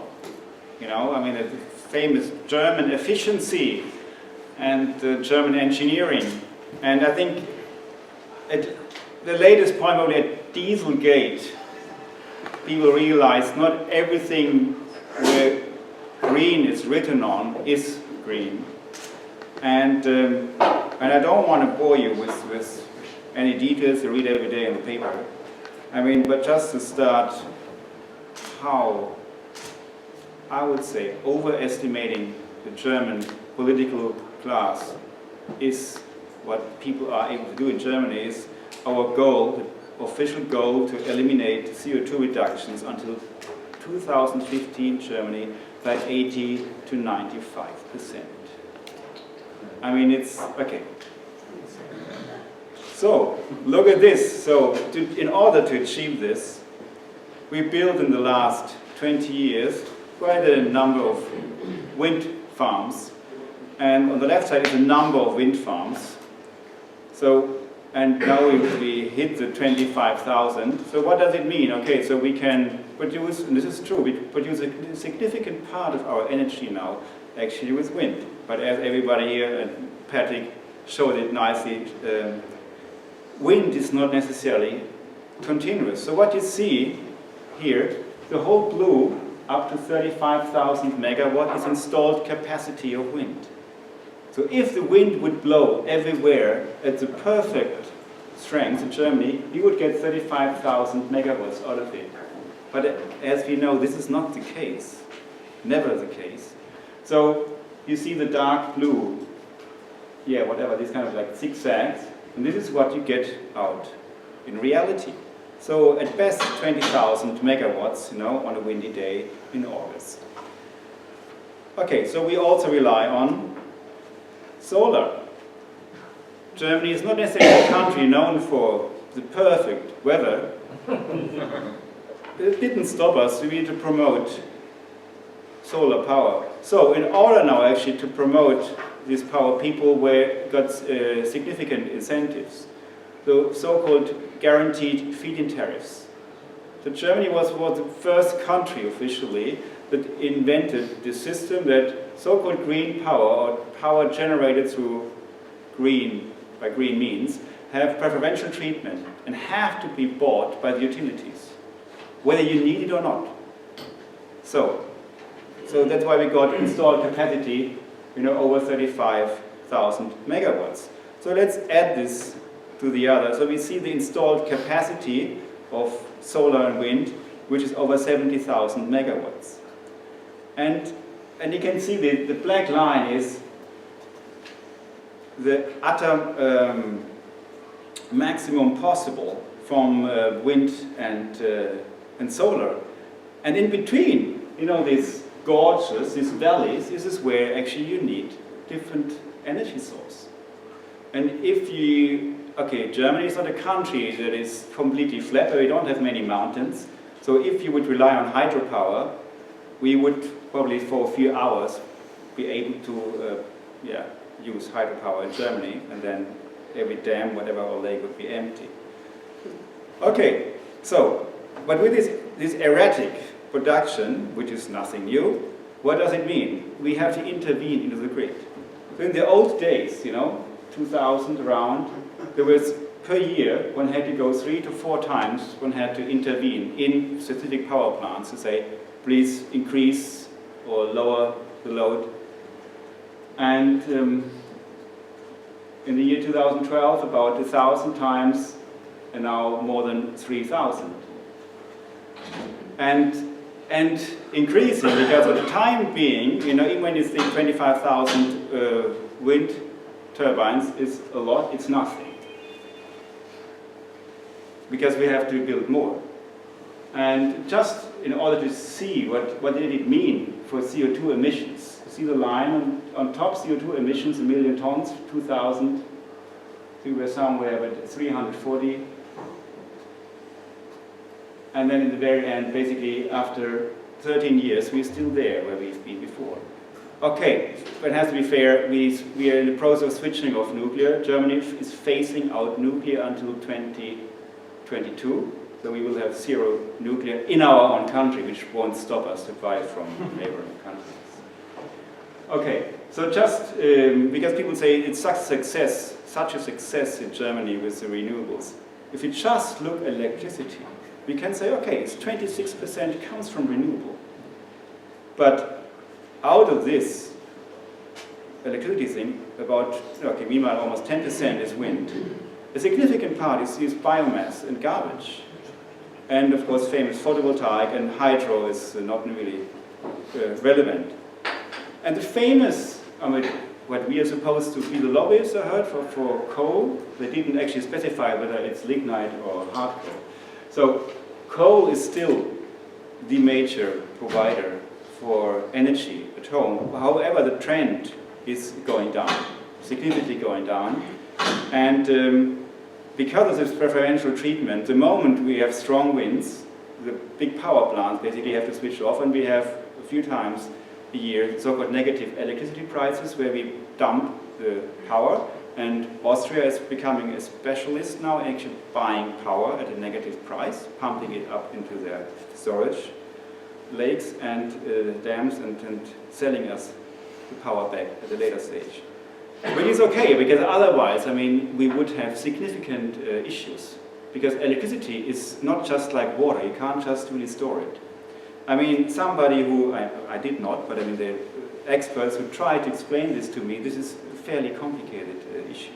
Okay, try to have a look at primary energy use.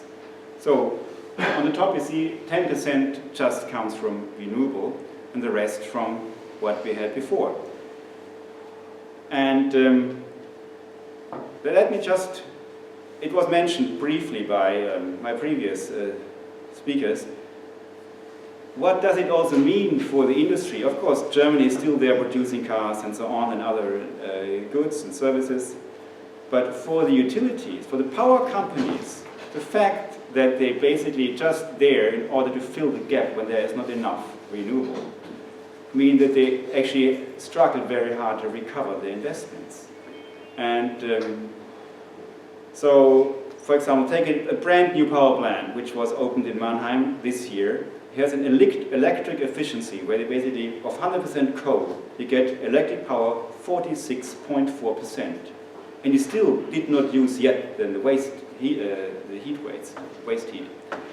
And so add this and you can get an even nicer figure. But anyway, this state-of-the-art power plant, where it fulfills any kind of future emission standards, is still able to sell this for 3 cents per kilowatt hour, making a profit and running this. However, only if you allow it to run it and sell it.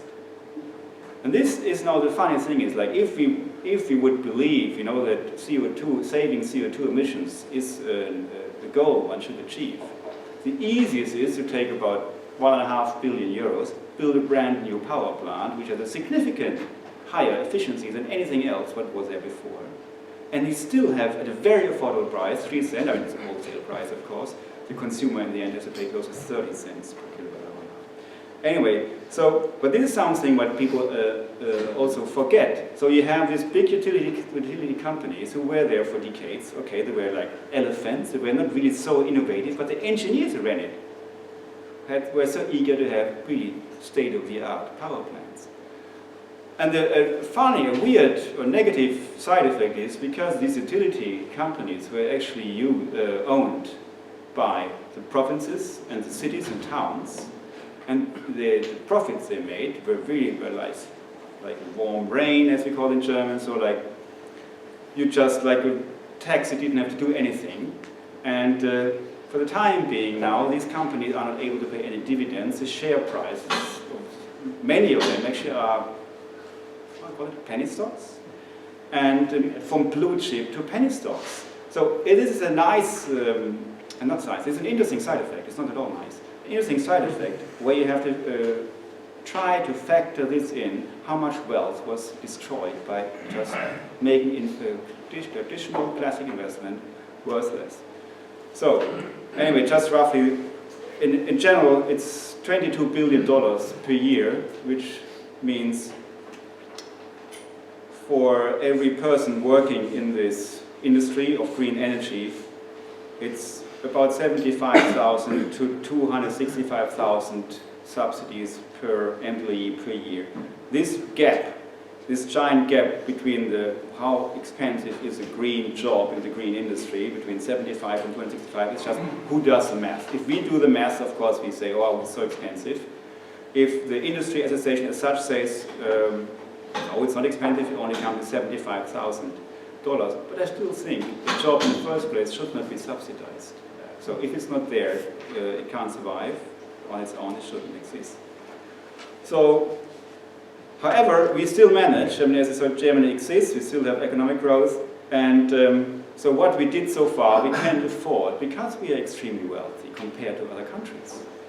But there are actually other countries who have real issues. I mean, as Tim said in the beginning, I mean, I lived abroad in Africa and in India, and it was also mentioned before, these people need, number one, they need power. They need power. And one of the, okay, we were actually talking about what are major causes of death or serious issues.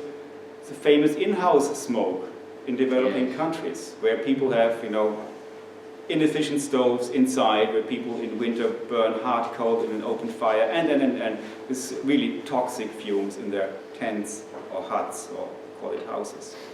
So, and have a look, take just one continent. And if you look at Africa, I mean, where I stayed for a while, or worked in various countries, and there's, of course, no reason not to try to go for modern energy, solar, where it makes sense.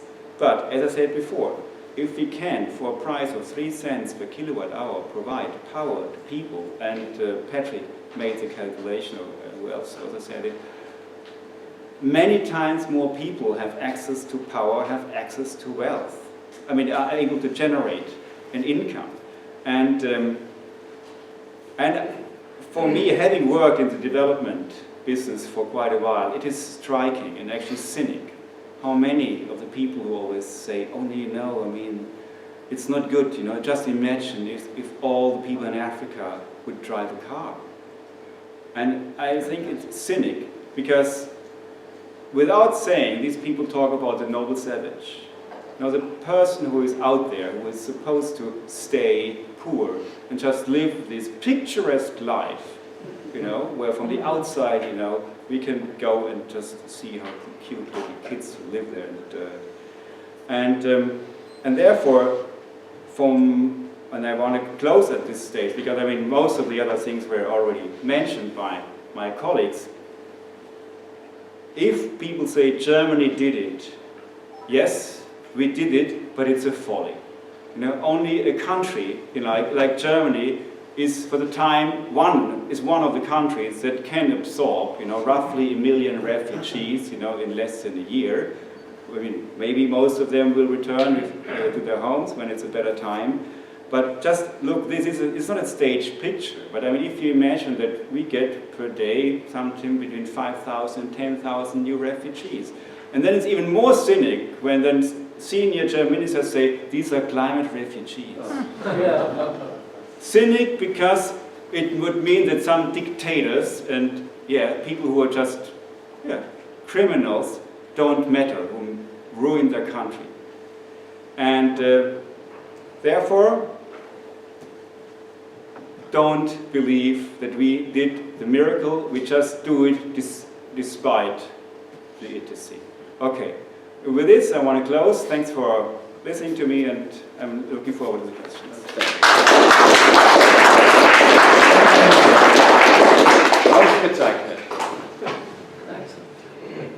Hey, Christopher, you're up. Right.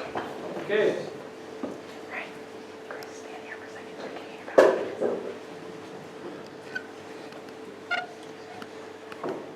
Ladies and gentlemen, I want to begin by saying thank you. Thank you to the Heartland Institute. Thank you to the Competitive Enterprise Institute. Thank you to the Committee for a Constructive Tomorrow. And thank you also to the Europäisches Institut für Klima und Energie. All of them have contributed so much to this conference. And what a valuable conference it is. You look across the road and up at Le Bourget, the private airfield, where Mr. Gore's plane can fly in, his Gulfstream 5, I understand it was, one of the most CO2 emitting planes on the planet. That's how he arrived, to tell us we must live in poverty. Well, they have the money, the power and the glory, but we here have the truth. So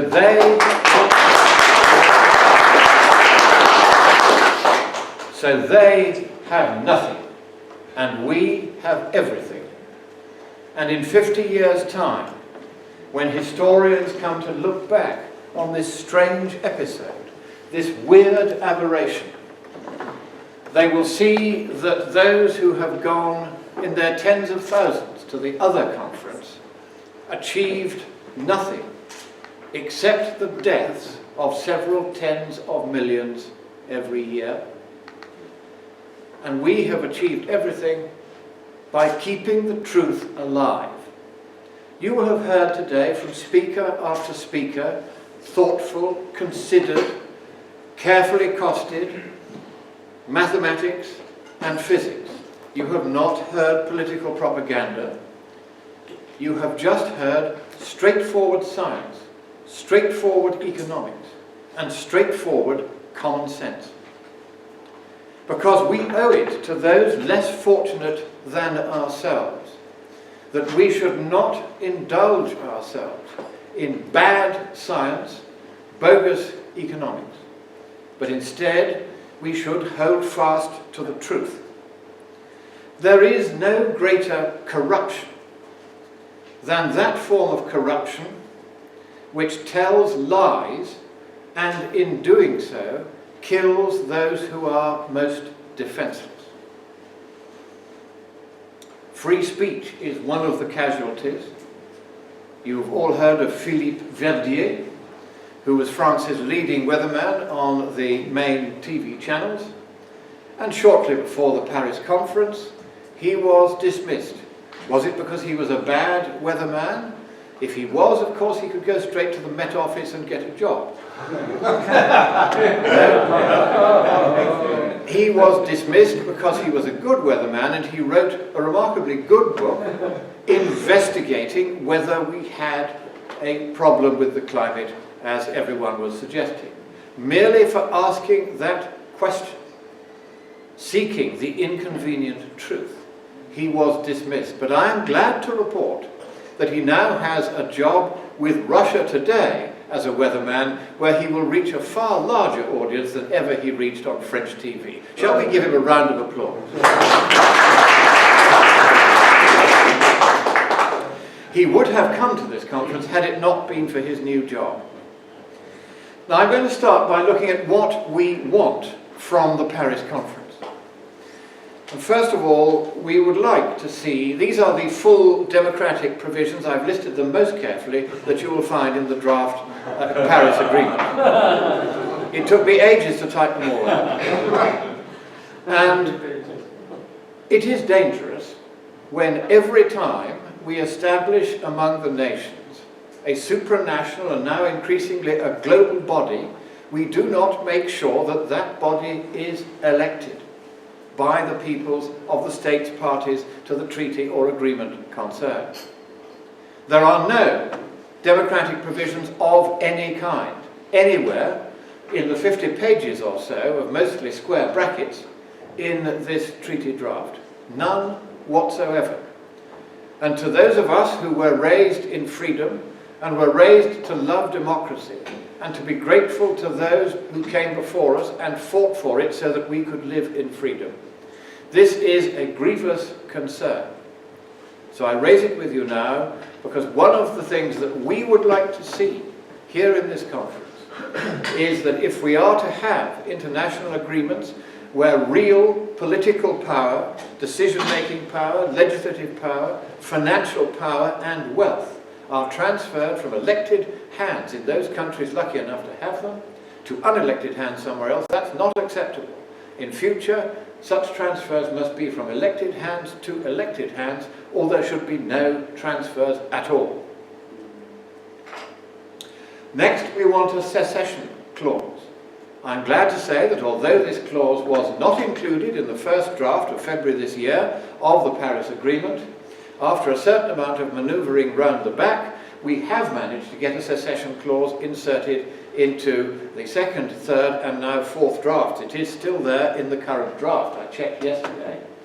And what it says is that at any time after 3 years from the date on which this agreement is entered into force for a party, that party may withdraw 1 year after having given notice to the depository state, which in this case is Paris. So this allows nations who gradually, one by one, realise, as Canada did under Stephen Harper, its late Prime Minister, that this climate scam is not a good idea. They can simply resile from the treaty process, as he resiled from the Kyoto Protocol, without any penalty whatsoever. Now that is a very essential clause because what it does is it prevents them from creating a permanent world government into which the member states are locked with no method of escape, even after it has become apparent to all of them that the proposition on the basis of which they agreed to this agreement was in fact largely fraudulent.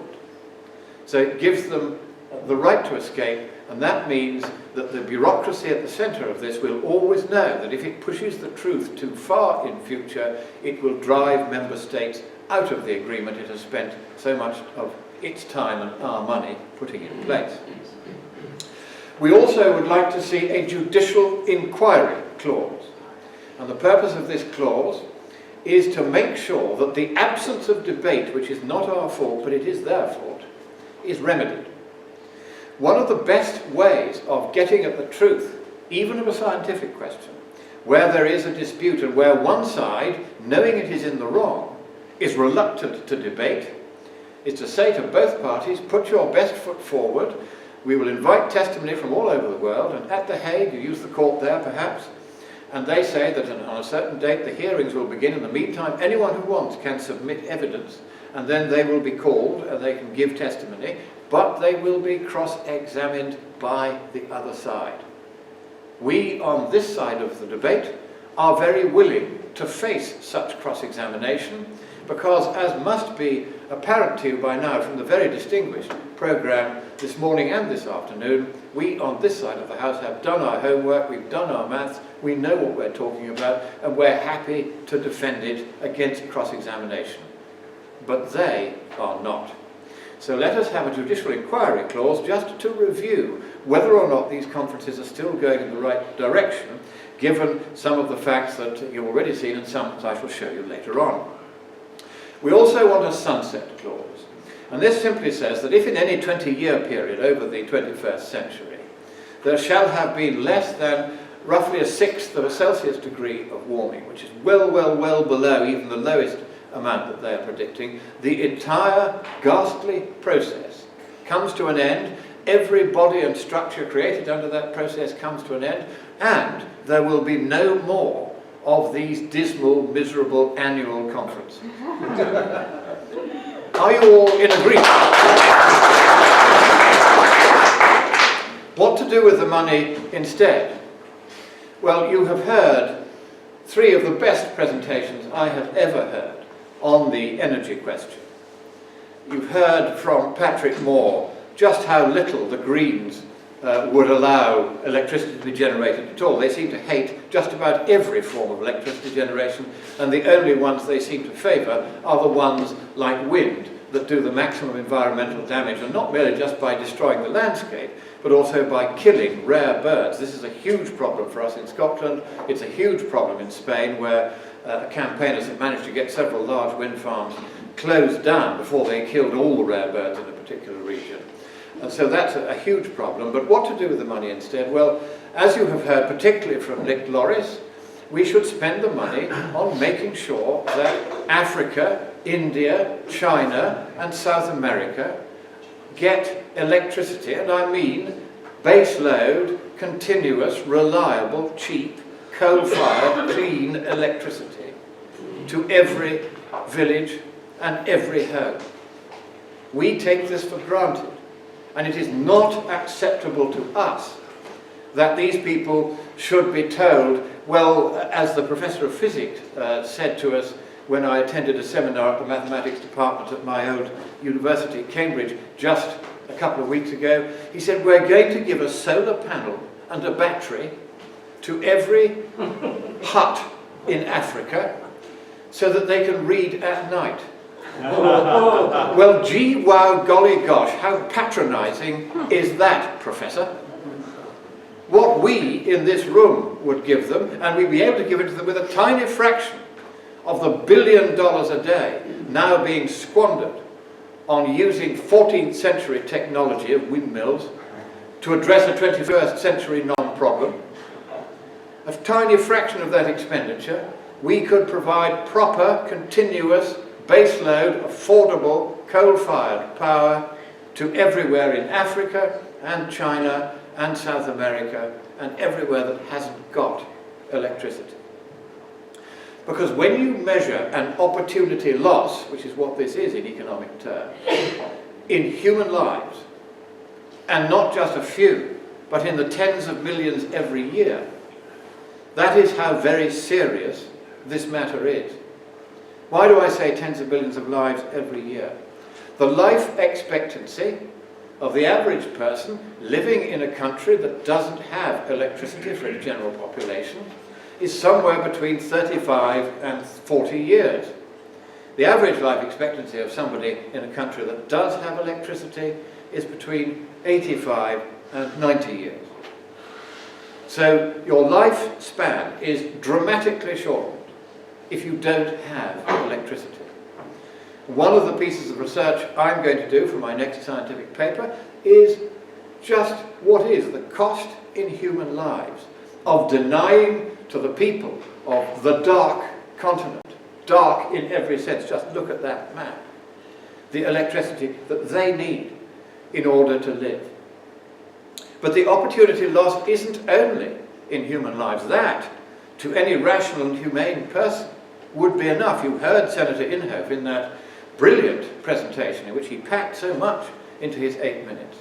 You heard him end by saying that we here are doing the Lord's work. We are doing the right thing by standing up and speaking out for those who don't have electricity. They don't also have clean water supply, because you need electricity to run the system. So we need to make sure that they have clean water supply. The planet is covered in water to a depth of several miles. It's not as though we're short of the stuff. It can be easily desalinated these days and pumped to where it's needed. And then we need clean sewerage for them to dispose of it safely when they've used it. They also need public health measures to control infectious disease. We have largely eradicated infectious disease as a killer in the West. It is still the biggest killer in the third world countries. And they also need education, because once they have education, they don't need to depend on us for any of these things, because they will be bright enough to do these for themselves. Those are the big needs. The UN knows they are the big needs. The UN has even costed what it would cost the planet to provide them with all those needs. all these basic requirements that we take for granted. And the cost of that, according to the UN, is $75 billion a year.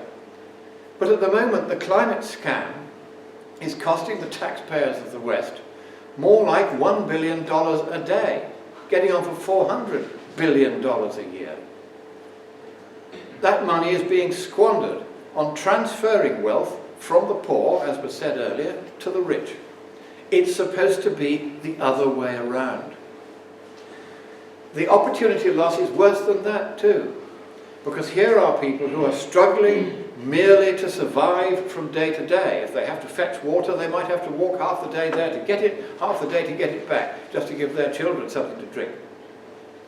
These people could be doing productive work, just as we are fortunate to be able to do. All that is lost to the global economy.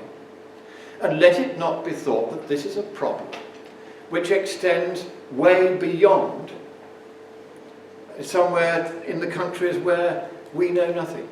Faraway countries of which we know little, as Chamberlain once said of Czechoslovakia. Goodness knows that was close enough to. And it's easy enough to say, well, one way away and India's still further, and as for China, we've never really heard of what goes on in there. The fact is, we remain prosperous. Deny them the basic means of becoming prosperous like us, they will eventually begin to migrate. And you may have noticed that this is already happening and happening in very large numbers. You've just heard from Wolfgang how this is happening. Millions coming in now, and most of them are young men in their 20s. They are economic migrants. They despair of ever living decently anywhere in their own countries, and they come to our own countries here because they see our streets compared with theirs as paved with gold and not with mud. And these people desperately need the chance to lift themselves up by their bootstraps. The very fact that they are willing to dislocate themselves and travel so far and pay so much to the traffickers who ship them into Europe. The fact that they're willing to undergo the expense and the risk even to their lives to make that journey tells us all we need to know about how, if we wish to preserve our own prosperity, then it is time we looked a little more carefully at creating theirs. So we here at this conference speak for the poor people of the world. We speak for the huge economic opportunity that will accrue to the planet as a whole if we do what no previous generation could have done. And that is what the other conference at the private airfield should be doing. It should be saying that now for the first time we can eradicate poverty altogether from our planet. It no longer needs to exist anywhere. We know from our audits of natural resources, we know from the state of the climate, we know where we stand. We know that we can now eradicate poverty. Never again need anyone have to worry about where the next square meal is going to come from for himself or his children. We can do this. And yet, what do 147 heads of state and 195 negotiating parties do? They come together to talk about a non-problem. For there has been no global warming now for 18 years and 9 months, according to the RSS satellites. 18 years and 6 months according to the UH satellites. On all measures, the rate of warming since 1990 is well below even the least prediction then made by the United Nations Climate Panel in its first report. We know now there are defects in their equations, we know now there are mistakes in their models, and even if they were right about the science, they're wrong about the economics. It costs 10 to 100 times more to try to mitigate global warming today than simply to adapt to its adverse consequences the day after tomorrow, even if they were going to be as bad as we were told, which we now know they are not. So yes, we are doing the Lord's work. We do speak for those who cannot speak for themselves. And it is we and our voice here, careful, respectful, well-researched, that will and must, for their sake, carry the day. God bless.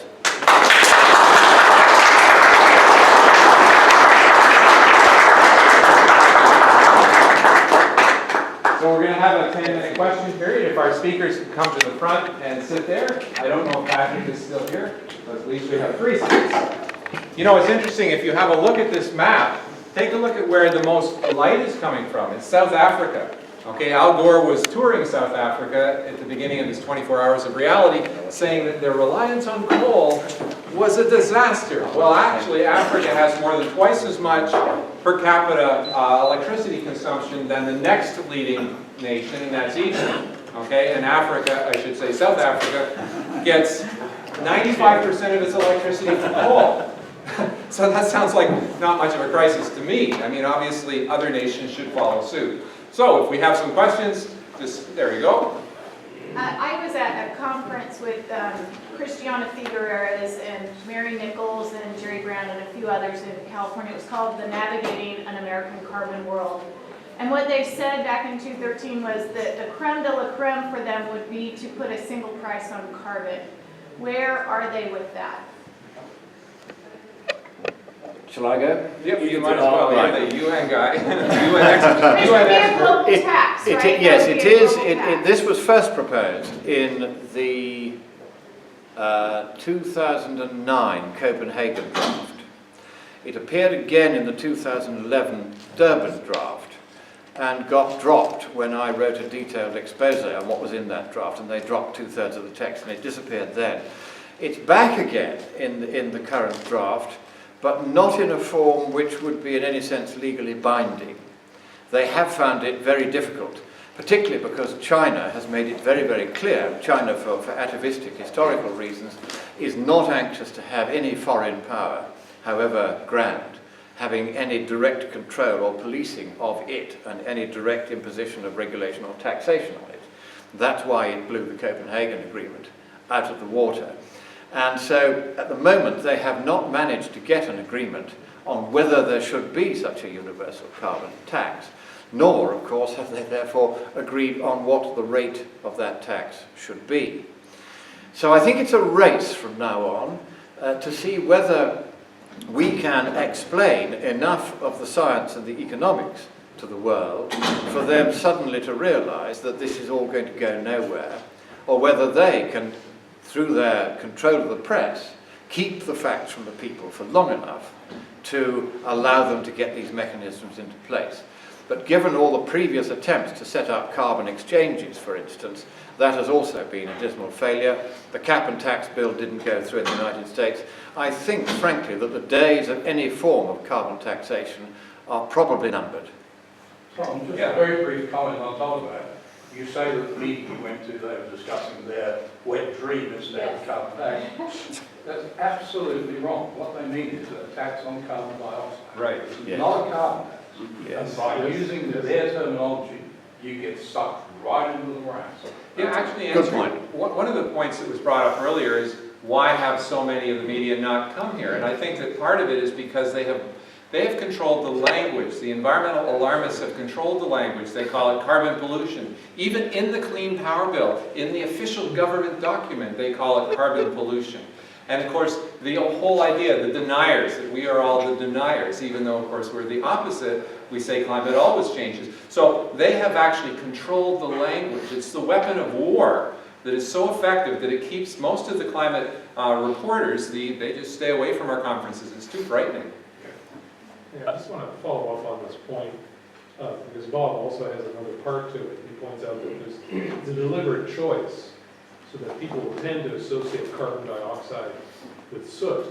I mean, that's the idea. Something black or carbon dioxide isn't. And as it did this morning at breakfast, I took some a little bit of white chlorine and threw it over my shoulder, right? I mean, you can't just throw away these acids. Yeah. That's right. Well, and the media just exacerbates it by every story they do about this conference. So if we can pictures have of China political and stuff. correctness about, the correct name for a country and so forth, I say we should have political correctness about scientific terms. So whenever someone brings one of these things up, you touch Stop them them right away. and you hassle them about it until they accept it, and then you can move on to the next. Well, it would be like saying, I'm going for a glass of hydrogen. Yeah, exactly. Because just forget about I mean, it makes no sense, so we should not call it Properties hydrogen. are completely different. And we should correct reporters when they ask us that question right away. And we have to do it to economists too, because they're all sucked in. Yeah. Okay, next question, yes. My name is John Saul. I'm a geologist. I live here in Paris, and my qualification is I've been a friend of Fred Singer's for half a century. And the other day I sent him the review and the talk about Philip Vergier's book and the scandal that he lost his job. And Fred emailed back saying he was going to be in Paris this week, going to be giving a talk. Be good to see me. So I paid him a visit yesterday afternoon, and he said, I'm giving a talk tomorrow morning. Do you want to come 10 o'clock? I said, fine. So I came at 10 to 10, and I asked at the front desk where Fred Singer was going to be giving a talk, and they said the Heartland something or other. I said, no, it's not a medical meeting. And so I found my way here. Now, one of the things I do professionally is I review applications to something called the DCO, the Deep Carbon Observatory. And they have $1 million applications. Most of the money comes from the Sloan Foundation. They've got big matching funds too. And it's to check where carbon's coming from and going to below us, not in the atmosphere, not in the air.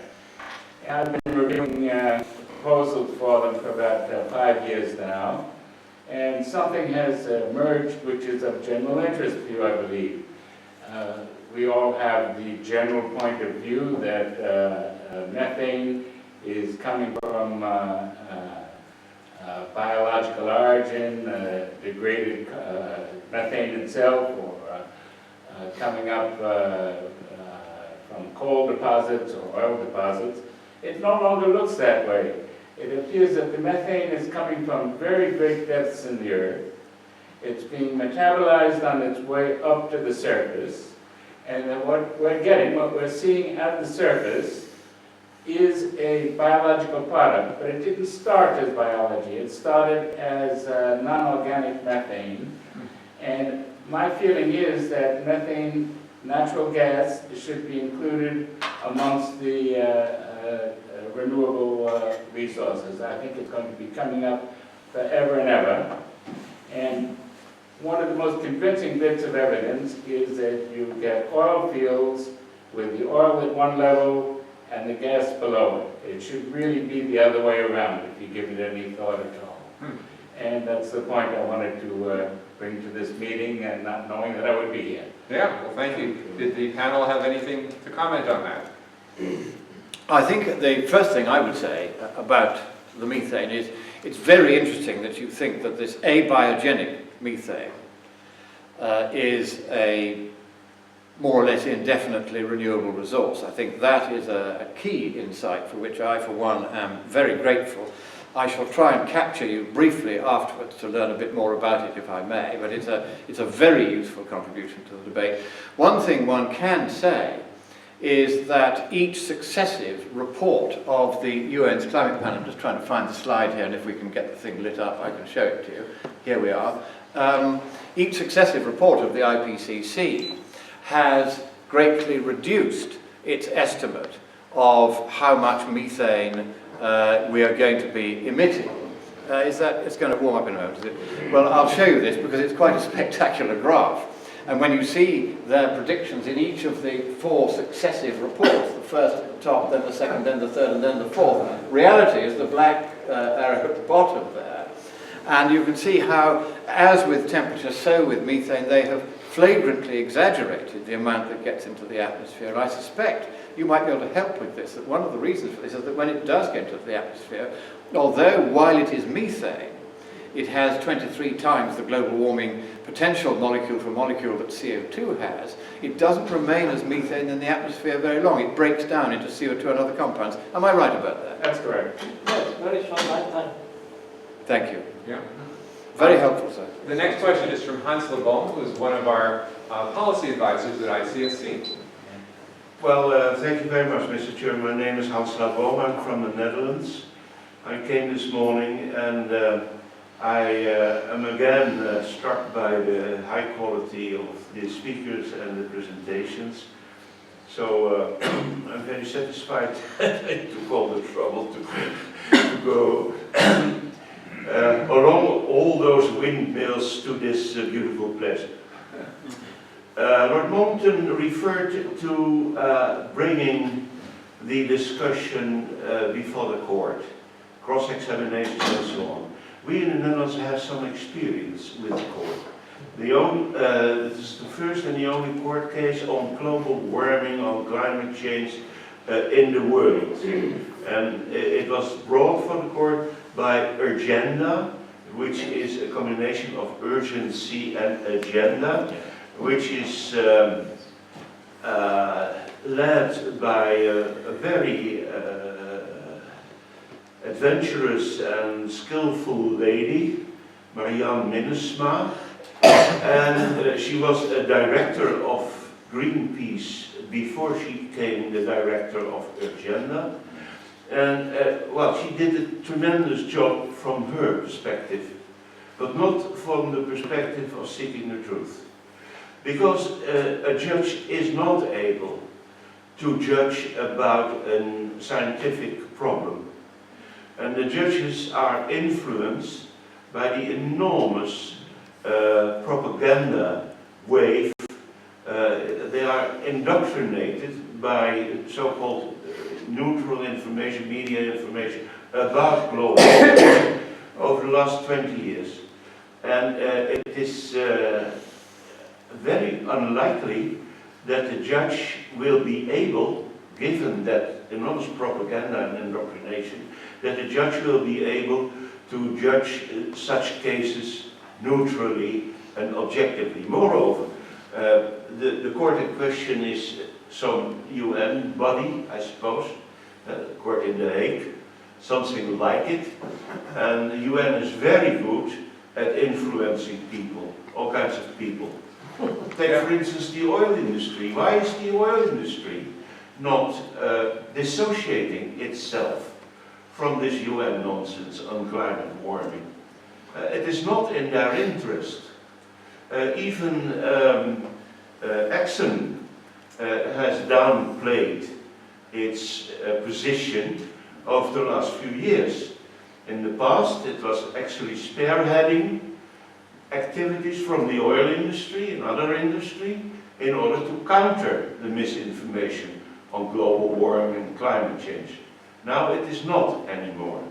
So you wanted to address the if I may reply very briefly on problem this. You bring up of judicial Yes. people not being actually able to judge. I can give you a bit of a background on this. First of all, of course, we had a much earlier case on global warming, which was the Al Gore case in the High Court in London in 2007, which I engineered and also wrote the scientific testimony for.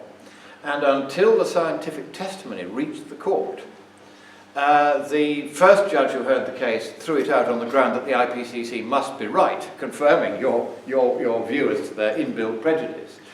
But we then demanded and got a second judge because the first one had made the mistake of not even watching Gore's movie before deciding it was okay. So we had him removed and a new judge put in. The lawyers had never seen anyone do this before, but I gave them instructions on how to do it, and we actually got rid of the first judge and got a new judge. And the new judge, even though he had been a Labour candidate, even though he was sympathetic very much to the official point of view, when he was confronted with the scientific testimony, the other side were not able to refute it, and they climbed down rather than be exposed in court. And so we won that case, and we were paid $250,000 in expenses by the judge which the government that we were opposing had to pay. So we can win these things.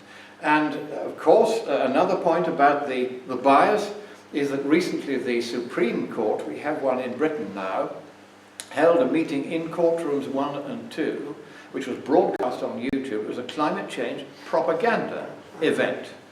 Now that was a breach of the law because the courts have to be seen to be impartial, and they were plainly, again, as you rightly say, flagrantly biased.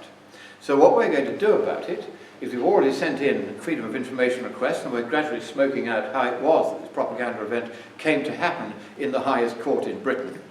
And the court is now in full retreat, and we are angling to get, and I think we will get, a day in court ourselves in front of the same judges to give the skeptical side of the case, and they will be required to broadcast that on YouTube just as they broadcast the other one. And we think that the lower courts will rather enjoy ordering the higher court that it should do that. But to finally wrap this up, the reason why I suggest not a court case but a judicial inquiry is that that is of a different character. You do not have parties immediately struggling for a particular event.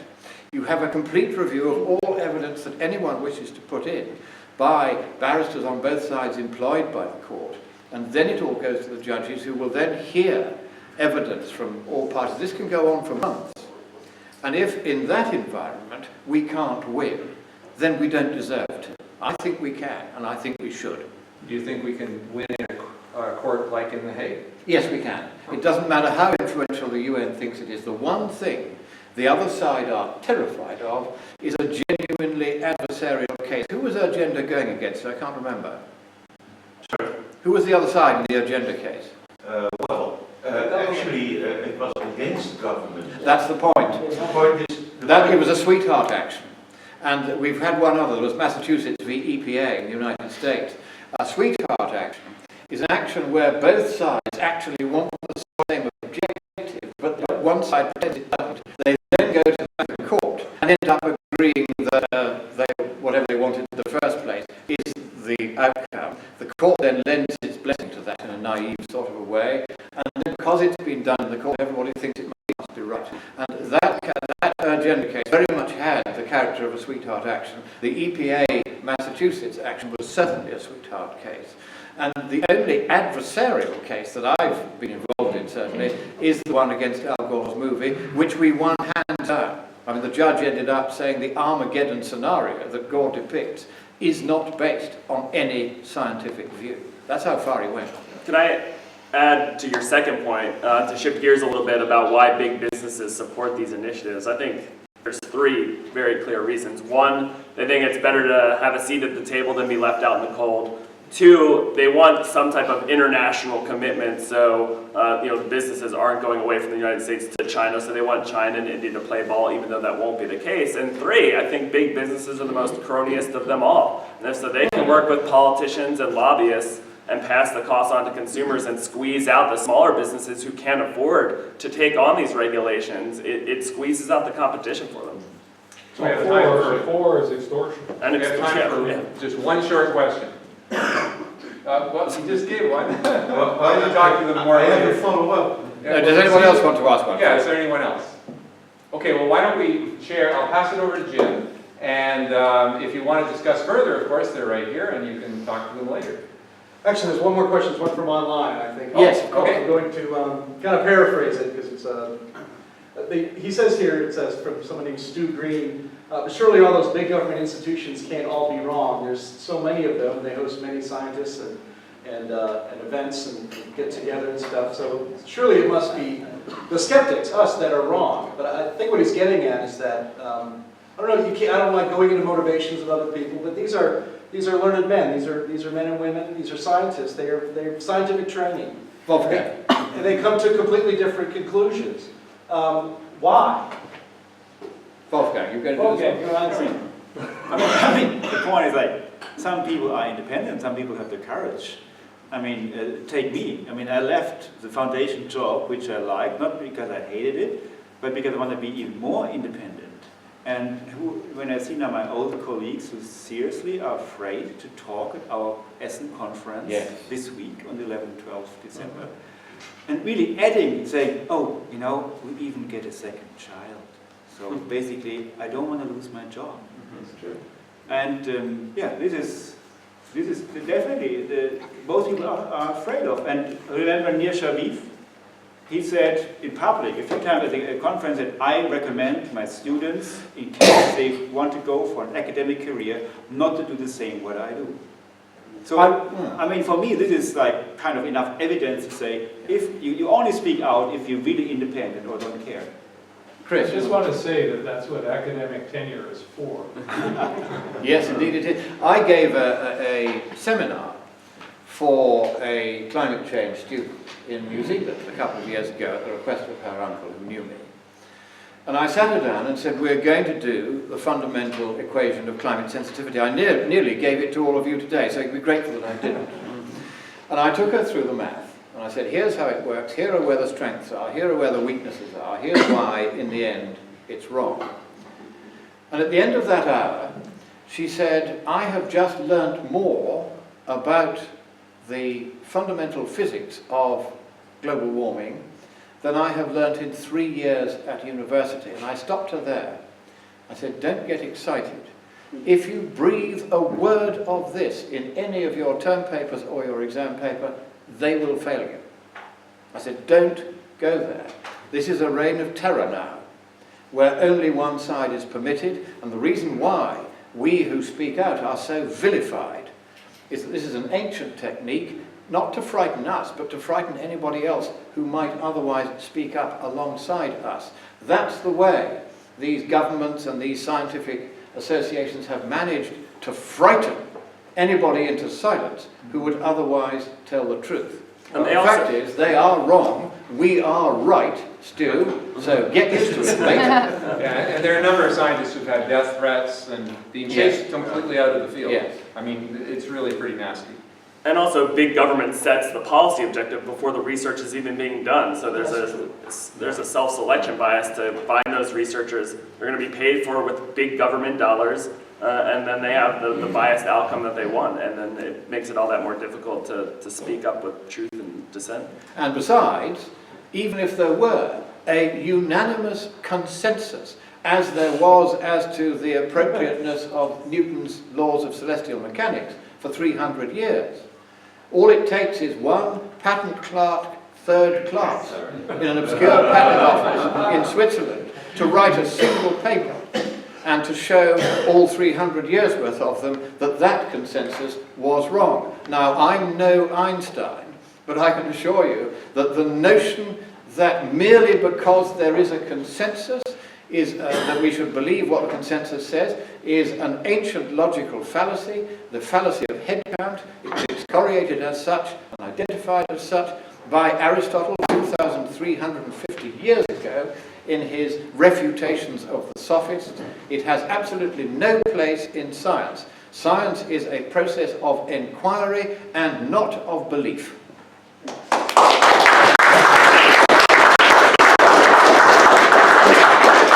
Thank you very much. That's the end of this panel, and I pass over to Jim Lakely. Well done.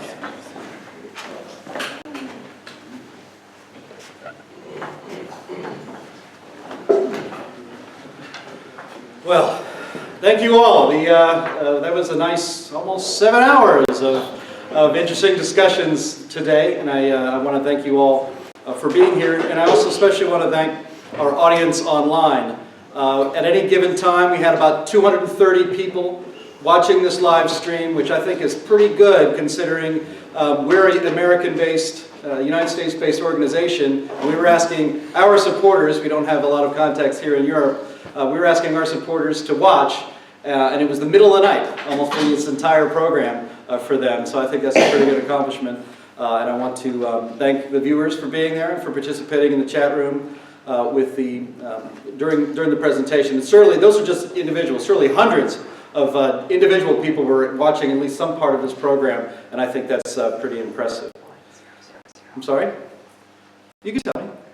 Total view time, 1,000 hours. Yes, 1,000 hours of total view time then for this conference today. And so there are people in the world interested in these things. in getting to the truth. And we, again, thank you for watching today. I also want to thank all of our speakers, 14 of them that we packed into one day. Robert Carter, Fred Singer, Willie Soon, Christopher Essex, Tom Harris, Senator Jim Inhofe, of course, Patrick Moore, Nick Loris, who flew in, got right off the plane and started talking, not too bad. Wolfgang Miller, who will be sharing time with in Essen for the 9th, I believe, IKE conference and the 11th International Conference on Climate Change, co-sponsored by the Heartland Institute and IKE. Christopher Monkton, of course, and 3 gentlemen who were here earlier for the press conference and are not, Myron E. Bell, David Rothbard, and Mark Morano, our co-sponsors for this event. A round of applause for all of our speakers.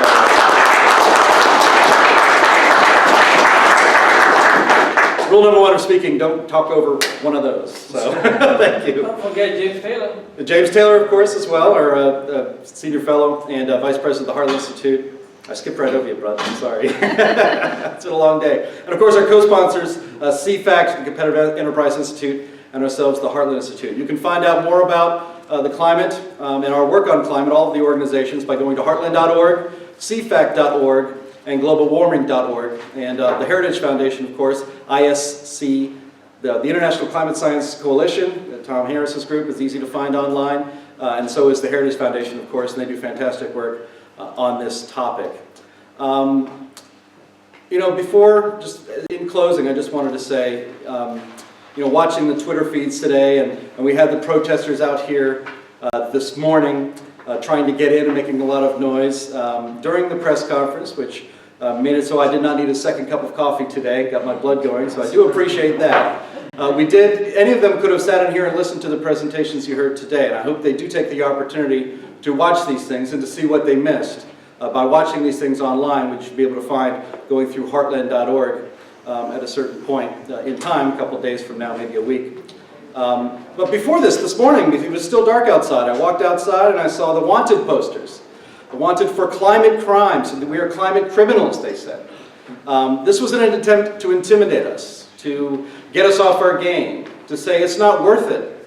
It's not worth it to me professionally or personally or to my family to undergo these threats.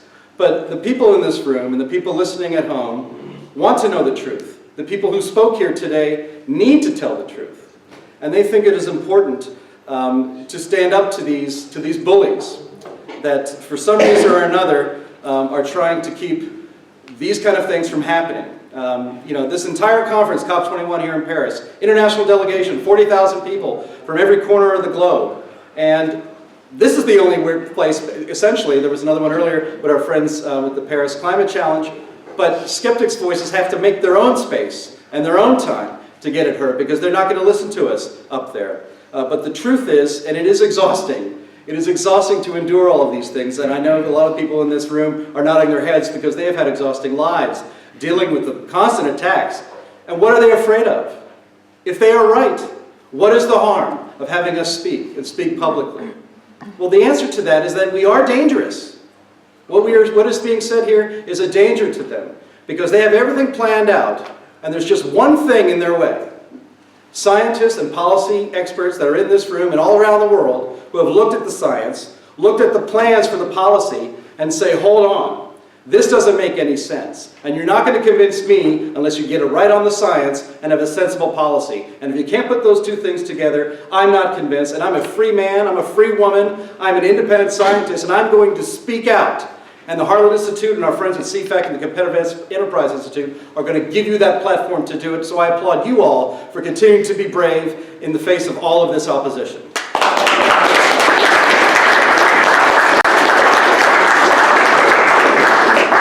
And with that, all of the things we do here would not be possible without the support that we get. We had an Indiegogo crowdfunding campaign. We had more than 150 people contribute to that, sometimes $10, sometimes $20, sometimes more, to get these people here, to rent this room, to have the live stream, for which I want to thank Keely Drukala. She's our Deputy Director of Communications, and we pulled off the miracle of broadcasting this live around the world from a hotel with not great Wi-Fi, so thank you, Keely. But without the support of people watching this at home, without the support of the people in this room and and fans all around the world. None of this would be possible. The Stand Up for Truth wouldn't be possible. So I want to thank you as well. Thank you for watching. Enjoy the rest of your evening, especially Climate Hustle, the premiere of that movie tonight. Thank you. Well done.